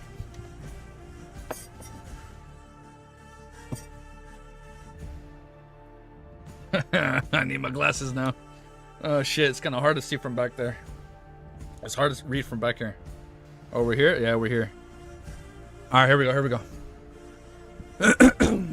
The bloodstained spear that seemed to come from an ancient time that couldn't be traced has absorbed the entire room, presence stabbing straight into the body of the Saint Secrets Bautis. So we're actually stabbing him with a spear. The brown-haired, firm body's Bautis figure faded away, turning into a pair of black double doors. What? At the same time, he appeared behind the door, placing himself into a separate world from the terrifying sphere as he looked at it from afar. And the next moment, the sphere that was staining with red blood pierced through the black door and bore into the space where Bottis was. Bottis' figure kept retreating, constantly transforming into one illusionary door after another. Some of them were made up of 2 winding stone golems, while the other had a fist-sized hole by the gaps of the door. Some were embedded with silver nails, while the others were covered in mysterious patterns. One after another, they were layered repeatedly, extending to an infinite number. Without a sound, the sphere of Longinus tore through the illusionary door without stopping at all. It didn't allow Saint of Seekers Bottis to find a chance to escape. In less than a second, the blood-stained sphere that emitted... Yeah, it's so crazy. It's a red sphere, just like in Ava. In less than a second, the blood-stained sphere that emitted a strong sense of destruction had shattered countlessly illusionary doors. After it suffered a decline in its aura, it finally stabbed into its target's chest. Countless cracks instantly appeared on Bottis' body as it was a ceramic object that had fallen to the ground. With a crackling... Please, did we kill him? The sphere? Spear. Am I saying sphere? I'm sorry, I'm saying spear. Spear. I'm saying sphere. My bad. Spear. Sphere, spear. The spear of Longinus. I know I'm saying sphere. I know it's spear of Longinus. I don't know why I'm saying sphere. Wow. Sorry, tongue twister. With a cracking sound, the Saints of Seekers... Thank you for pointing that out, Kemi. I would have kept saying it. With a cracking sound, Saints of Seekers turned pitch black as they disintegrated into a piece, scattering all over the ground. This didn't seem like his actual body, but more like his shadow. This was the shadow substitute spell he had recorded from a certain sequence 3 saint under the true creator. Of course, without layers of doors, the weakening spear of Longinus had... He believed that it was very likely that his shadows together with his body would have scattered together. After narrowly dodging this strike, Bottis endured the dizziness and shock brought about by Catlia's incomplete mythical creature form as he made a gigantic scaleless silver snake appear in his eyes. This gigantic snake was so large that it filled Bottis' eyes. Its surface was filled with dense patterns that labeled formed one by one mystical wheels after another. Its head connected to its tail as it merged with countless illusionary rivers, turning into a blurred, surreal, and slowly spinning gear around the room gear where all sorts of symbols and repressed different features. Suddenly, the black fragments had yet to disappear on the grounds flew up one after another and reorganized themselves on the spot, restoring Bottis. The ground that was stained with dark red blood quickly retreated from the numerous illusionary doors until it returned to the distorted black blob. The strong, fearful atmosphere receded like the tidal and left the room. The black blob that was covered in cracks and eyeballs squirmed and restored itself. It restores itself, turning back into a purple patterned black-robed woman with a hood. That's so weird that she just did that. Everything returned to its point before the ugly duckling magic was used. Reboot. Oh, and she reboots her fate? So she like gains back her fate? This was one of the rewards given to the Saints of Secrets Bottis for crushing the Abraham family. Oh, he was allowed to record the sequence of one beyond her powers of the Angel of Fate.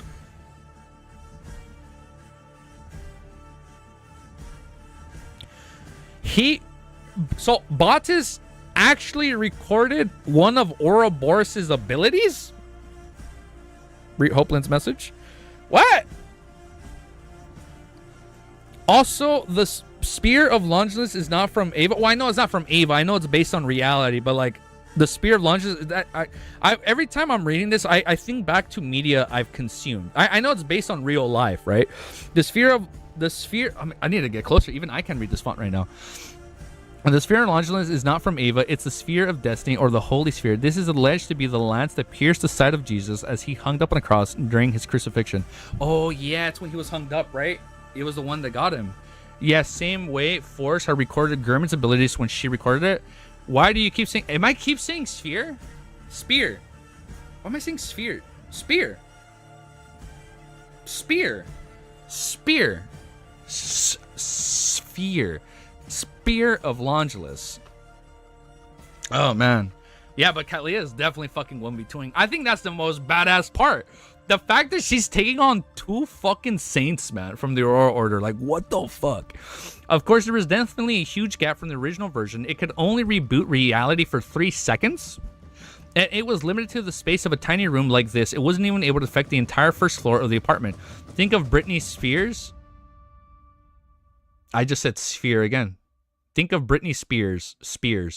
Think of Britney Spears when you read it. Dude, fun fact. I was a Britney Spears fan when I was a kid, man. Bruh. Oh my god. I'm going crazy. I'm losing control. It's like when he says Susie instead of Susie. Sussy instead of Susie? Yeah. You stop saying sphere, you are now saying spafear. Oh my god. Okay, one time. Hold up. I got you.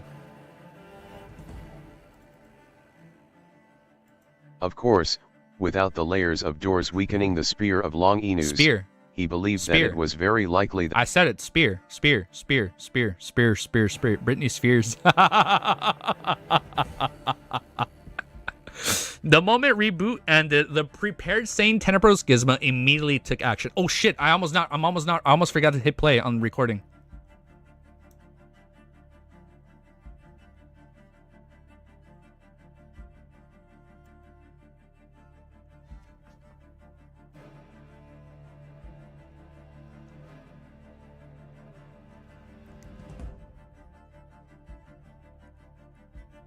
I fucked up my timestamp earlier.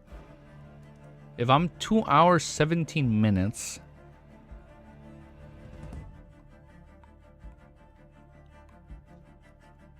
give me a sec. Let me do quick math. I think this 3 was supposed to be a. We're on 1197, right? We're on 1197. I'm thinking this is supposed to be a 1. I think 119. I think my timestamp for 1197 is wrong. My timestamp for 1197 is probably wrong. I think it's off by a few minutes because I'm 217 minutes. I don't think I read this in 2 minutes. That's weird. I'll probably fix that one later. That one's probably wrong. Yeah, Mindstorm is probably fucked up. That's weird.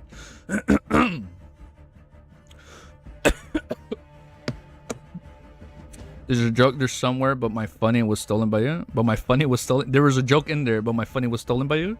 That's a pretty funny joke, dude. The moment reboot ended, the prepared Sane Tenebros Gizmo immediately took action. The Gray's twisted shadow that stemmed from a sanguine court spread open its arms and made a gesture of embracing the crimson moon. The darkness around Catlia surged, instantly forming illusionary but firmly black chains that bound her to her spot. I'm sorry, how is only Catlia fighting? Where are the others?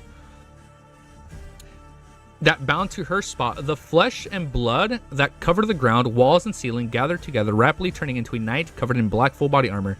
He held a heavy greatsword in his hand and looked extremely oppressive. And the gap of the Black Knight's vision, 2 dark red beams of light flickered and instantly locked onto the hooded woman beside the pumpkin carriage. The shadow beneath Catlia's feet suddenly came alive as it grabbed her ankles. What the fuck? Like a water current that had its water level rising up, it gripped her tightly, Black Knight commandeering shadows. Then the gigantic knight that was almost reaching the ceiling as though he came from the mythical legends, rushed to a stop not far away from his target with a single step. He cleaved down with his heavy, long broadsword. Elsewhere, let her cook. That, I mean, she's doing really good. I just thought the others would be more involved. But Catlia's like actually she's fucking soloing this.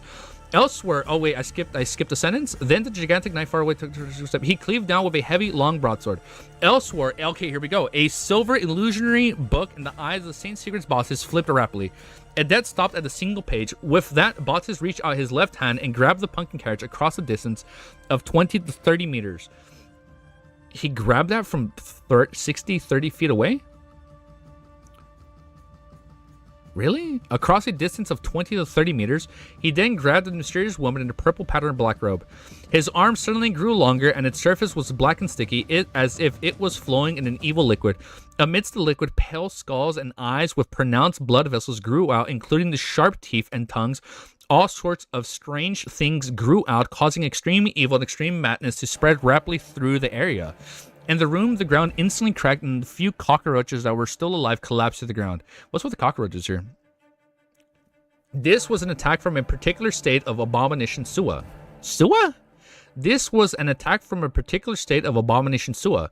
Back outside Bayam City, Saints of Secret's bosses had been attracted by Tinder. It appeared as though he only wanted to watch from the sidelines for a while before picking up the item and leaving immediately. But in fact, he had been desperately trying to record the powers or states of the higher level existences. After failing numerous times due to the frequent blessings of fate, he eventually obtained what he wanted. Of course, during the battle, he only managed to record one. Not trust? trust. He only managed to record one. Under the evil and pitch black arm, Katlea's consciousness was tainted with madness. For a moment, she was unable to respond effectively. Together with the shackled darkness restraining his shadows, she could only stand rooted to the ground as she watched Saint Tenebros Kisma's great sword slash at her while Saint of Secrets Baltus reached out his left hand to grab at her. At this moment, the flesh and blood walls in a room that separated the interior from the exterior was gone.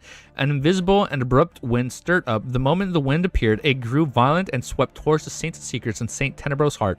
Manipulator's mind storm. Not only was he not surprised or flustered, but the chaotic thoughts. Baltus even had the corners of his lips pulled up and smiled. As the switch for the reboot, he naturally remembered that the demigods riding the pumpkin carriages had a helper of the same level hiding outside the apartment somewhere. The reason why he placed his focus on the enemy on the surface was to lure out the hidden demigod. And between the two powers of Reboot of Fate, the Abomination State, Baltus had secretly hypnotized himself. Allowing himself to naturally divine the burden of the mind deprivation and the knowledge of the torrent across most of his worms the stars. He then left a small number of control his body so as to lock onto the hidden enemy. Back in the battle royal during the end of volume 3, back in the battle royale at the chaos battle on the hill when everybody with Sua got it and the others, right? Back in the battle royale during the end of volume 3, Baltus came at the end to grab Tinder that climbed through. Oh, and he was able to record Sua's attack when Sua was fighting? Whoa, that's a crazy ass buildup. He was able to record that from volume 3? And also, you remember someone came through a door above Gurman's ship and Gurman used the monster pathway dice to send him away. It was Baltus, right, Cammy? Was that? I don't remember that. That was Baltus. Fuck, I don't remember that part unknown. Oh, shit. To lock onto the hidden enemy. Previously, the dragon's might shock and the fact that he was unable to discover his target had convinced Baltus that it was a demigod of the spectator pathway, so he was able to sense Audrey, but he just can't pinpoint her. While his mind was in a daze, the thing had breached out rapidly, churning and helped Baltus locate the source of the attack. But at this moment, most of the thoughts that resonated among the worms of Star wasn't him being overloaded with meaningless information as he had imagined. In his mind, there seems to be a voice saying thousands of words in a second. Thousands of words in a second? At the bottom of the abandoned castle in the Delir Forest, there is a pair of bronze double doors. Oh shit. It was sealed with a corruptive force underground. The higher sequences of beyond it is when approaching, the easier it is to be affected. The cosmos is extremely dangerous. There are unknown existences watching. Dark Angel is suspected to be the negative personality disassociated from the ancient sun god. I'm sorry, is Baltus hearing all this? Oh, and he's starting to lose control hearing all this shit. So Audrey is saying all this shit at once, I assume with all her different personas speaking in tandem, and he's like, yo, what? And he's going crazy as he listens in. What? Baltus was taken aback. He felt that those thoughts were dangerous, but he couldn't help but wish to understand more. Oh shit. Audrey is spamming. It's like she's spamming spoilers. Audrey is actually just spamming LO2M spoilers at her enemies. She's being the keyboard elitist, just spamming spoilers. And Bots is like, yo, I can't hear, but I kind of want to hear. Oh shit. Bots was taken aback. He felt that these thoughts were dangerous, but he couldn't help but wish to understand more. He's so enticed. Just this moment of stupor made the enemy he had already found disappeared once again, escaping his range of attention. Oh, and she just escapes out of his grasps. As for the abomination palm that was hurtling toward... Oh, Sua's attack when his arm reached out, right? That's the ability he recorded. When Sua's arm reached out of the copper whistle, that's the ability he recorded. Got it. The abomination palm that was hurtling towards the pumpkin carriage and the female demigod, it was slowed down. Yeah, no one. I'm like, how the fuck is he able to reach from 20 to 30 meters? I'm like, you must have a long ass hand. Similarly, so he's using the same ability Sua used at the end of Volume 3. That's fucking hype. Similarly, Saint Tenebros Kisma was also affected by the Mind Storm, and his actions stiffened for a second. Oh, so he also heard that for a sec. By the time they recovered, Katlea had already opened her mouth and spat out a pea? A pea?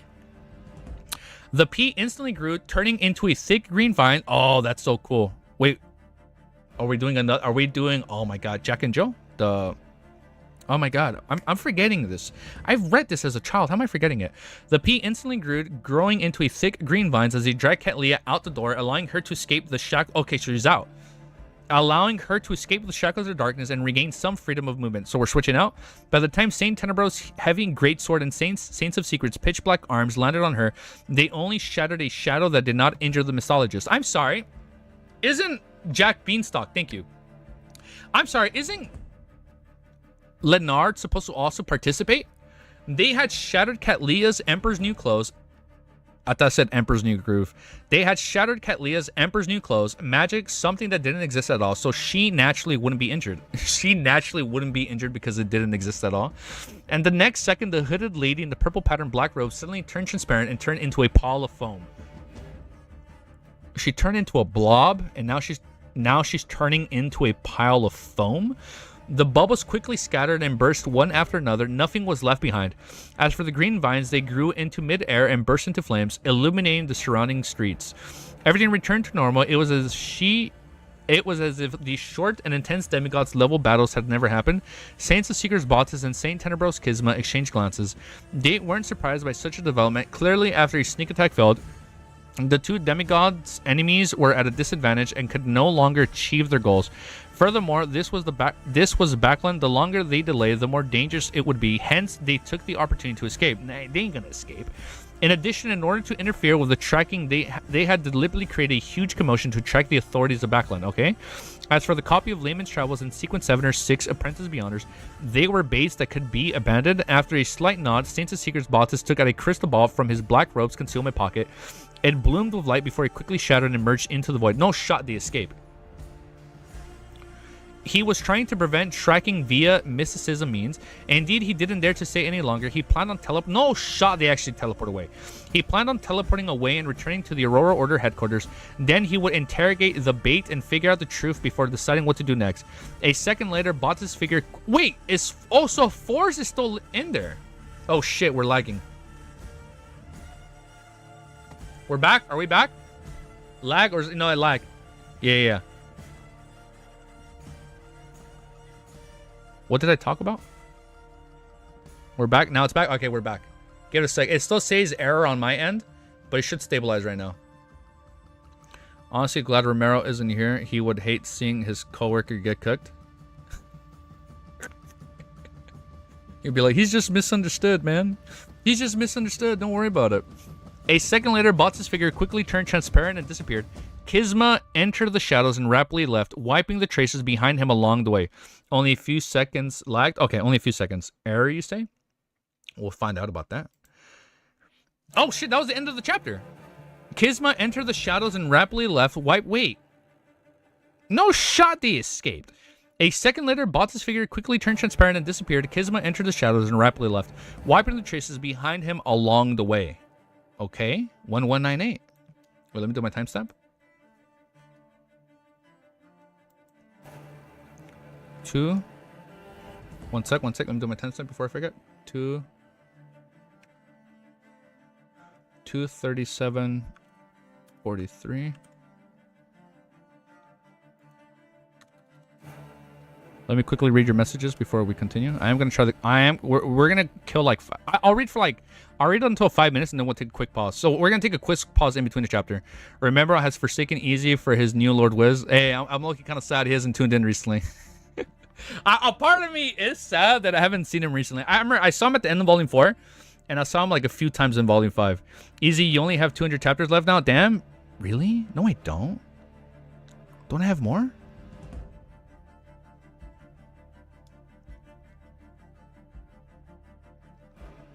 Really?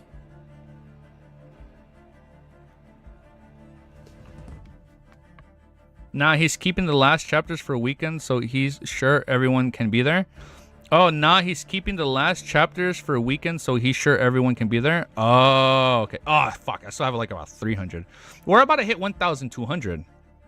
What's the last chapter at 1,450-ish? Yeah, 300 with side story chapters, no? Okay. Yeah, I remember you guys talking about side stories. We'll probably save, side stories? 114. Ooh! Ooh, we got a while then. Oh, we got a while, boys. It's basically 1,500 chapters. Okay. Damn. I thought I was like, okay, we still got a way to go. All right, that's good. We'll catch up. We're gonna make it. We're gonna make it. Okay, so Wiz is only doing on the weekend so people can join. Okay, so we got a min max today. So we got a min max. Yeah, I know, but he has like 30 more to read. That's a lot for 1 or 2 streams. Oh shit, he only has 30 chapters left. Remember is or oh, he was very sick, man. Really? Oh, that's what you meant by sick. So 200 no with outside stories, 1393 with outside stories. Oh. Yeah, but those last chapters are gonna burn his brain.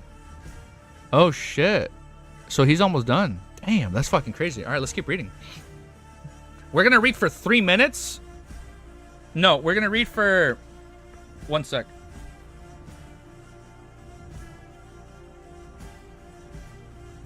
What do you mean? I've been able to follow this fight. Of course I'm gonna get it, unknown. Hey, chill, bro. I'm gonna be able to follow that.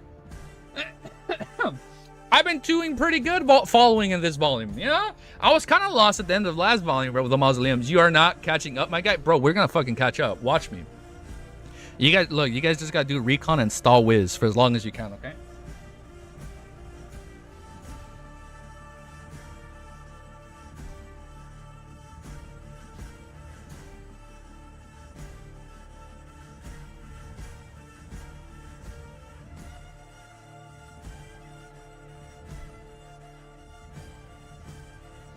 All right. Among everyone that reads the end of Ultim, there are like 5 people I know, including me, that understood it on the first street. No fucking way. Yeah, easy. The only thing you are following is your age. Unknown. That was pretty fucking funny, dude. You're a funny guy, Unknown. Hey. I won't time you out. I won't time you out because you remember. You know, we're chill. We're chill. That was a funny ass joke, Unknown. All right, you funny. That was a good. I'll be honest, that was a pretty good joke. I'll be honest. I'm gonna steal that joke and I'm gonna use that one in the future when I'm making fun of someone for not being funny. Like, are the only thing you're following? The only way you can beat Wiz if you stream COI months before he starts it, and even that is not a guarantee.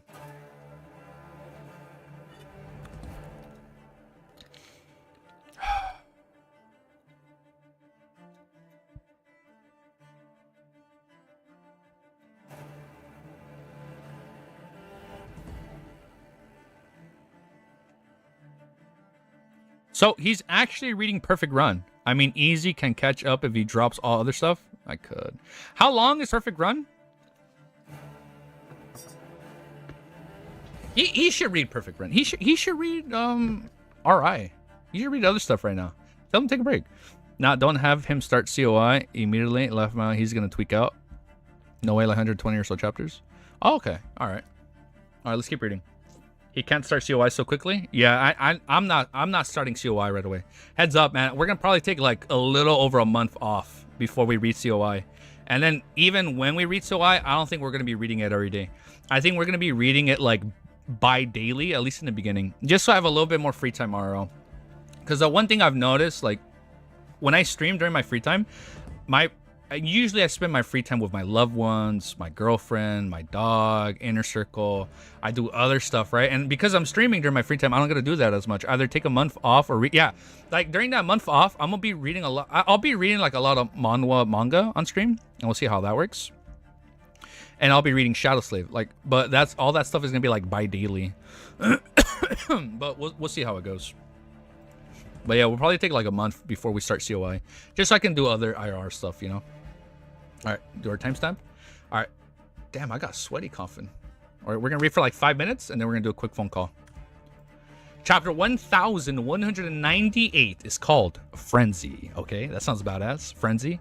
The Saint of Secrets boxes began to traverse the spirit. Oh, no shot, he fucking escaped.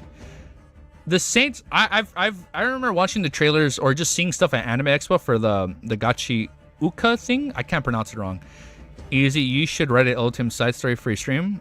That could be fun. You know what? I haven't read out loud my side story on Megoose and Lenevus going out to dinner at a bakery shop. You'll never figure out who was the bakery owner. It's pretty funny. I gotta read that one out. Like, I think I still have it saved on my notes. That shit was funny. I was laughing when I read that out. Chapter 1100. Migoose, I know. She ain't gonna die. Migoose lives on in our head. Chapter 1190 is called Frenzy. The Saints of Secrets Bautis began to traverse the spirit world the moment he entered, heading straight for the easternmost front of the Sonia Sea, the ruins of the Battle of Gods. At this moment, his thoughts blurred. His body turned and left the spirit world through another place. By the time Bautis received a warning from the spirituality, he had regained control of his own thoughts while feeling tense when what he saw was a bare forest with nearly all of its levels scattered. There was no one around, and the crimson moon hung high in the sky. As a former traveler and astrologer, he immediately identified his location and found that he was still in Backland. However, he had moved from the city to a remote area in the suburbs. At the same time, he also understood what had happened. It was unknown when his mind world had been infiltrated with someone else's consciousness. Oh, Audrey. At that critical moment, it affected his thoughts and changed his destination. Audrey was able to change his destination? The Spectator Pathways Demigod. I didn't realize that Bautis' pupils dilated as a silvery white illusory book appeared. The book flipped to one page. Bautis immediately raised his hand to grab his glabella. He grabbed a ball of darkness from the island of consciousness and threw it into the shadow. His shadow was separated from him as it twisted to a stand, revealing a female silhouette. Black Knight, Shadow of Deprivation. I don't know what we're going to do with that one. I don't know what we're doing that one, Hope. This was an ability that Bautis had recorded from the same Tenebros Kisma. Oh, he recorded Tenebros' ability. It could separate one's depraved thoughts into a... Oh! So he separates his personas. Hello, dude. Hello, Choman. What's up? It could separate one's depraved thoughts into a shadow and form an uncontrollable independent creature. Bautis used it to erase the consciousness that didn't belong to him and escape the influence of the manipulator. Ain't no way we're escaping, dude.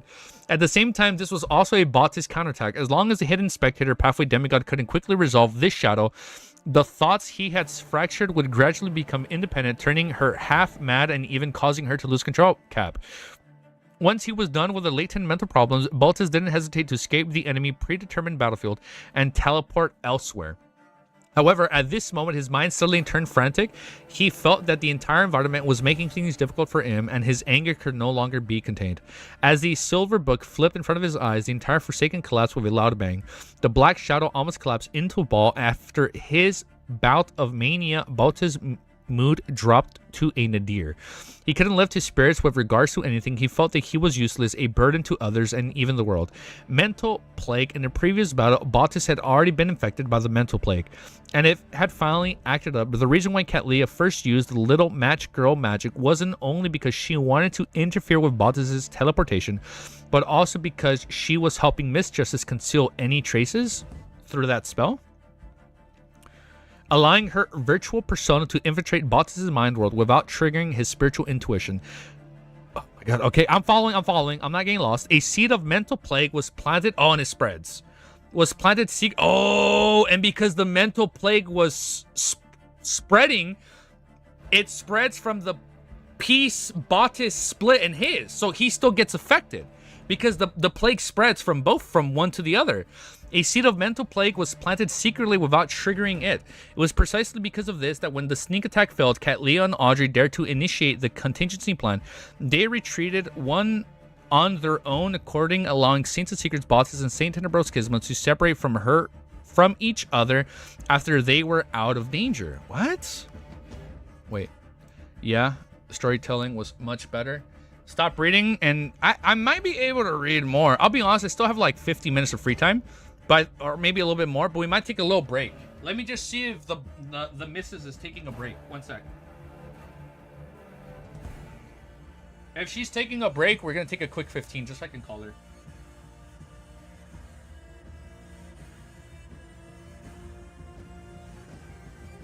Okay. Here, we're gonna take we'll just take a quick 10. Quick 10. Everybody, quick 10. Quick Ben, quick 10. Just as like caller. Go take a 10. Is easy, Mr. Stall? No, we're not stalling.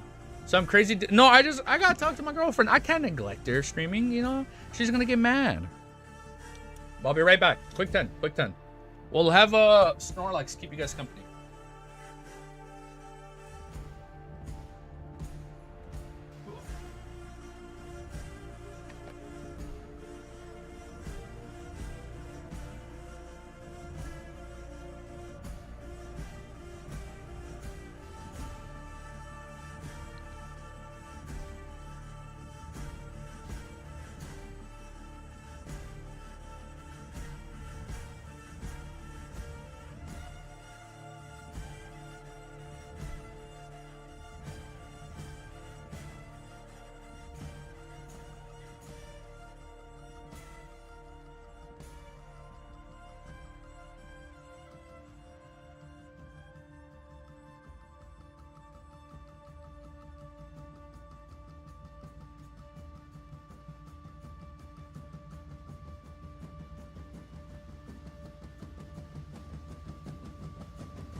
Who the fuck is that? Who the fuck is that? I don't fucking know him.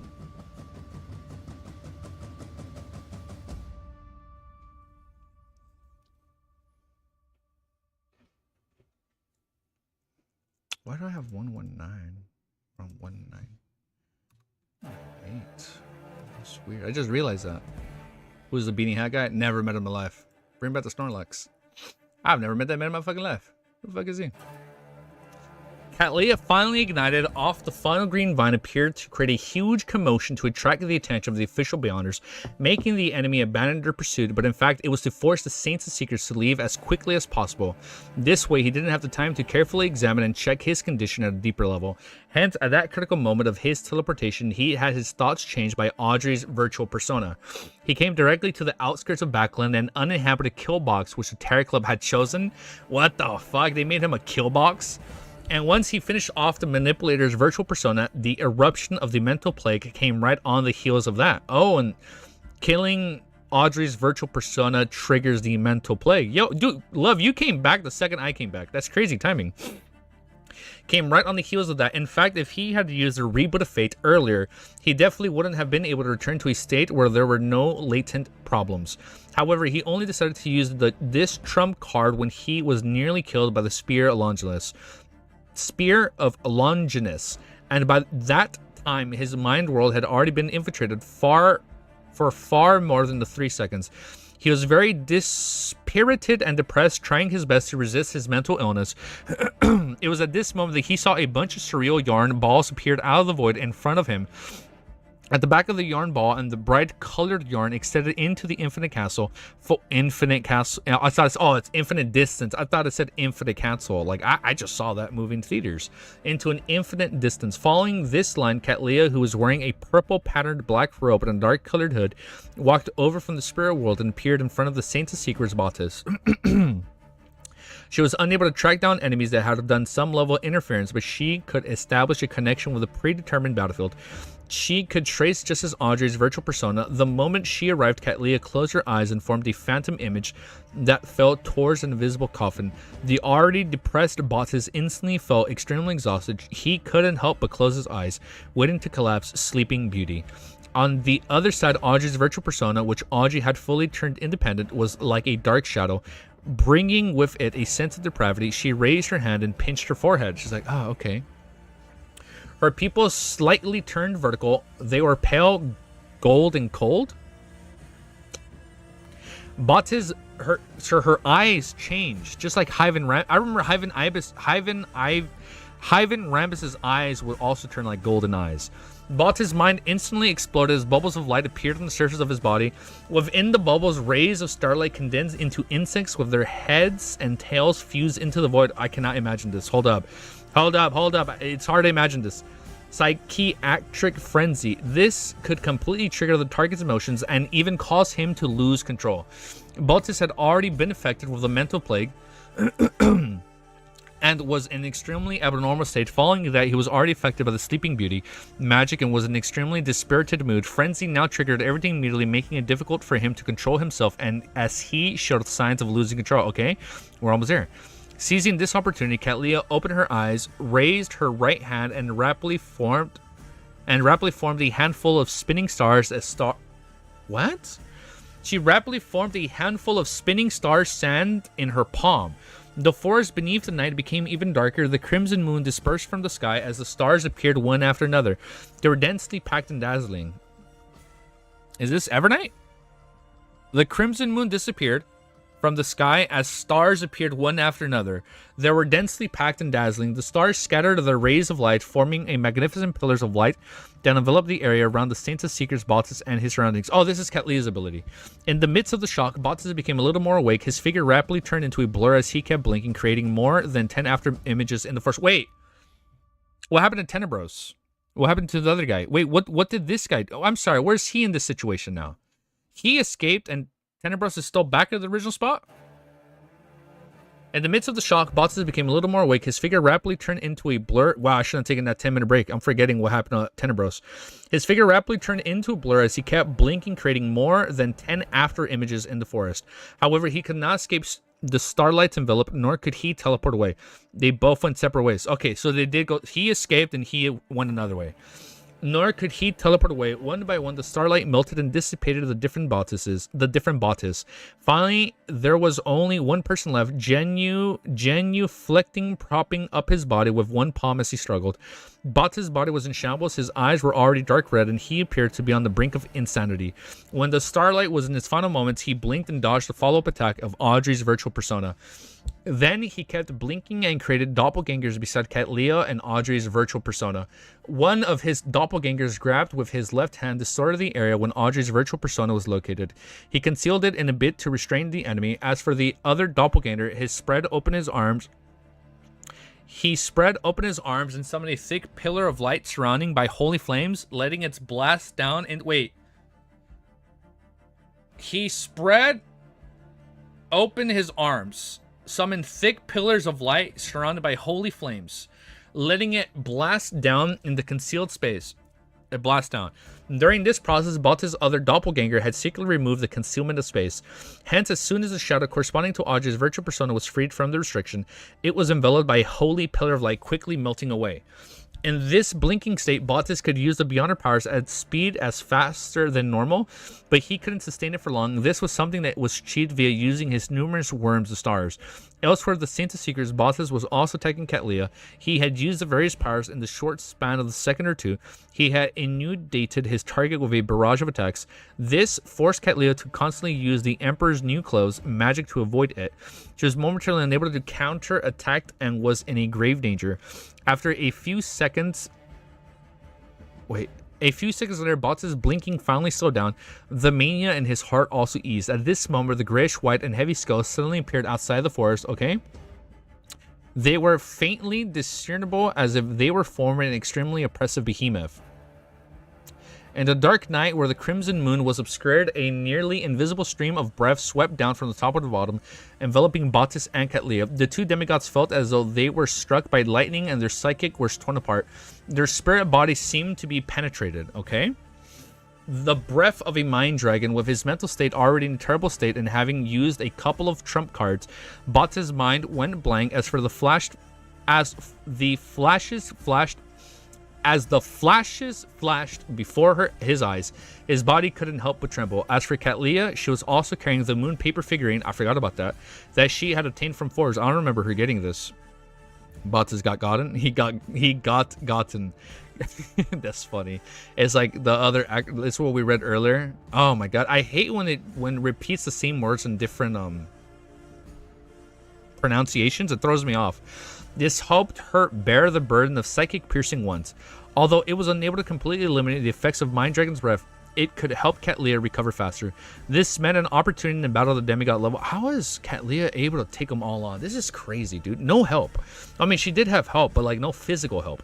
In just a second or two, Katlia's eyes returned to normal. As for Audrey, who was in her dragon form and hiding in the darkness outside the forest, what the fuck? I'm sorry. Is there artwork on Audrey using her dragon form? Please tell me there's artwork. In just a second or two, Katlia's eyes returned to normal. Wait, I skipped the line. No, I know. I know Audrey's with her now, but like up until this point, she was like 1v2ing. That's the part I find crazy. No, I know, but now she's in her dragon form. As for Katlia, she was carrying the moon paper figurine that she had obtained from Force. This helped her bear the burden of psychic piercing ones. Although it was unable to completely eliminate the effects of Mind Dragon Breath, it could help Katlia recover faster. This meant an opportunity to battle at the demigod level. In just a second or two, Katlia's eyes returned to normal. As for Audrey, who was in her dragon form and hiding in the darkness outside the forest, she cast another mind deprivation on Bottis. Wow, this is crazy. There's one I can remember, yeah? Why am I losing my voice? Without any wow, I got sweaty coughing. Without any hesitation, Katlia raised her right hand and condensed the terrifying spear that was stained with fresh blood. She threw it at the Saints of Seekers Bottis. This time, Bottis could no longer dodge or resolve the situation. His chest was piercing through the spear of Longinus. His body stiffened for a moment before it rapidly collapsed, turning into a countless dazzling worms of stars. Some of these worms of stars vanished directly, while the others devoured each other. Some of them fused into a distant spot, forming a new Bottis. We form a new Bottis just like that. There is no longer any rationality left in his eyes. His body was continually collapsing, revealing an incomplete, extremely weak... Ah, my pinky toe. Extremely weak mythical creature form. It hurts just tapping it, man. At this moment, an illusionary door appeared beside him. It was grayish blue that has 7 brass locks. The illusionary door quickly opened as it spat out a 3-layer jewelry box embedded with various gems. The box of the great old ones, which had been exiled, had returned. It's back. With a crazy look in his eyes, Bautis caught the box, revealing a cruel and bloodthirsty smile as he tried to open the box. Oh shit, the 3rd level? That's the level he said he's never used. It said even he was scared of using that level, right? 3rd level? Oh shit. Oh, shit's about to go down, huh?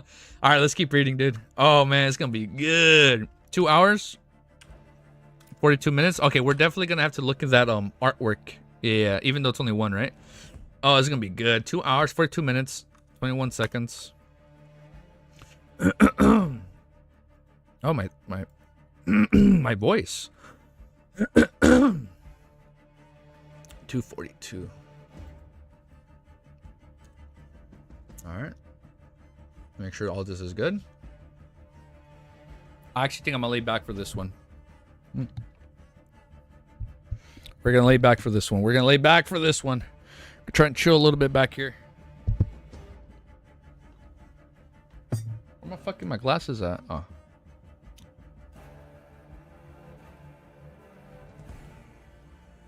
right, here we go. Read Cammy's message. According to your research of Cambridge University, it doesn't matter in what order the letters and words are. The only important thing is that the first and last letter to be the right place. Yeah, I've heard that before, Cammy. Yeah, and that's crazy, dude. Yeah, it's crazy how like your brain just knows that.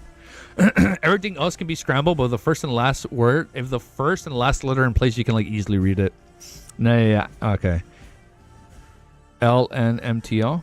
I don't know what that was. I don't know what that one means. There's one I can remember, yeah. This is because the human mind does not read every letter by itself, but the words as a whole. Room. Shit. For room, which was quick and nearly arranged. I think I read that one right. Yeah, damn, that's crazy. It's crazy how the mind works, man. All right, next chapter. Oh, that's trippy. Chapter 1199 is called Comprehension Double. Inauspicious Box. Towards the return of Bautis' grade 0 sealed artifact, or the restoration of its normal condition, the hermit Catleya and Justice Audrey had managed to preliminary plan. After all, they weren't confident at killing a demigod in such a short period of time. They can do it. And yet you struggle to read LOTM, but I can read all that other crazy shit. I know. Crazy how the mind works, man. And if not for the fact that Bautis had fallen into a trap, having suffered the lethal blows of mental plague, sleeping beauty, and frenzy, and putting him into a crazy, incoherent state, he actually had many opportunities to teleport away without being stopped. But he can't, because he went through all that shit. In that case, Catleya and Audrey could only wait for Bautis to return to a safe house and release force. Once the Eye of Mystery Prime provided them feedback, they could remotely create an opportunity for Miss Magician to summon the historical void projection. At this moment, facing Bautis, who was on the path towards losing control, with no way to reverse it, and his crazy attempt to fully activate Grade 0 sealed artifact, Catleya and Audrey, one right in the middle of the scene and the other hiding outside the forest, simultaneously took the same action. They took out a translucent dark charm and recited a word in Jotum, Star. This was a teleportation charm, following the patterns, labels, and symbols of the record of the layman's travels. Klein had made a charm himself, so he made a star charm. Since Sephira Castle could mobilize the powers of the Marauder Pathway... Oh, yeah, he can use it to some extent. Since Sephira Castle could mobilize the powers of the Marauder Pathway, there was no reason not to respond to the pleas of the Apprentice Domain.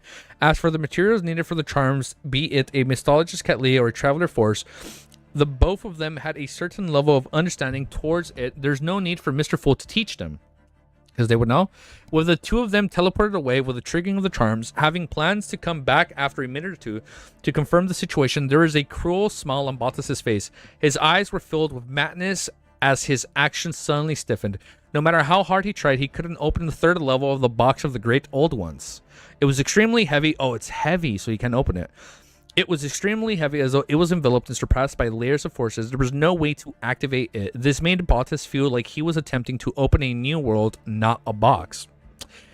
Oh, the box of the great old ones. So it's like the world of the old ones. This made Bottas feel like he was attempting to open a new world, not a box. In an instant, he sensed something, and the madness in his eyes disappeared. Extremely astonishment and fear arose in him. Tick tock, tick tock. Wisp of light slid down from Bottas' body. When they touched the ground, they transformed into insects formed from resplendent starlight. Okay, wait. The insects' bodies were bent into a semicircle, forming a magical glow that resembled illusionary doors. The insects' bodies were bent into semicircles, like a crescent moon, right? A semicircle, forming a magical glow that resembled illusionary doors. Several insects that resemble illusionary doors. At this moment, his incomplete mythical creature form suddenly collapsed and disintegrated, and mythical creature form. It's like illusionary doors. Oh, just like the worms of maggots and all that. Okay. And disintegrated into an irresistible manner. The two eyeballs of his eyes landed on the ground and were stained with dust. The two eyeballs were frozen with an indescribable look of horror. They were maintained perfectly, completely different from the other parts of his body. At Sequence 4, Secret Sorcerer died just like that. Pa. We killed him? A Sequence 4 Secrets Order Sorcerer died just like that. Bah. The box of the Great Old Ones, which had a silver black surface with many gems embedded in it, dropped beside Bottas' eyes just like a jewelry box commonly seen in aristocratic families. Above the great fog in an ancient palace, Klein heaved a sigh of relief as he lowered the Sea God Scepter in his hand in puzzlement. Oh, he was going to use it? And he said, nah, we're good. He was just moments from activating the powers of Ferret Castle and using the level of an angel to conjure lightning storm. He should have done that earlier. He wanted to prevent Bottas from opening the third level of the box of the Great Old Ones. But the Saints of Secret's mutually destructive counterattack had failed to succeed. He encountered an unexpected failure from the very beginning. He was quite lucky. After Shio left the first battle, she immediately followed the plan and prayed to Mr. Fool. With this, Klein found an opportunity to enter the world above the Great Fog. Through the Crimson Star corresponding to the Hermit of Justice, he monitored the battles. He's seeing everything. As she moved to the second battlefield, Audrey found an opportunity to pray so that Klein could use her Crimson Star to directly interfere with the real world. This was also the reason why Audrey had arrived at her destination later than the Hermit Kalia. Klein was ready, so he didn't get a chance. I thought he was going to kick ass. Yo, man, that's some fucking girl power ass shit right there. That's some badass fucking girl power, bro. Holy shit, dude. That was fucking wild. I am like... Katlia mostly carried that fight, but Audrey and Shield provided some crazy ass support. That is so wild, man. That's some crazy ass boss girl power right there. Holy shit. This was also the reason why Audrey had arrived at her destination later than the Hermit Kalia. According to what a road said, the third level of the box of the Great Old Ones contains something very terrifying. I thought that the true creator had given it to him in order to create a terrifying disaster at the critical moment, so as to showcase the true colors of an evil god. Who knew that it couldn't be opened? Klein glanced at the Crimson Star representing the magician and discovered that it was covered in a layer of black ash. It seemed to have coagulated, making it impossible for him to see to the scene inside to confirm Miss Magician's condition. Leonard was there too, trust? Man, you guys said that last stream. He's an honor. I was laughing. You guys said that last stream. Like, Leonard is an honor. He is an honorary woman of the Terror Club. I was laughing when you guys said that. As for Sleeping Beauty, magic, and sphere of longingness that he saw, he came up with some ideas. After learning of the powers of mystical reenactment at the private gathering, Klein overturned his speculations about the fairy tale magic that Bernadette had.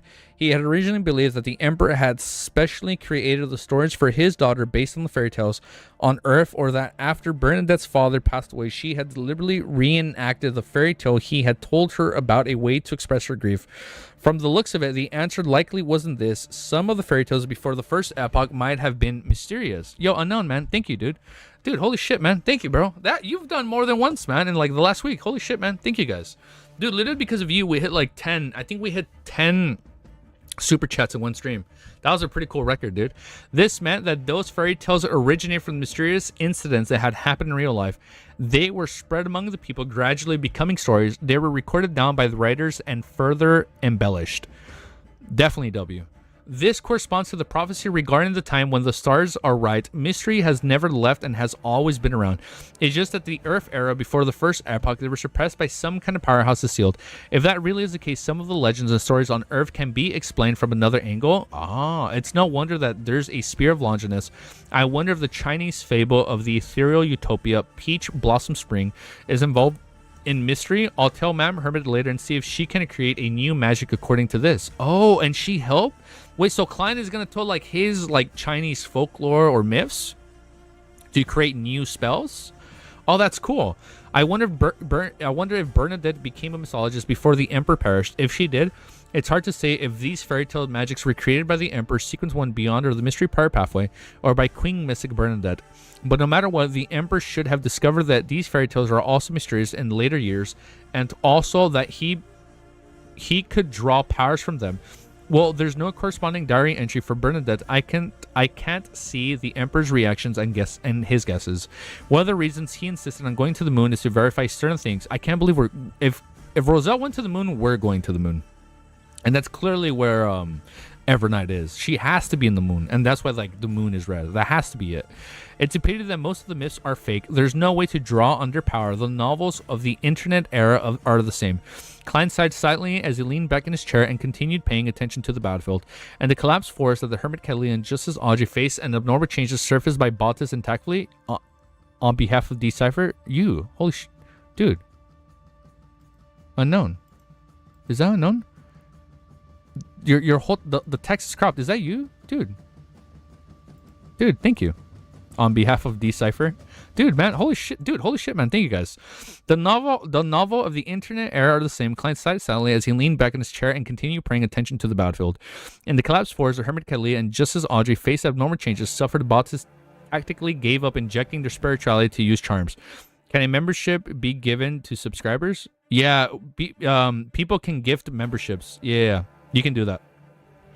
I think that happened. I think Unknown did that last time. He gifted like 5 members, right? I think it was Unknown that did it. Somebody gifted 5 members and 5 random people got it. Dude, thank you. As for the Hermit Cattleya, she was pushed to the spot where Bottas had died by the wind. She carefully avoided the box of the Great Old Ones. Like, don't touch this shit, dude. Due to the fact that the scribe could use many powers, a demigod level sealed artifact would often have extremely negative effects. Apart from the box of the Great Old Ones, Bottas only left behind a black pocket which seemed to be a part of his robe. Also, there was also the gathering beyond her characteristics, 2 eyeballs and about 10 worms of stars. Most of the worms of stars had been destroyed, not all of them. Considering the horror displayed by the box of the Great Old Ones, as well as the fact that Bottas was a high-ranking member of the Aurora Order and could be blessed by God, Cattleya didn't rashly pick up the item. She was afraid that an accident would happen, causing the situation to develop negatively. Previously, during a private gathering, they had communicated with each other on how to handle such situations. That was, if he had the time and opportunity, they would first sacrifice this item to Mr. Fool and then distribute it above the Great Fog. After all, many items might bring about unknown dangers if they were to come into contact with these items for unknown negative effects. And there was a high probability that Bottas had a grade 0 sealed artifact. True. Sometimes merely knowing the existence of a sealed artifact of this level was just knowing. Sometimes merely knowing the existence of a sealed artifact of this level was enough to cause a sudden death. Yeah, just like if you know of the Quill knows of you. According to what the star Leonard had said, it was best not to come in contact with such sealed artifacts. It was best not to ask, describe, or pry into it. Only a true high-level existence could also suppress them. Without any hesitation, Cattleya took out a silver candle and other ritual items from the various hidden pockets of her purple patterned black robe. She then set up a simple sacrificial ritual. During this process, she pinched her lips, whistled, and created an invisible servant helper. It took about 10 seconds to set up the altar. After quickly reciting Mr. Fool's honorific name and using spiritual materials to open the door, sacrifice, and bestowment, Cattleya heaved a sigh of relief. She got the invisible servant to move the box of the Great Ones, the black pocket, the 2 eyeballs, the gathered bionic characteristics, and the 9 worms of stars over to the altar. Oh shit. No, I don't think I know that yet. Secret Suppliant? I don't think I know Secret Zero. I don't think so. With a whoosh, the items flew up and passed through the illusionary door. When Katlia saw this, she immediately pinched her low lips with her thumb and index finger, preparing to whistle once again to dispel the invisible servant, but amidst the whistling servant remaining motionless as though it had nothing to do with Katlia. Technically he knows? Oh, really? It was not explicitly said. Do I know Sleepless? Do I know Sequence Zero Sleepless? I don't know if I do. I know it indirectly. Damn. The hermit Katlia's eyelids twitched as she clenched her right hand into a fist and pushed it into her mouth, preparing to use the horn of magic. At this moment, a blazing silvery white appeared out of nowhere at the altar. Layers of bolts of lightning formed a destructive storm that enveloped the invisible servant in the middle. All of this quickly calmed down as he muttered to the servant in company. Easy? No, you don't. For Sleepless? Just to be safe? No, you don't? Okay. You don't know Sleepless, but Dunkel spoiled it in the original translation?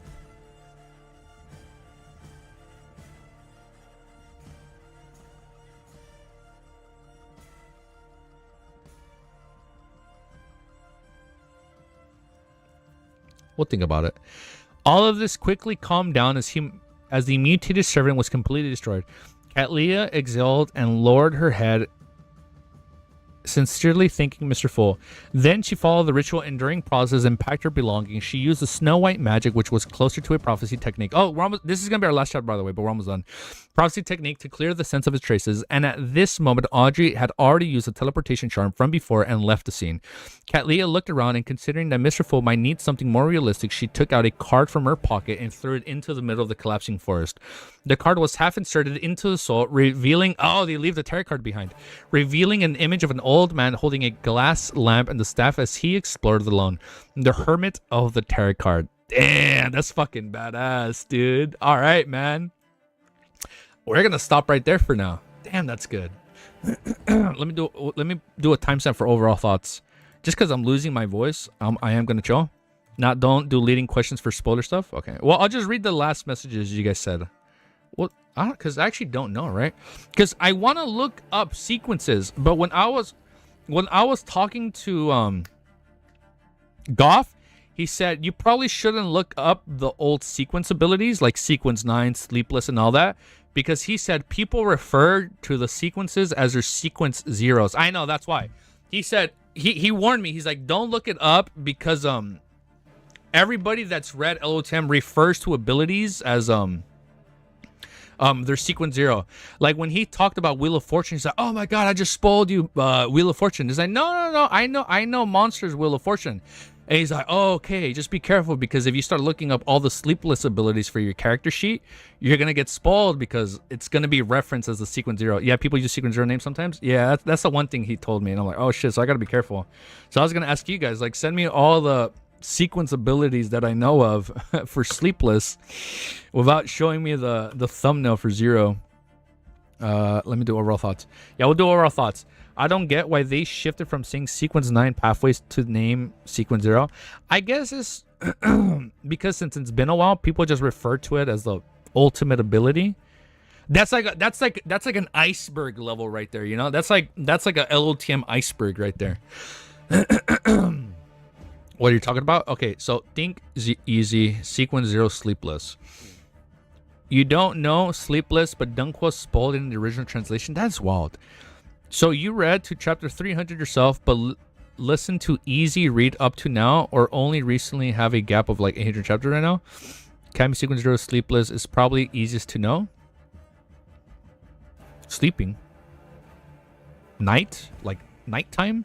Nighttime is not a... It's definitely not nighttime. Nighttime does not sound sinister enough. Cosmos? Space?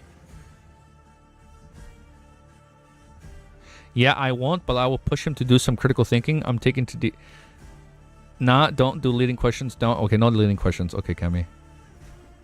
Do not search. Yeah, I won't search. I won't search. They do it in the novel too. At one point, we just say Death Pathway instead of Corpse Collector. Oh, I mean, only Death Pathway. I agree to call it by the Sequence 0 name. Yeah, you see, yeah, easy. It's Wet Dream. Sequence 0 Wet Dream. Sequence 0 Wet Dream. Den's like, what the fuck? What the fuck? Okay, so all I know is Evernight is in space. Cosmos. Stars. Space. Moon. 627 PTSD. Oh, hell yeah. That's triggering as fuck, man. Oh, wait, just heads up. Was there any artwork for today? I don't know if there was any artwork. I know Cammy said there's at least one artwork on Audrey in her mythical creature form. What is that? Milosh sent Amon as a spicy Amon. Oh my god, this is Audrey? Oh, this is sick as fuck. Just an Audrey? Let me look at it. Just to be sure, there's no artwork on like Bautis or Tenebros, right? All I know for Tenebros, he was like in his Black Knight form. So maybe I can find something like in his Black Knight form. I don't know. I feel like that's a close. That is crazy. You know who she looks like? Show us. I know. Sorry, I forgot to switch. She literally looks like Edelgard from Fire Emblem, dude. Because Edelgard from Fire Emblem 3 Houses, with her armor, she has those, or like with her character, she has those same like dragon horns on her ears. It's so fucking cool. Corpse Collector is not deaf, and everybody's just saying deaf because that's what Sequence Zero back then called himself that. But I can still see people referring it to that. Oh, just the deaf pathway. I can see that. Oh, I almost dropped my mic, so we almost had to do the mic counter. This is tight, man. This is sick as fuck. I can't believe this is Audrey.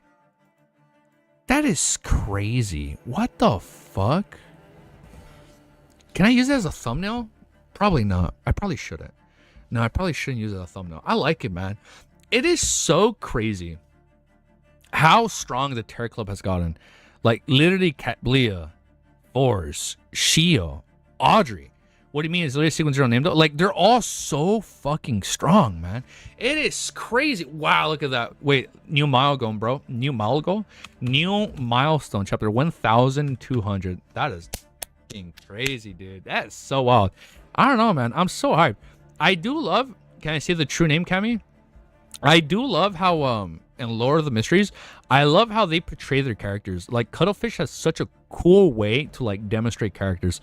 Like, everybody is such a bad fucking ass, man. Like, every single woman in Terror Club is a fucking badass. Like, congrats to you guys, man. Thank you guys for listening to me for so long, man. Holy shit, man. That's crazy. It's been almost a year. I think this month he will learn anyways. Oh yeah, don't yeah, that's all right. Well, I mean, we're gonna figure it out anyways. Dude, how long has it been, man, since our first chapter? Hold up. How long has it been? When did we do our first react? Give me a sec.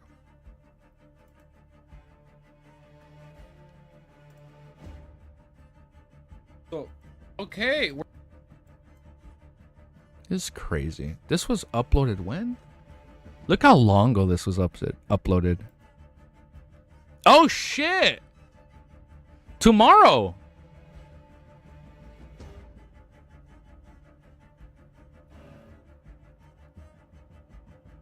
I'm not gonna click on that. I'm not gonna fall for that. I'm not falling for that. That's bait. That's crazy. Look at that. Tomorrow, it's exactly 1 year. Oh, let me switch scenes. That is crazy. Look at the date. Wait, that's I'm cropping it. Wait, no, not full cam. Wait, no, not chat. Oh my god, I don't know my own scenes. That is crazy. Yeah, tomorrow's our 1 year anniversary since we read 1,200 chapters in 1 year. I know some people read that shit in like 2-3 months. I'm sorry I haven't been able to read that in 2-3 months, but you know what, man? That's still badass as fuck, man. That's crazy. Okay, we're gonna try something new, all right? Okay, gamers. Okay, gamers. Give us a cake. Yeah, we gotta. You know what? We'll get a birthday cake. We'll get a birthday cake tomorrow. That is crazy. That is wild. I can't believe I've been reading this shit for a year. To be fair though, we did lose like we lost like 3 months of reading time, man. I'm not even gonna lie. I remember like around December, I got really sick. I was like out cold for like 2 weeks. And then it took me like another week to recover. So we lost like almost like a month of reading time. It was like a month off. It was almost a month off. And then when I was planning for Japan, I didn't read like the 2 weeks before Japan because there's just so much like last minute prepping and buying and shit. And I couldn't do it. I couldn't stream. Yeah. Oh yeah. I caught the Demon S. Yeah. That's why. Yeah. That's why I couldn't. That's why I couldn't read. We kept saying that we caught the Demon S. I remember I caught the Demon S around like December, and then I got sick again in fucking January, and that was like about a month of lost reading time. Yeah. And then all of March, we didn't. I don't think we read all of March. We went like a whole month. We went like a whole 3 weeks and 7 days. It was like a day shy of a month. It was a day shy of 4 weeks exactly that we didn't read in March, just because of Japan. Everything before and then like during. That's crazy. So technically, you fought against a demoness for 3 months. She don't know the. She don't. Hey, that's between us. That's between us. I was able to hold the line, man. I held the line. I fought for my dying life, man. The element was so strong. Nah, no, I'm kidding. In all seriousness, I love my girl. I can't even joke about that. I love my girl too much. I can't even joke about that. I'm sorry, babe. I love you. Nah, that's crazy, man. Tomorrow's gonna be 1 year. We should get a cake. You know what? I think we should get a cake. I think tomorrow might be a short stream, a short read through. That way we can have like a cake and celebrate before we read a little bit. That way, hopefully nothing too crazy happens, because I do want to title it like 1 year reading LOTM. I think that'd be fun. Our 1 year anniversary reading it. That's crazy, man. All right. I think that's it, though. We're going to come back tomorrow. We'll come back tomorrow. We'll read more. I'm going to upload the Shadow Slave video. I'm going to upload the reaction to the physical book release and all that. I'm going to upload this. I'm going to watch Critical Role tonight. Yeah, probably. Yeah, I think that's a good idea for tomorrow, love. Yeah, and then also on Fridays, I don't really stream that long. Cause Friday nights I usually have a little bit more free time, and I like to go to the movies. If there's one thing I like, I love me a good film, man. I'm sorry, man. I'm a sucker. That's like the one thing I can't give up. I can't give up video games, even if I can only play for like an hour a day. And I also just can't give up cinema. Dude, I feel like I love the movie theaters too much that like I need to watch a movie, man. Like I love it. It's such a fun pastime, dude. I love sitting like really close to the theater screen and just like the whole screen fills up my aspect ratio. Dude, unknown. Dude, Jesus, man. Yo, you gotta chill, bro. Save your money, man.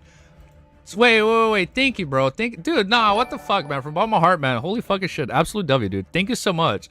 But, dude, if you can't, man, save it. I know, man. I know we live in tough times, man. That shit's hard, man. But, dude, thank you so much. Holy shit, dude. So fucking cool. I never thought in a million years I'd be, like, doing YouTube videos. Wait, can I show you guys one more thing? I want to see if we reached our milestone. Look at this. Let me see if it's up.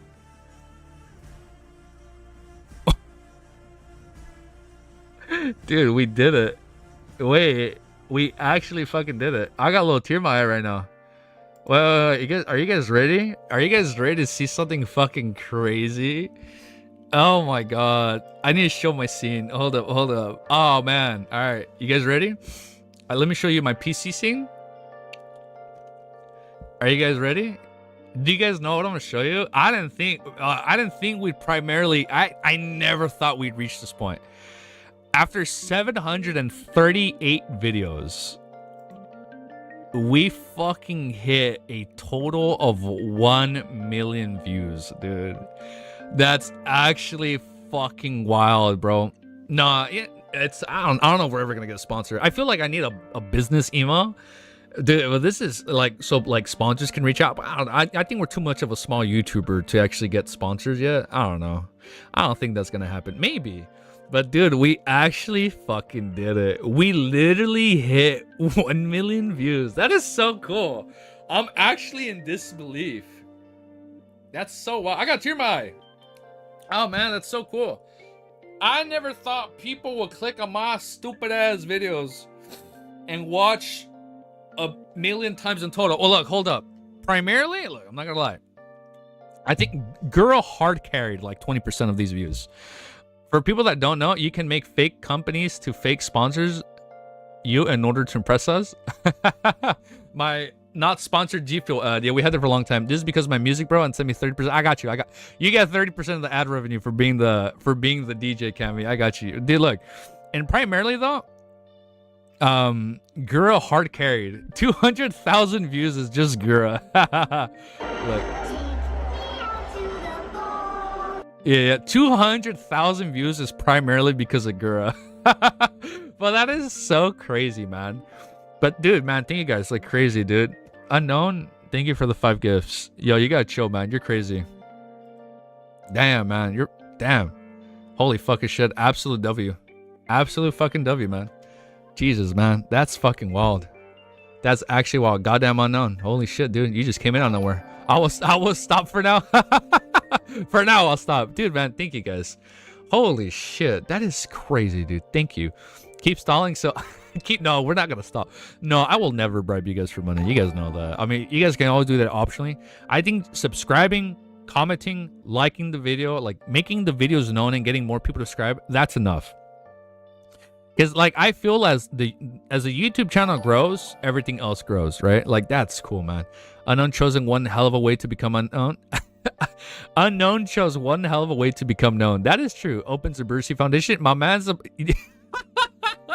Unknown's about to start opening up a Bursey Foundation. By the way, YouTube takes like 40% of the money from donos. If you one day get regular donos, you should get like a Patreon. Oh, really? I didn't know that. Is it actually 40%? Well, I feel like that's better than what Twitch used to do. I think Twitch used to do like a 30-70 split. Wiz made one with how much? Wait, by the way, you take a 40%. Wiz made one with how much those 2 crazy motherfuckers gave him the last 2 free days. Damn. Yeah, easy started Patreon. I don't know. I've thought about Patreons, but it's like the thing is, I wouldn't even know what to do. Or like a Ko-fi. Was it coffee or Ko-fi? Coffee? Like I wouldn't even know what to do. And I feel weird like setting up all that, and I'm not gonna lie, starting OnlyFans, I'll fucking do an OnlyFans for free, bro. Free OnlyFans? Eat free only easy free OF? Bro, no, I'm kidding. No, that's not gonna happen. Maybe we'll do a different alias, you know? One that you guys won't know. But that'd be crazy. No, wait, no, not the OnlyFans part. It'd be crazy doing like Patreon. It's just the thing is, if I were to make all that stuff, I wouldn't even know like how to manage all that. Like I already have a hard time as it is managing all the YouTube stuff. Like when I leave, like once I leave my computer screen, I'm not really doing anything. Like all my thumbnails, I do it from my phone. I don't know if I tell you guys, Wiz is crying tears up about being coerced to start an OnlyFans. Meanwhile, is it? I'll fucking do it right now. He's scared to do it. Like, I'll fucking do it right now. No, the thing is, I mean, right now you don't need to. It's not like you're losing much. No, I know, but I always feel bad when people donate stuff, and then like I know YouTube takes a portion. But I guess that's just the way YouTube works, right? But I feel weird. Like if I were to make a Patreon, I wouldn't even know like what to do. Like the only thing I could do, I can just upload anime reacts without editing, because I know the one hard thing about anime reactions is editing. It takes so long. But I know on Patreon, you just upload it right there, full raw reaction, and you're good. You're a-okay, right? Damn, I got so much XP though today. I know what client felt. Wait, do you get XP for donating? Saw gifted members instead of straight up donating. Wiz would have an OnlyFans by now. Oh, Sal is the other guy that gifted? That's funny. All right, man. I'm gonna let you guys go. You guys have a beautiful day. Tomorrow is our 1-year anniversary stream, reading Lord of the Mysteries. That's hype. I gotta find a cake. I'll find something. I'll definitely start stream later. Oh, I didn't know donating. Yeah, bro. I didn't know donating gives you XP. That's crazy. You get so much XP from donating, but like you have to chat periodically, like almost every other hour. Damn, bro, it's midnight for you right now. Oh, I'm sorry. Yeah, you guys take care, man. We're probably gonna start stream late tomorrow. We're probably not gonna stream for that long, but we'll do like a little 1-year LOTM celebration video or something, and then we'll read a little bit. But again, man, Unknown, thank you for subscribing. Thank you for the donations. Thank you for the gifts. It's been hype. It's actually hype. I'm not gonna lie, dude. Fucking every time I see like the little blue thing pop up, like whenever I see like a donation thing or like what's that called? What's the actual terminology? I know it's not a donation. When it's oh my god, I'm stupid. What's the thing called? A super chat? When it's a super chat, right? I'm like, that shit is crazy, dude. Sal donated like 300. That gave him 10k XP. She was, what the fuck? Jesus, 300? Whoa, when was that? I gotta know what stream that was. Hey, what chapter was that, bro? Let me know, guys, so I know what day to give my full energy and take out the suit and tie. I'll let you guys go, man. You guys have an amazing day. We'll be back for the 1 year stream tomorrow. Peace. Have an amazing day. Later, guys. Yeah, I have to compete with Sal. Don't compete with Sal. No, don't make it a competition. I'm gonna feel bad if that happens. 2 days ago, I think. LMAO. All right, so that's around the volume 8 time. All right, so volume 8. Volume 8. I need to wear the suit and tie every day. You guys have to help me find like a seer outfit. All right, good night, guys. Good night and good morning to all of you beautiful people. Later.